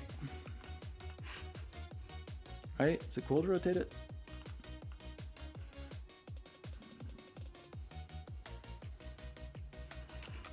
Okay, that interval is silly. And it's too fast. I mean, really, we would probably want, yeah, like ideally we'd have like a hold interval and a,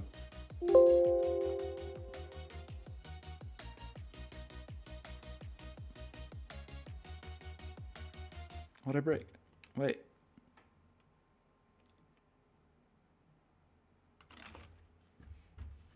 The update interval was 1.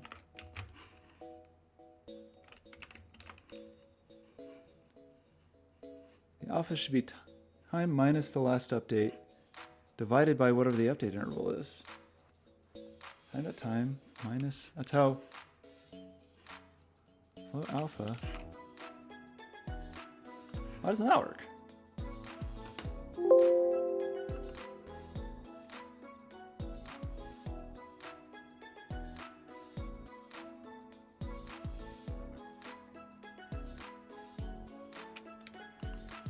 What?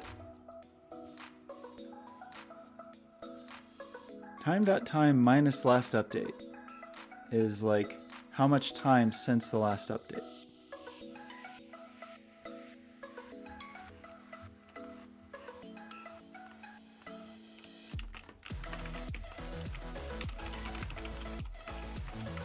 This is not JavaScript.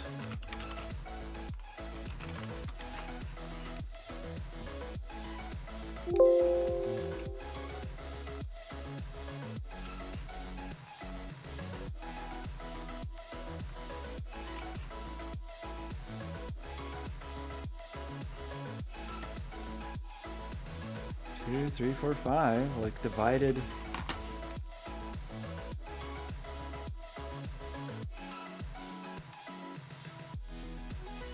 Why is this so wrong?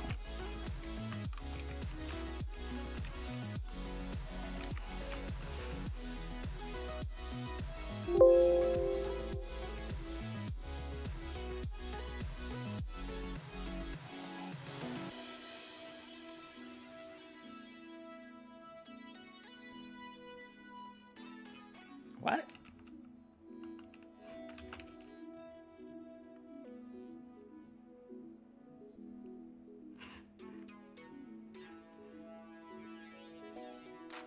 No, there's an update. Last update's equal time.time.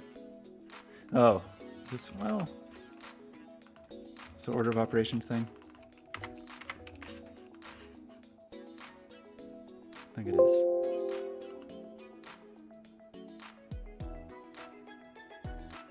It's not.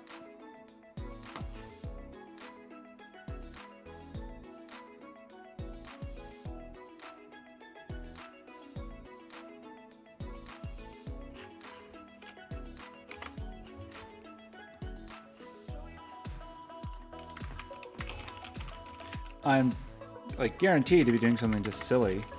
That doesn't make any sense. but this seems like not a complicated problem.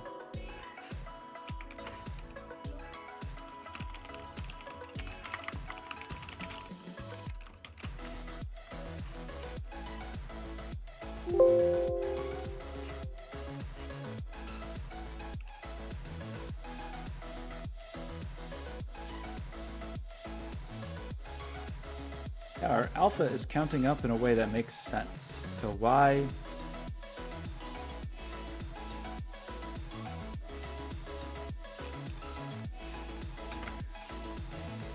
Oh, because now we want to go from like, oh shoot, yeah, right. Now we need like the last version.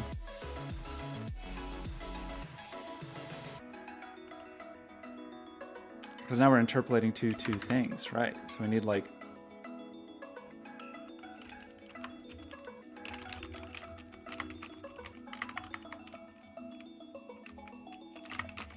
I don't really like this actually. I don't want to do it this way. I want to just like say my update interval because I think it's easier to do this and you get free easing.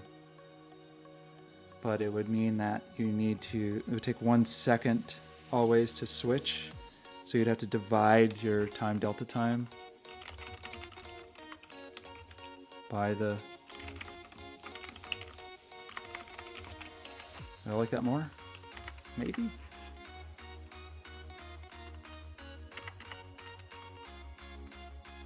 Oops.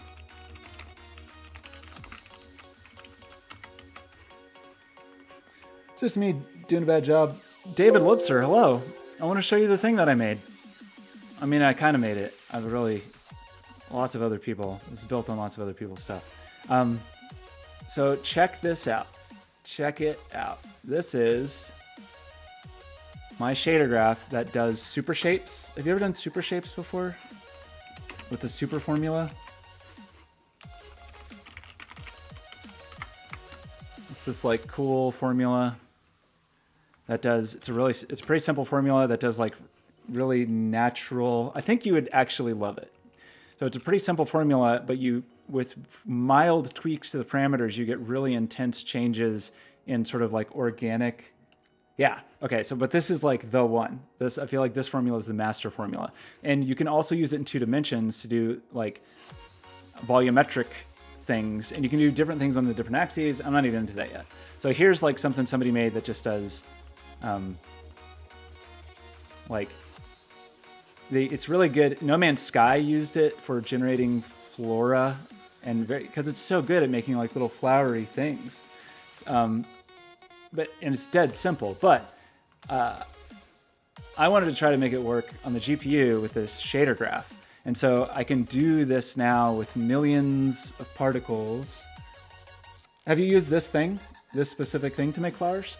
But now I got this guy, and it's everything, like it's a full GPU implementation of it with the shader graph. So all of the work done, all the super shapiness. So it's pretty awesome. So this is, that's 512. So I can do like, I was getting up to like 4 million particles before it started to get mad at me.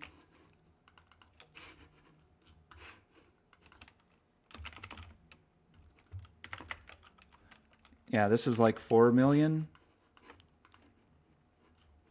But still pretty good. Yeah, thanks. Pretty into it, because then all these parameters you just tweak to your heart's content to make like very nice, weird, flowery, fluid, organic things. I mean, they end up like pretty good, like pretty organic-y, flowery things. And I'm doing the same thing on both axes, but I don't have to. Like I can definitely do different things. That's what that 3JS example I was just looking at. Size and color? Yeah, for sure. So I'm not that, the only thing I have exposed right now is particle size, but in the VFX graph, so this is the main graph. It was kind of annoying to do because every stage of math had to have little individual nodes for each of that. So this is the graph for the 3D doing the 3D thing, like doing the 3D plotting of the super shape, and then the actual super shape formula is here. But it's not super complicated. It's definitely not that complicated. It's just a bunch of steps. I am getting into the shader graph for sure because, well, I fought with it all morning and it was making me really mad. But now that I think I finally I'm not going to say I fully understand, but I'm starting to understand how it wants to be used, like how Unity wants you to use it. And so I think now that I'm getting closer to that, it's really easy to be like, well, now I want to change the color at the stage of outputting. So right now I have all the particles and it's pretty easy. So it's just, I just say, hey, I want to spawn, you know, whatever number of particles. And then every frame I want to do this, do some math to whatever. So in this case, I'm setting the position, but it can be whatever. It could apply turbulence. Like I could add turbulence to this right now and it would just probably be really mad at me. Oh, turbulence won't work because I'm setting the position every frame. I could probably set this up here. Okay, never mind. This is a bad example for turbulence because I'm doing stuff where I'm setting it explicitly every frame. But if you wanted to, you can add forces and turbulence and have like, Ivor, how's it going? Oh man, I figured out some stuff for sure. And then like changing colors and stuff at the output stage. I can say, oh, I want a quad. I want to scale it. I want to make it face the camera. Here I can say I want to color it based on the position. How did I break my coloring? It was working.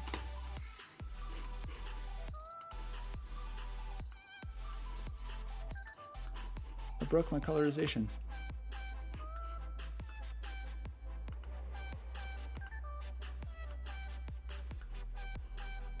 Getting the current position. I was just cramming this right in here. Oh, I have it turned off. It helps to turn the thing on.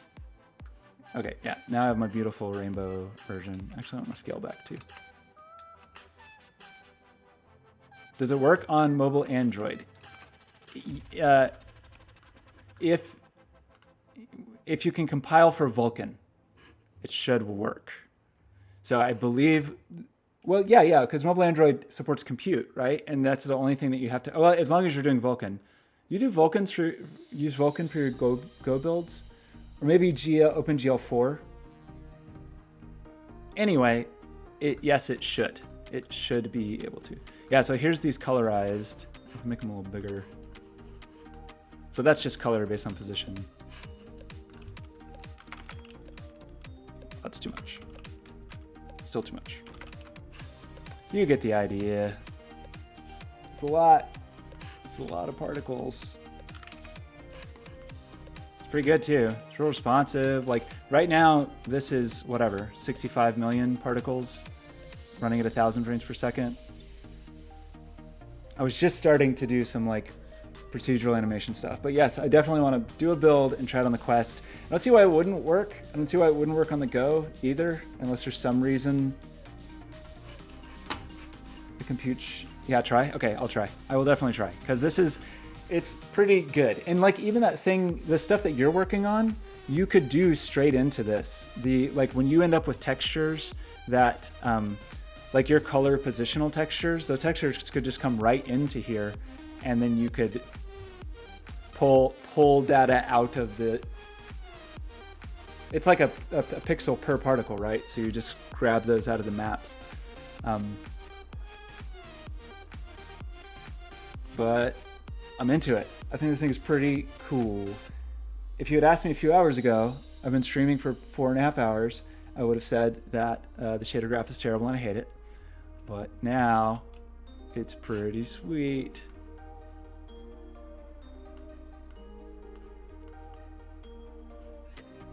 I don't even know enough about what these parameters do, other than if you make them bigger numbers, they're cool. That's all I can tell you.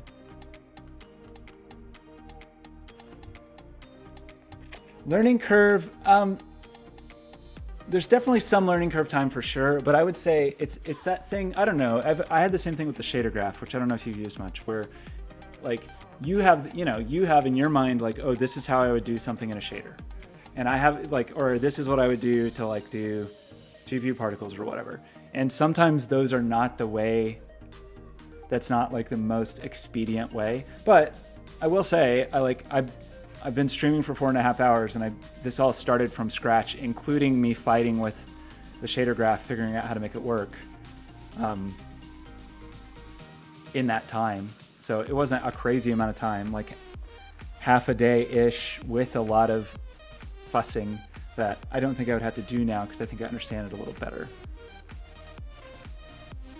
And actually, so many of the things that you like to do, you can have, like, this can take in something like, you can bind the position of a game object pretty easily. Like, I could bind the position of a game object all CPU side and do CPU stuff, whether it was from a controller or whatever, and then you can bind that to the GPU, to the shader graph, and it will just kind of do the work for you, and then it just appears as a little node you can hook into stuff.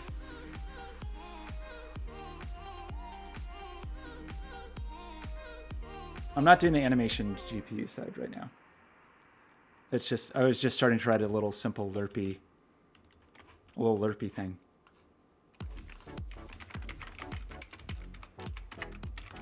It'll just take a second.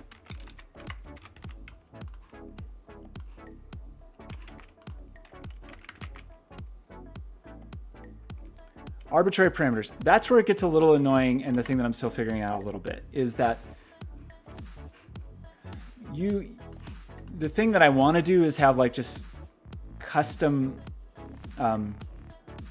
so it calls them maps, but under the hood it's just a texture, I think, or it's a buffer. I'm not entirely sure, but that's what it calls the attribute map, which I think is what maybe 3JS called it too, where you have like, I have data per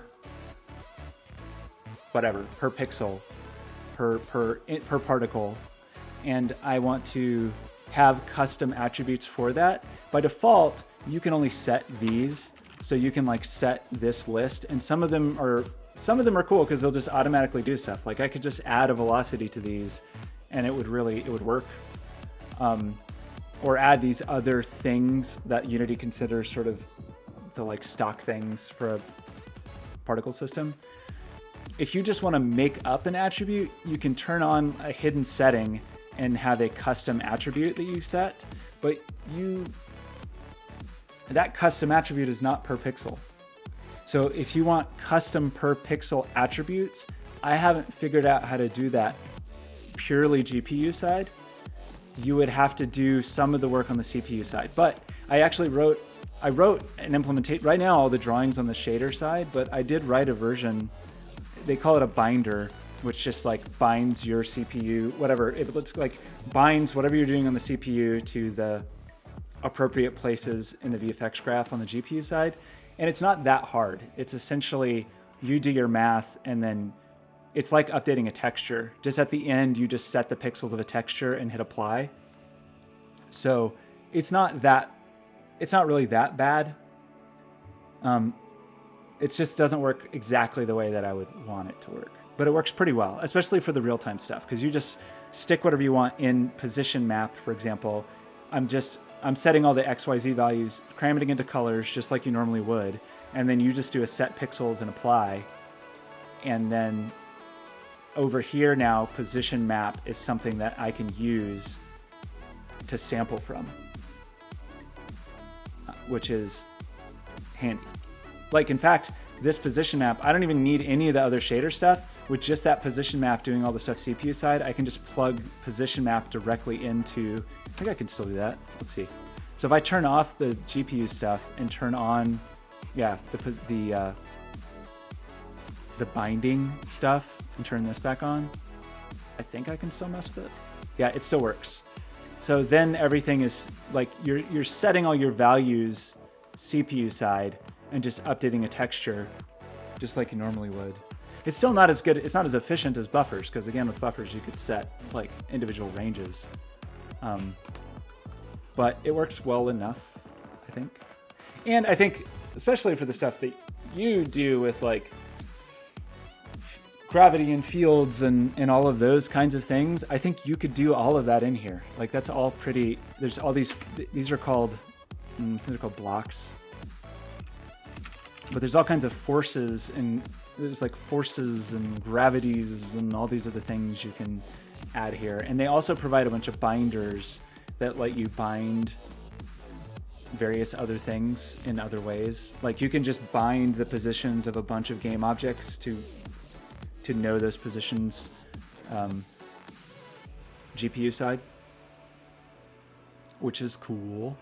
So anyway, my review is this is pretty cool.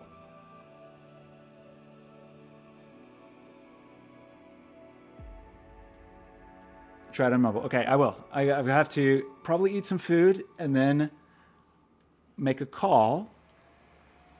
And then I will try. Actually, I want to finish my little Morphe thing. Did we finish it? I was in the middle of writing it and then I got distracted. So we were just going to do this little shape animator. We had an updated interval. We want to every frame do these. I don't know what good parameters are for these, but let's just do them.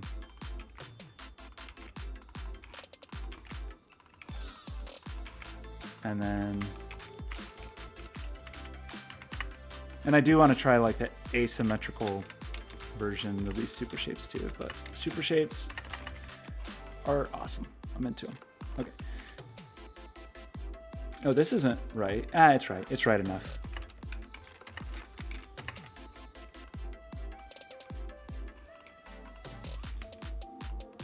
Oops. Okay. So that should just do all those things now, maybe?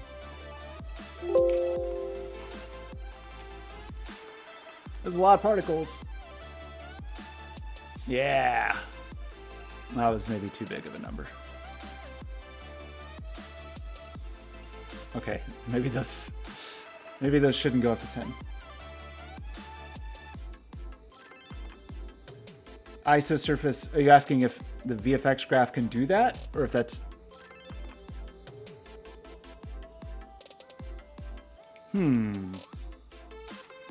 I don't think so. I don't think so.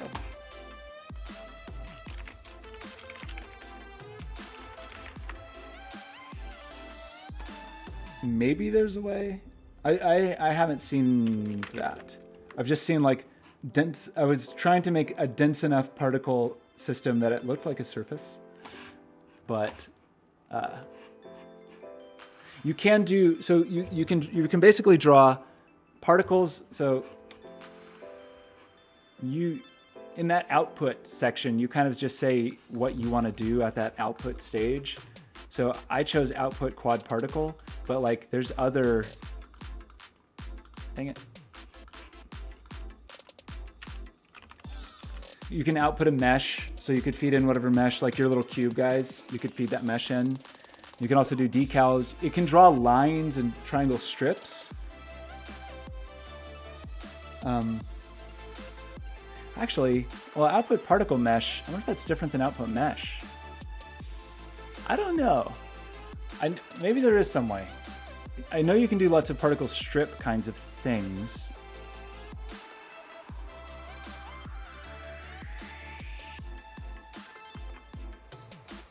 Like you have sort of some primitive shapes, octagon, quad, point, triangle. But output mesh versus particle mesh.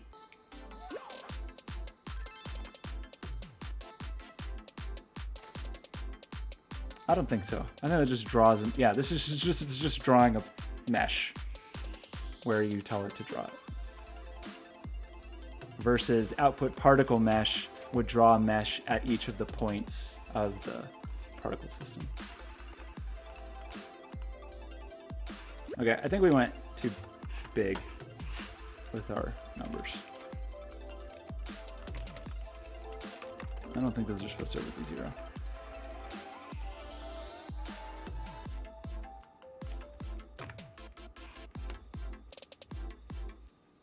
You can do line rendering. I was having trouble. That was one of the places I was getting frustrated with, like saying, because, okay, another thing that you can do that I think is cool about this, you can build a mesh, whatever you want, whatever mesh that you want to build, like in whatever, 3D modeling software, or generate it, and then do a point cache. So they have like a point cache baking tool somewhere.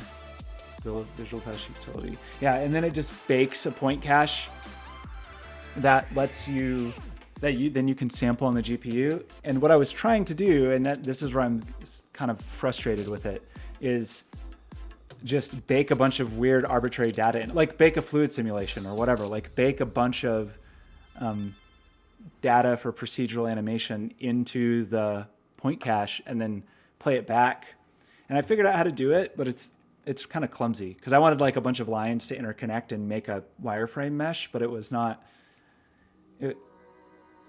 That was another example of me thinking it should work one way, but actually not following the rules of how they want to use it, I think. Okay, so what did we decide? These just seem too big.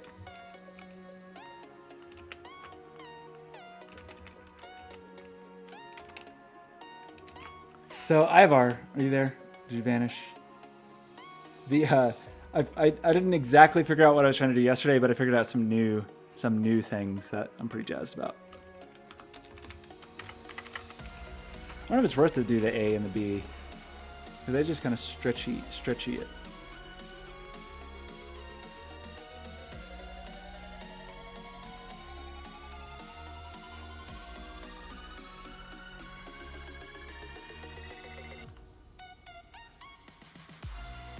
What did I break? What did I do? I closed Visual Studio Code for some reason. Target M, I think it's 1616. Oh, maybe it just happened to pick 0 for the value?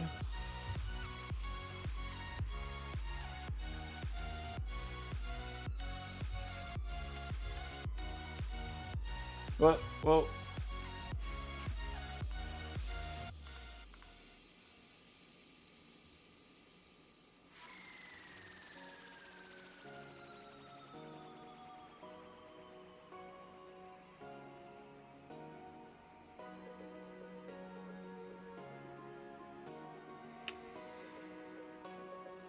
Steering away from spheres? You know, I think I am. I might be steering away from spheres because, well, a couple reasons. One, I got a little bit fixated yesterday on these like pieces of Victorian microscope art. Where these, I think these are contemporary. Some of these are contemporary, but some of them may be originals, or they're at least inspired by originals, where these Victorian artists would find these tiny organisms. I guess they're like little glass shells around a certain kind of algae. I don't exactly know much about the biology of it, but they're these tiny little organic structures, microscopic. And then they would, like, on the head of a pin, arrange these little kaleidoscopic, vaguely psychedelic, weird, organic works of art, microscopic works of art. And so in getting excited about these, I was looking at ways that one might generate them computationally. And that is where I started getting into the super shapes that we're doing now. But what I think I might want to try to do is make a bunch of super shapes and then make a kaleidoscope of super shapes. So it'd be like one step process would be using the current tool just to make whatever these little super shapey guys are, and then use the output from that. Some of them are pretty funny, like little microscopic images. It's cool and it's weird.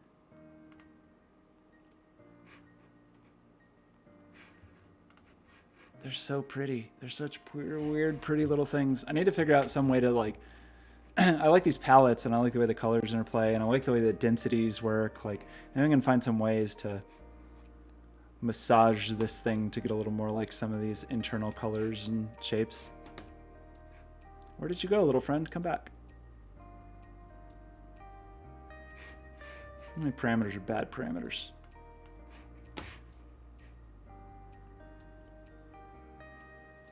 Maybe the n values should never go negative. Is that a possibility? I think that's actually true.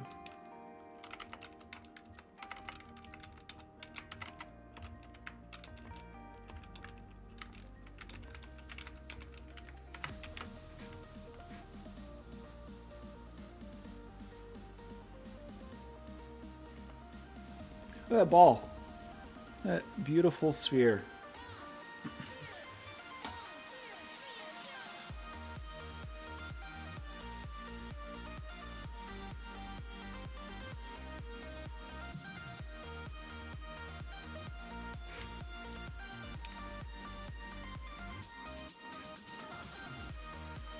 Cool.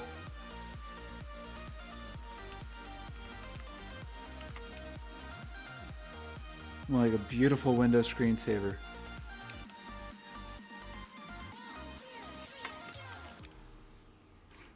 Yeah, look at that one. It's so cool.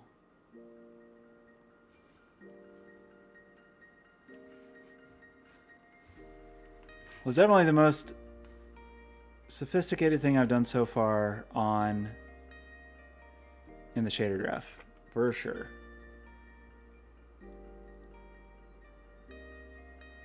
So let's just rotate the whole thing, and then maybe we'd like call it a day. So if we just add rotate 3D, and whatever comes out, let's just rotate it on all 3 axes.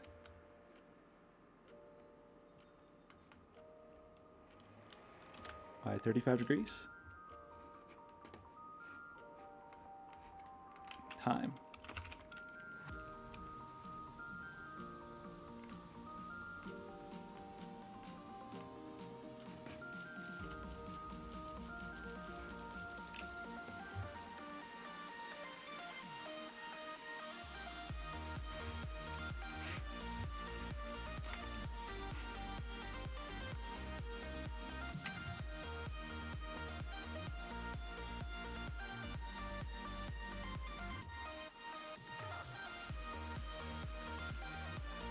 Whoa.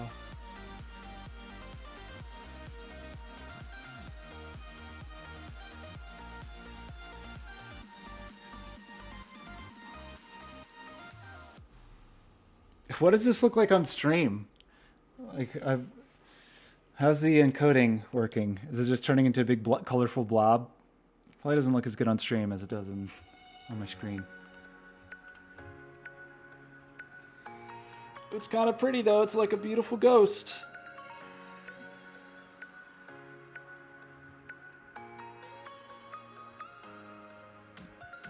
Well, that's weird. The ends are pulsating.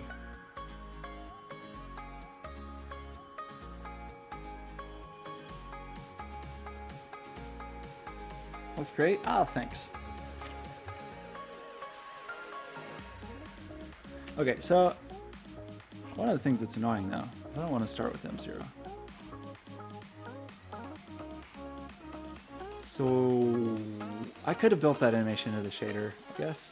So what we're doing is, well, it would have been more like sine wavy, I guess, interpolating between.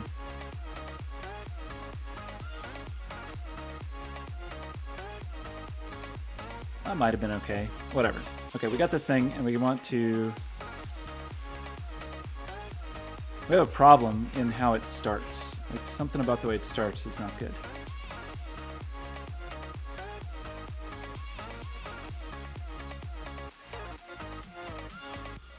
Really, because we want to run this one time. So we should say like the last update is equal to, I don't know. I mean, there's a few ways you can do it. Let's just be real lazy right now and just do it like this. Just so we know we have some values.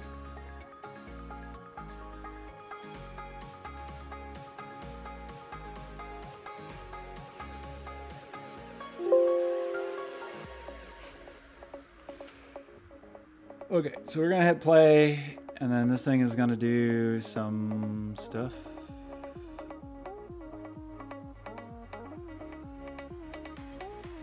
My hope is if I just record it for a minute, for 1 minute, it will do something interesting. Right now, it's kind of tame.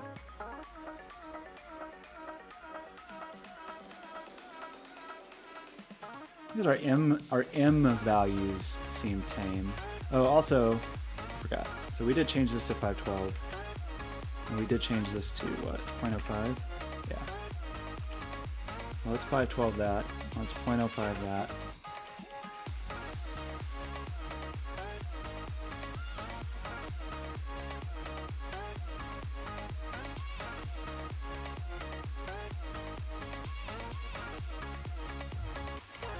I think we had moved our camera closer at one point and then forgot to do that. Whoa.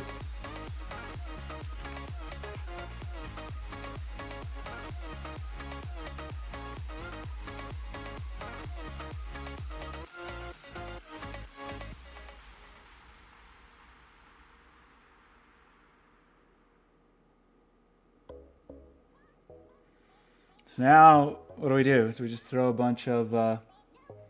Okay, well, so I figured out, yes, I have kind of both. So I did figure out, kind of a long story. I did a version of this where I did everything on the CPU and figured out how to send it over in a way with property bindings that Unity wanted. That isn't exactly what I want, but it's pretty good and it's pretty close. But then I also did an implementation of this that's fully on the GPU side. So all of the drawing, really everything you're seeing is on the GPU side, but once every 5 seconds, I just send this GPU some new parameters. So I think I have a better understanding, yes, for sure, today than I did yesterday. But what we really need is a bunch of over-the-top post-processing. That's what's really missing in our world. Maybe it'll look bad. I don't know. But let's try it. So with the weird lightweight render pipeline post-processing, I just gotta like that little chromatic aberration. I feel like our bloom could be bloomier though. Depth of field doesn't really. I mean, I kind of make, nah. I was gonna say I kind of like that it makes it a little blurry, but then you really lose that it's made of particles. But maybe I like that. Lens distortions will look silly also. What if we did intensity?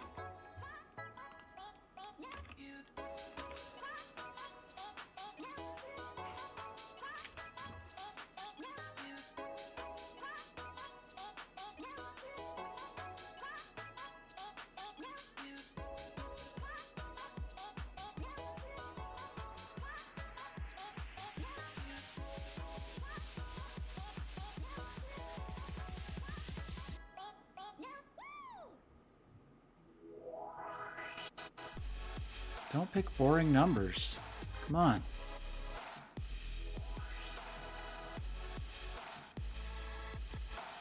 In fact, we have no real reason to go negative with the M. Right? This could just always be between 3 and 16. Maybe more interesting.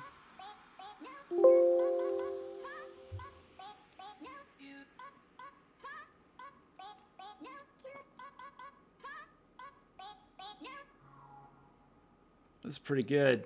It's pretty good. Pretty pleased with this. Is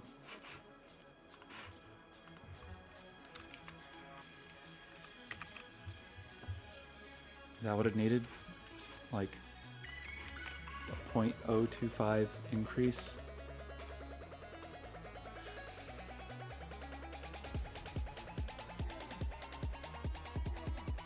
Thanks, man. I like the way it looks, but the thing I think I'm even more excited about the fact that it works. Like, feel like, yeah, it's like something I had a thing I wanted to do with the VFX graph, and I was actually able to do it with only. Took me now, admittedly, it took me like an hour and a half this morning to draw a circle on the screen, and then it took almost no additional time to draw the rest of the thing. So. But I feel like I learned a lot in that hour and a half. Kind of like the one that's not quite black, the one that's a little more bloomy. Also, maybe the particles could be a little bit bigger.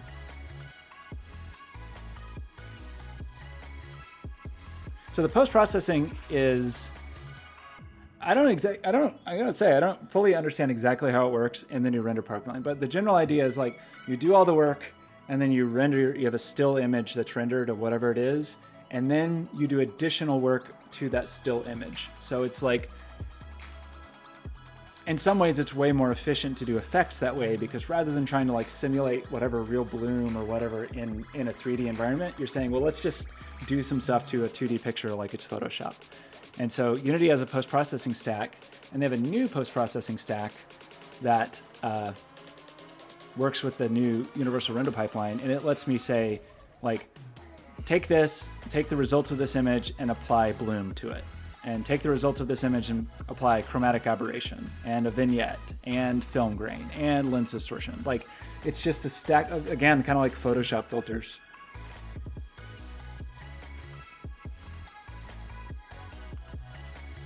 I like the blurry one. I don't know. I feel like I'm almost ready to just capture this and we'll call it the thing we made today. But I don't know if I'm quite ready there. Maybe we want 1,000,000 more particles. I don't know.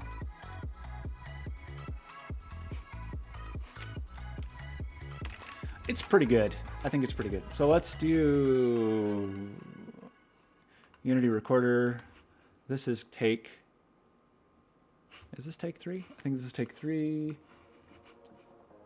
And we're going to push start recording and hope that all the random numbers are good, that we're blessed by the random number generator. Man, it just went immediately. It didn't even mess around as a sphere.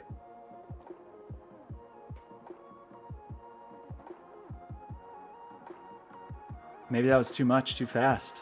Maybe that was too cool.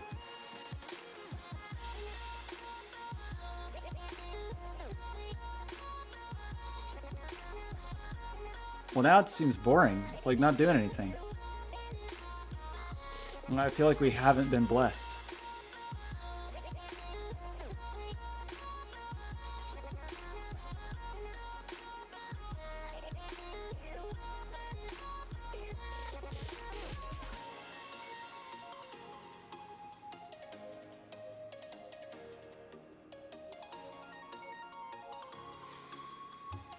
Yeah, should I stop it? Is this a not blessed run? Is a cursed run? Okay, we still want to be take 3. Was that just a bad run, or have I like made poor choices? So one thing actually we could do is just we could say, maybe we like it to say we're just going to start with a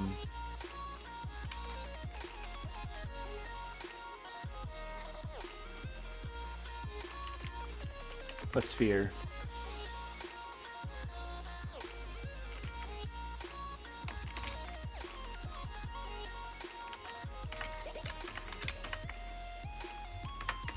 And have 5 seconds of sphere before we go nuts. And is 3 to 16 good or is 3 to 16 bad?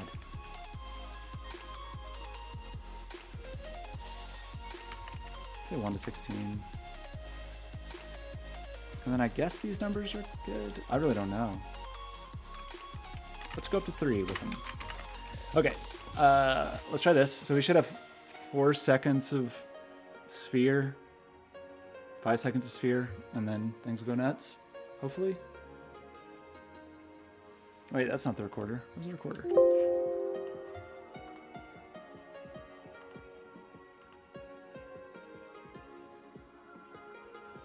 I don't know why they put it under general. Recorder window. Go.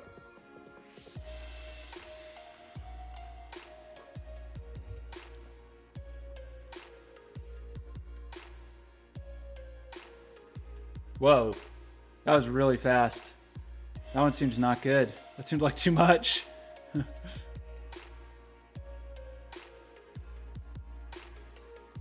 Why'd that one go so nuts?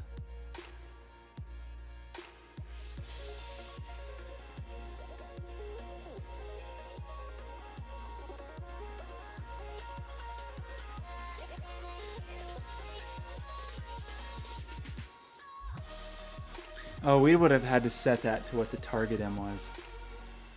Oh, that was not a good one because it went too nuts. That was my fault though. Because I think because we're just jumping. No, we're saying what the target M is. Oh, This is our problem. Don't do that. So it's not going to just stay as a sphere. It's going to go to something.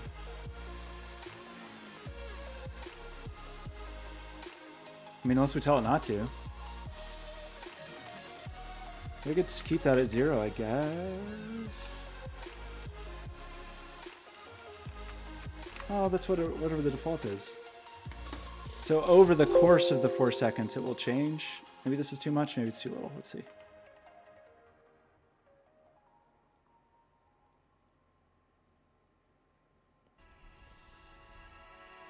That still seems wrong.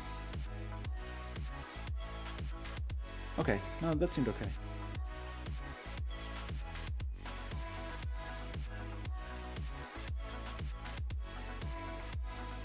I've been streaming for 5 hours. I've not done a 5-hour stream in a long time. My hard drive gonna fill up?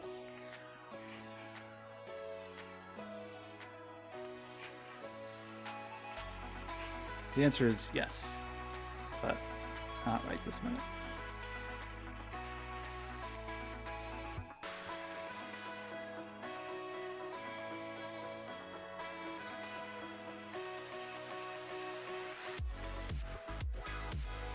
Well, that's a boring one. This is like a...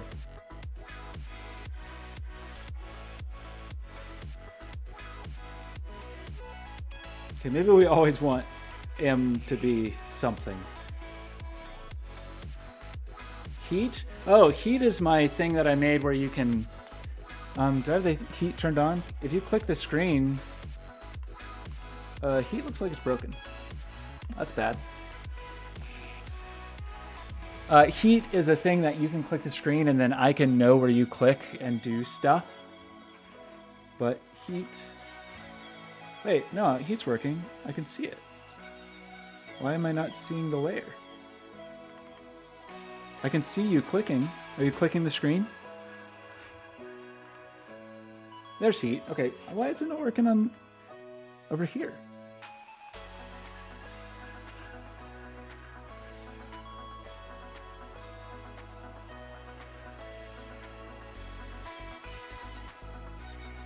That's really weird. Why? Turn off. Heat is turned on over here. We can definitely see it here. Why would I not be able to see heat?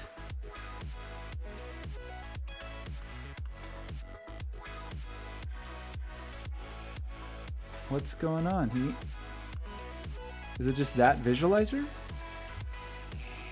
Okay, well, heat is working, but it's not, it won't draw here.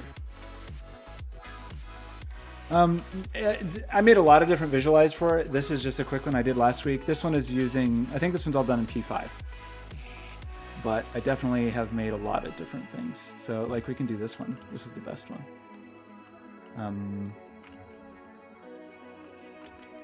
Heat.j38.net/baby.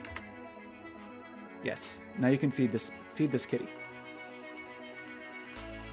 This one's done with Pixie.js. Does the baby work over the desktop? Why is heat not working here?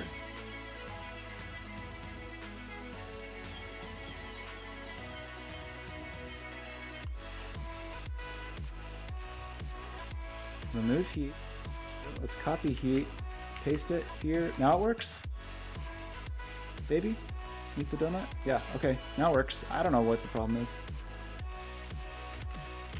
So heatconnect.glitch.me. Does this one work now? Yes. Okay, great. Actually, I'm glad you said that because I needed to. It would be bad if heat was broken and I didn't know about it. Okay, so I think we have rendered a thing. I definitely need to go eat before I have a call. But I just want to see. Let's just make sure my frames look okay.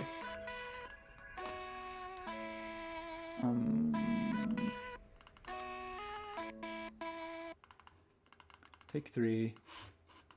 Look at those nice bubbles. I love the tiny images. I feel like there were kind of some boring ones in there, though. Like this, where it was just a big apple for a minute. Okay, last week, for real, We just don't want there to ever be less than 4. I think. I'm going to go 3 to 16, all of these things. Yeah, okay.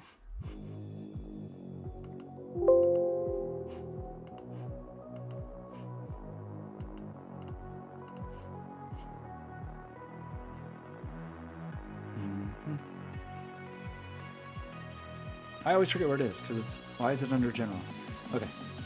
This is take number 3 still. Okay, this is it. This is it. Good random number generator.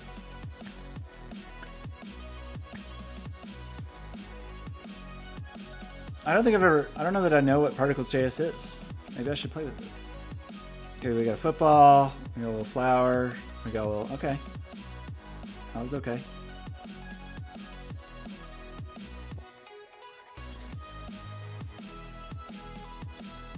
This one's a little boring.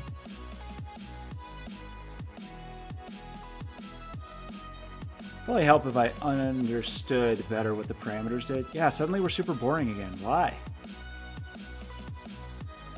Who's the boring parameter? One of these parameters is boring.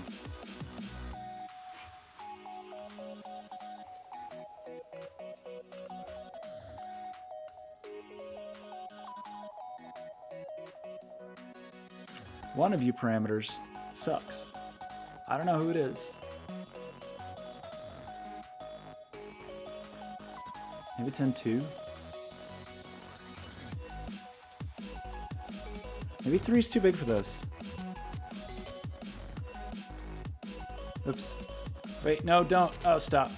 Shoot. Okay, wait. Go back over here. Why don't you send me to the folder where you're actually recording? How's that sound? Take 3. Animator. You guys just don't get bigger than 2. I feel like problems happen when that happens.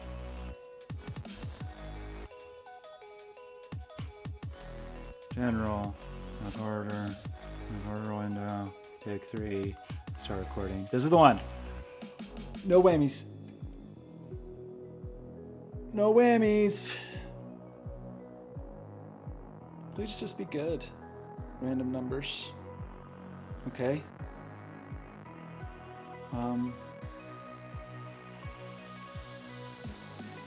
Okay. Cool.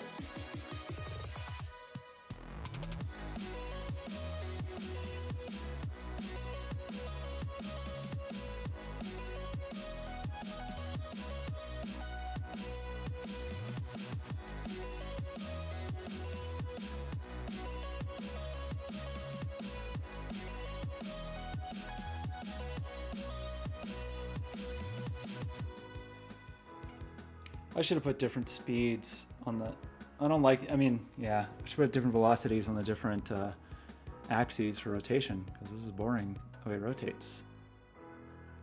The rotation is not cool. Oh my gosh, we're never going to be done with this. I really have to eat, and I really have to make a phone call, or be on a call. So let's do 3, and then we just want to say over here,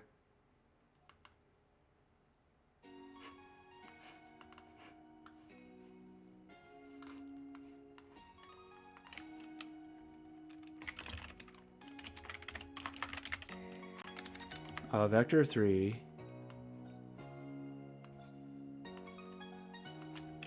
multiply, you go in here, you go in here, and this will be like 2, 4, 6 or something.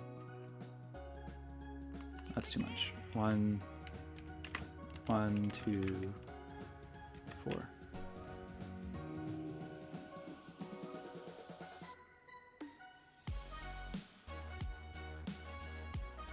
Okay. A little less uniform. Okay, now, come on.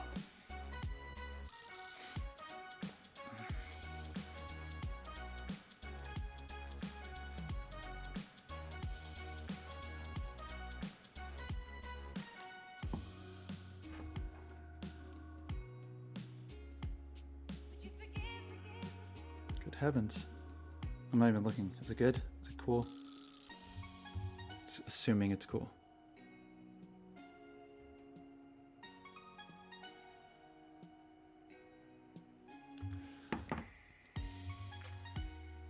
We're still kind of trending towards that, like rotating towards lower right, but oh no, there we go. Okay, I think we're okay. This is the one. You feel good about it? Okay, glad you feel good about it. We also got to find some ridiculous royalty-free music. I can't believe Juke Deck is gone. I can't make robots make my music anymore. That is a bummer. I need to find an alternative to that. Oh yeah, look at that one. That's good. Look at that thing. Love it. Okay, so.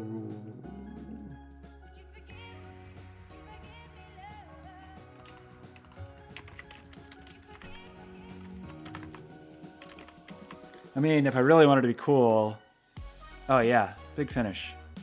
If I really wanted to be cool, I would have done timeline, Unity timeline, and just keyframe some parameters that I liked.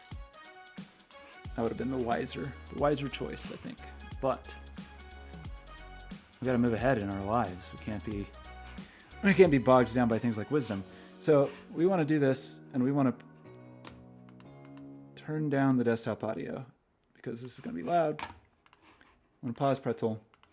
Okay, we want what? We want like a mood. We want like a calm mood. Dance and electronic calm mood. We want a song called Indigo. No, we don't. No. The song's called Ether. Oh, maybe Ether's good.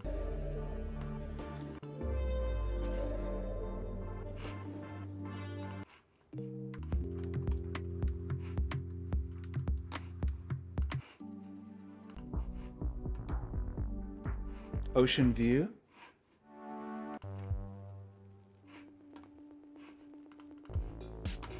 No.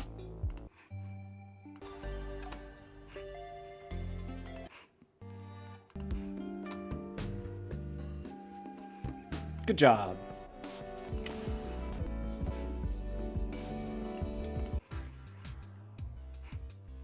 Oh wait, no. We also want no attribution. Okay. Someday.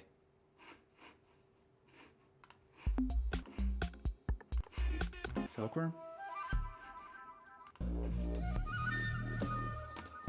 Oh, the sound of aging.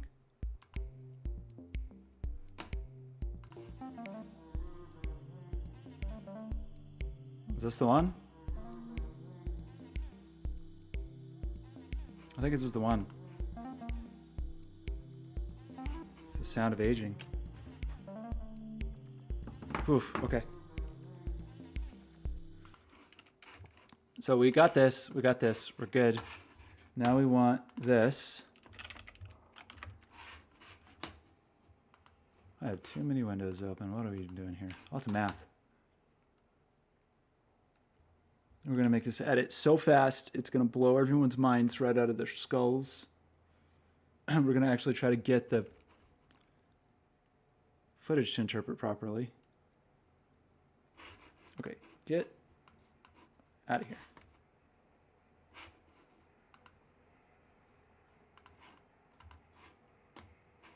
Okay. We got a new study, and we want to import some footage from take 3. We don't want you. Let's delete this one file. Yeah, okay. The call is about this render? No, it's not. I just want to feel like I've done something with my life today before I move on to other things. I want some closure. Okay, frame rate, 30 frames per second. That would be cutting a little close. I've done that. I've been there in the past. And we want to sequence, and we don't care about you. Or just take 3. And we're gonna put you inside here, and we want to change to your sequence settings. And that is exactly 1 minute, so that's great. And then somewhere we got a new cool song called Sound of Aging. And we're gonna go somewhere here. Put it in here. And we're going to do this. We're also going to fade this on both ends. And then we're going to find like, the song is very repetitive. Does it have an ending?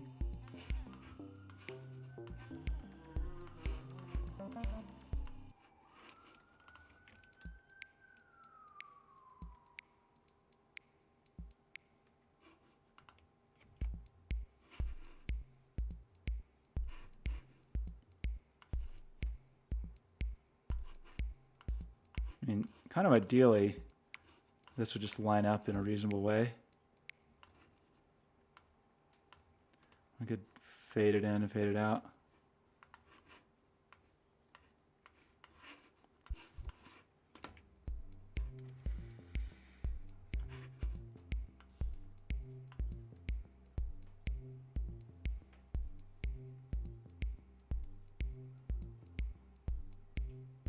This is the right song, right? I think so. We lost all the rest of the music. What happened to like any of the rest of the music though? This is the right song. I don't know if this is the right part of the song. Yeah, okay, it's not. I thought this was an intro, but it's not. So where is the actual music? Is it here?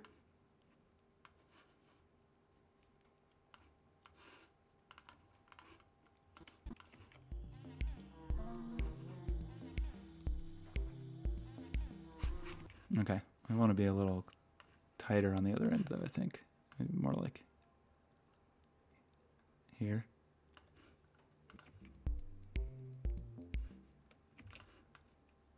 Line that up there. Still the right length. Yes. Yes. Yes.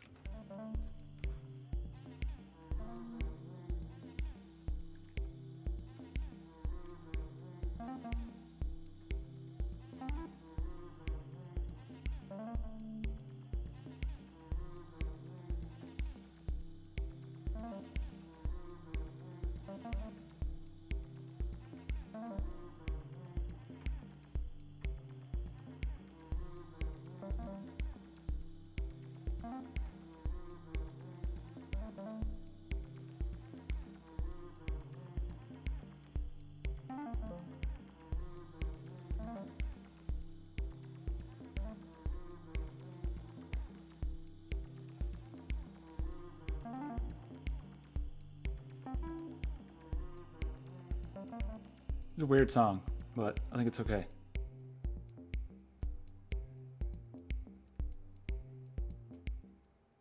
Okay, that's that. Right? And we're going to file, export it, export media. Yesterday we tried a higher bit rate, which really doesn't matter because it gets crunched anyway, but we'll try like 12, 16.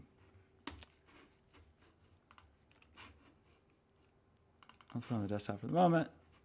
And let's export. Oh, that's good. That seems really fast. That seems suspiciously fast. Not really ready for this call. I'm going to admit it.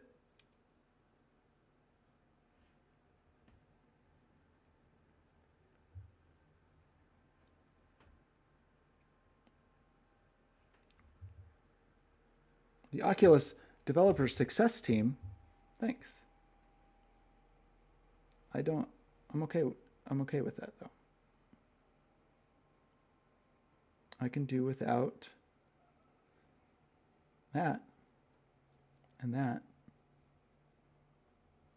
and that. Unity Industrial Digital Developer Day. Cool. No thanks.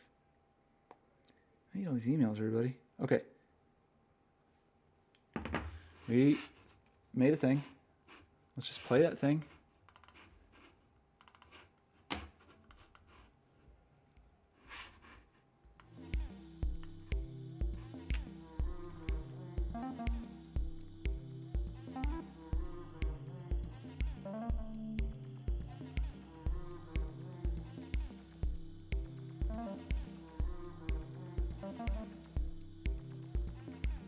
Is that loud? It seems really quiet to me.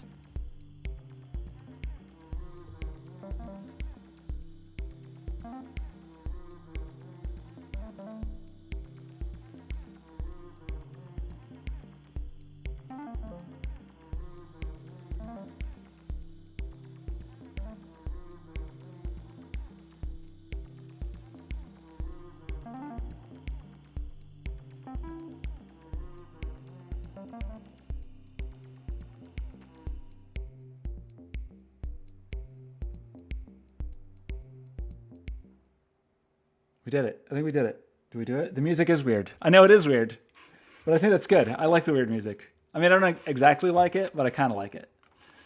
I think it's relatively in keeping with the other weird music that I've been putting on these studies. So, okay, we made a study. We streamed 5.5 hours. I haven't done that in a while. What do we do today? We figured out, we got some kind of handle on the VFX graph. We were able to implement 2D version of the Superformula, both as a property binding CPU, GPU, and like 100% on GPU. That's cool. We did the 3D version of the Superformula in the same way. We did a property binding version and an all shadery GPU version.